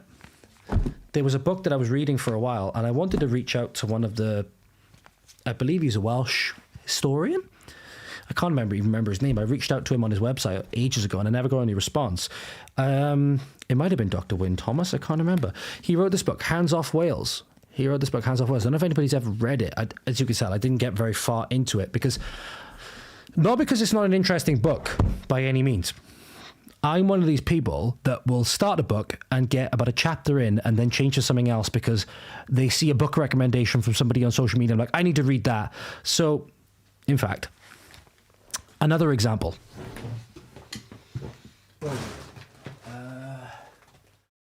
Oh shit, it's here somewhere. Where the bloody hell's it gone?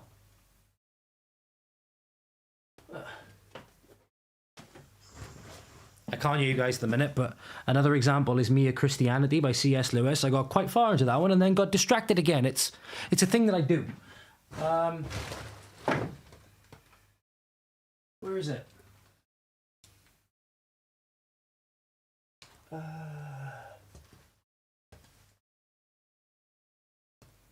I can't find it.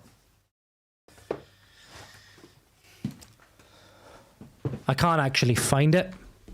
But one of the only books that I finished in recent memory, in addition to Animal Farm and in addition to Occult Feminism by Rachel Wilson, is this one. And that's because I done a members video on it. The Last Girl, story of a Yazidi a girl, Nadia Murad, who was taken as a Sabia by ISIS, and a horrendous story. I found that was really good for illustrating the plight that Britain faces. Good thing is with that one is you can't use the same defenses that a lot of the lefties use, right? With white fragility, white supremacy, all of this stuff, because obviously you can't apply those things to the Yazidis. I thought it was really, really tremendous to highlight those stories. Yes, I'm a terrible for starting books and never finishing them. Yeah, I've heard that a lot of famous YouTubers sponsored that book. Is it called Blinkist? Is it Blinkist? Yeah, I got to be honest. You know, I've written the C.S. Lewis book. I put back on the shelf. I'm one of those people. I like to annotate things. I realize now I like to annotate books, and I think that's why I struggle to read them a lot of time. A lot of times I think I should just read them and then maybe come back and annotate them later. But yeah, a lot of his quotes on Christianity and a lot of his quotes in his books are really, really interesting. I want to get into some of his other books as well, because there's so many. There's just so much literature out there, and fiction and non-fiction, like War and Peace. The Brothers Karamazov, which is another tremendous book as well that I started and never finished. Right, it's just so much, and at the same time, I like reading it because I like getting the whole thing done from start to finish. I like making sure I see everything, and that's why I say with Blinkist, for example, not to mention just another expense I couldn't really afford to take out at the moment, but. Yeah, it's from what I've heard, it's a really, really good service that again summarizes the cliff notes and stuff like that. Yeah, the Yazidis, they absolutely horrendous stuff that happened to them, especially in Nadia's village of Kocho, because they were sold pretty much all of very similar promises to what we were told, right? Oh, it's okay, the Peshmerga will defend you, and then ISIS come over the horizon, and then the Peshmerga abandon them and don't even leave them so much as a gun with a full AK-47 mag to defend themselves, right? And then they get taken over, and the stuff that she is subjected to in that book is absolutely horrendous. The way that she describes it, the treatment that she had as a Sabia. I'm not going to go into detail, obviously, but you can read about it. This is a tremendous read if you haven't done so. And if it, The full video that I done is available in the members area, so it's available in locals, it's available in Patreon, it's available on YouTube memberships. But there are several clips on my YouTube and Rumble channels if you want to go and see my and takes on that. There's many videos that were part of the members area that have since gone public. That went public at towards the end of last year. That you can go and listen to if you want my take on the book. I done a sort of hour-and-a-half long video on it. Are you aware of Robert Seffer on YouTube? He's called the world's most dangerous anthropologist. Plenty of Aryan history. I'll certainly have a look. I hadn't heard of him, so I'll certainly have a look. I guys didn't give a fuck about them, just like the horrors in Syria now. Yeah, I know. It took ages for what was to be described as a genocide against them, didn't it? I think, they came into Kocho around about, I think it was June or August in 2014. And it's a horror book. I describe Animal Farm as a horror book, but Animal Farm is fiction. This, I know I flashed it up on screen a lot. This is non-fiction horror. And I would advise everybody to read it. It's a really harrowing account. Meaning Aryan people from the steppes, or wherever the Aryan branch of Christianity. Important clarification. Yeah, if you can clarify that, I think that's a question meant for you there, Streaky Bacon. If you can clarify that, that'd be really good, because obviously you can have Aryan people and then also Aryan branch of Christianity, which obviously then feeds into the Aryan heresy. Robert Seffer's videos are officially cool as fuck. I'll certainly check it out. In fact, I'll just see who he is. Ooh. Yeah, apologies I was looking down throughout the stream and not looking at the videos, because I was often going onto Google and trying to clarify terms and stuff like that that Tom was saying. Was it Robert? Seffer. Oh. Author, producer, and anthropologist specializing in linguistics, archaeology, and paleobiology, I'm assuming. Oh crap. Fucking hell. I go on Google Images, or I go on Google and then go over to images for Robert Seffer, and it sounds like it gives you about 6 or 7 different people. Let me just make sure I got the spelling right. Let me see if this is right. Okay. It brings up all the same things.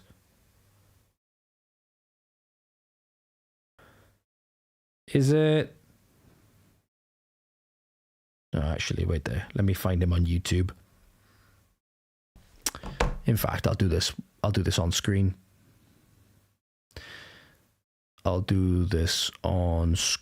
Actually. Be easier to do so. So, Robert. Ooh.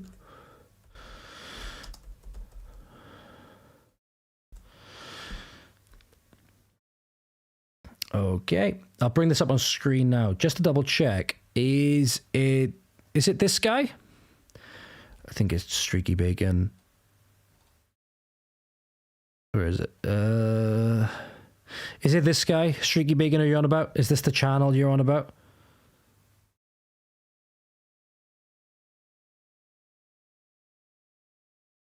Heard of the Yazidi story before, not here to mention. Yeah, if you want a good, maybe, because Inquisitor, you told me, or you clarified that it was Blinkist. Maybe you have it. If you have it, and it has The Last Girl by Nadia Murad on. Oops, sorry. If it has The Last Girl by Nadia Murad on there, maybe go check that out, and it give you the whole story without the sort of, part 2 is essentially, because it's split into 3 parts. Part 2 is essentially a massive, just long scream, and yeah, it's just awful. Not awful as in like awfully written, but just like, it'll make your blood boil. Put it that way. Perfect. Thank you. Appreciate that. There we go. Perfect. I would recommend this one if you want to understand what happened from the perspective of just a young girl in the town of Kocho, is where she's from in Iraq. Then that's a really, really good one to read. She explains, obviously, Nadia is a person, she lost 6 brothers and her mother to ISIS. She's been through hell. She's been through absolute hell. Do you want to know some funny thing? First time she was invited to speak at the UN, they gave her 3 minutes. They gave her 3 minutes. That's all they gave her. Perfect. I'll have a look at that a little bit later. That's all they gave her, 3 minutes. Dragon Bloodlines. Robert Sefer. Dragon Blood Watch Along. Sounds good. Sounds good. He quotes Tom Rowsell in some videos. Awesome. This is awesome. We've got Trump and cannabis. We've got Dragon Blood. God, this sounds like a... this sounds like some kind of weird sort of... I don't know, just something weird underground thing that we've got going on. But I love it. I love it. All right, well... I'm going to leave it there for tonight, and hopefully, if I'm able to, I'll be able to get a VOTV out for tomorrow. There's a couple of things I want to talk about. The X thing with Keir Starmer and the X thing going on. We've got the Kate Holland thing that I talked about before. Kate Holland coming out in an interview being like, oh my God, it's so bad that I got displaced from my role as an MP by a foreign Muslim and whatever. I'd be like, I have no sympathy for you because of the lives that you destroyed by being, you know, a lifelong devoted Labour MP and council member for 20 odd years. So we'll go over all of that hopefully tomorrow. If not, it will be the start of next week. But thank you all. Thank you all for tuning in. Martha, bring me my cauldron. I to use that as my thing to get myself a next drink. I'm a little bit parched at the moment, so I need to go get another one in a moment whilst I take the dog out. So yeah, thank you for tuning in, guys. I really appreciate it. I really, really enjoyed that. And to be fair, I don't know if you guys realize that you kind of were a de facto agony aunt for me. You kind of were a de facto agony aunt for me, which I greatly appreciate. That's my name. My name is George. My name is George, your friendly neighborhood far-right thug, Mr. George Cresswell. Well, I need to show you guys this, actually. I'll be right back now.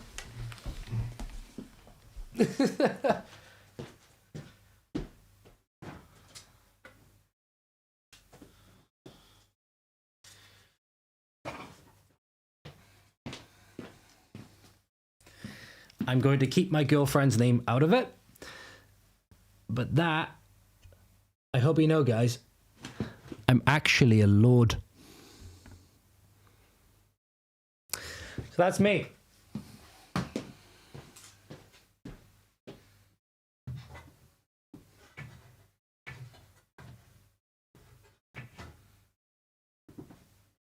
And I tell you what, I got a funny story a bit quick. Before we go, I got a funny story a bit quick. I was working for a gym once and we had to sign up for insurance and we had to sign up for all of this stuff. I actually used that as my title and it was perfectly valid on my insurance. That's a funny story for you to round off today. I was working in a gym one time and when I signed up for the insurance, the link that they gave me, I put in my title thinking it was a joke and they actually accepted it. So yeah, that's a little bit of a funny story for you. To finish off. Yeah. Hoilvar Paub. So yeah, there you go. So that's a little bit of a funny story for you. Oh Lordy, when you're streaming next. Oh, I've started something now. Oh, I've started a new meme now, haven't I? Oh, for fuck's sake. Oh, that'd be funny. I will announce very, very soon. In fact, let me just check the calendar. Let me see maybe when we can do it. I'll put out an official post anyway. Could very well. Let's see. So it's the 11th now. Let's see. Might try and get it done a little bit earlier next Saturday. We could potentially do next Saturday. Certainly, if not before, the 24th of January. 2 weeks Saturday. If not before.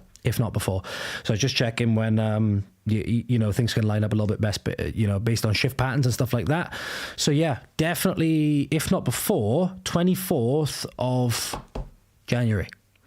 And stay tuned, because I'll be going down to the protest in Rowsell as well. So if some of you are in that area, maybe I'll see you there. But yeah, Lord of the Valleys, I'll take that. I'll take that. All right. Thank you very much, guys. Greatly appreciate you all. I'm doing a double salute for some reason. I'm not going to do a Roman. I'm not going to do a Roman just in case it gets flagged or whatever, but I'll give you a little, I'll give you one of these, right? Yeah, you should get with PA Wales if you ain't. I'll certainly look into them.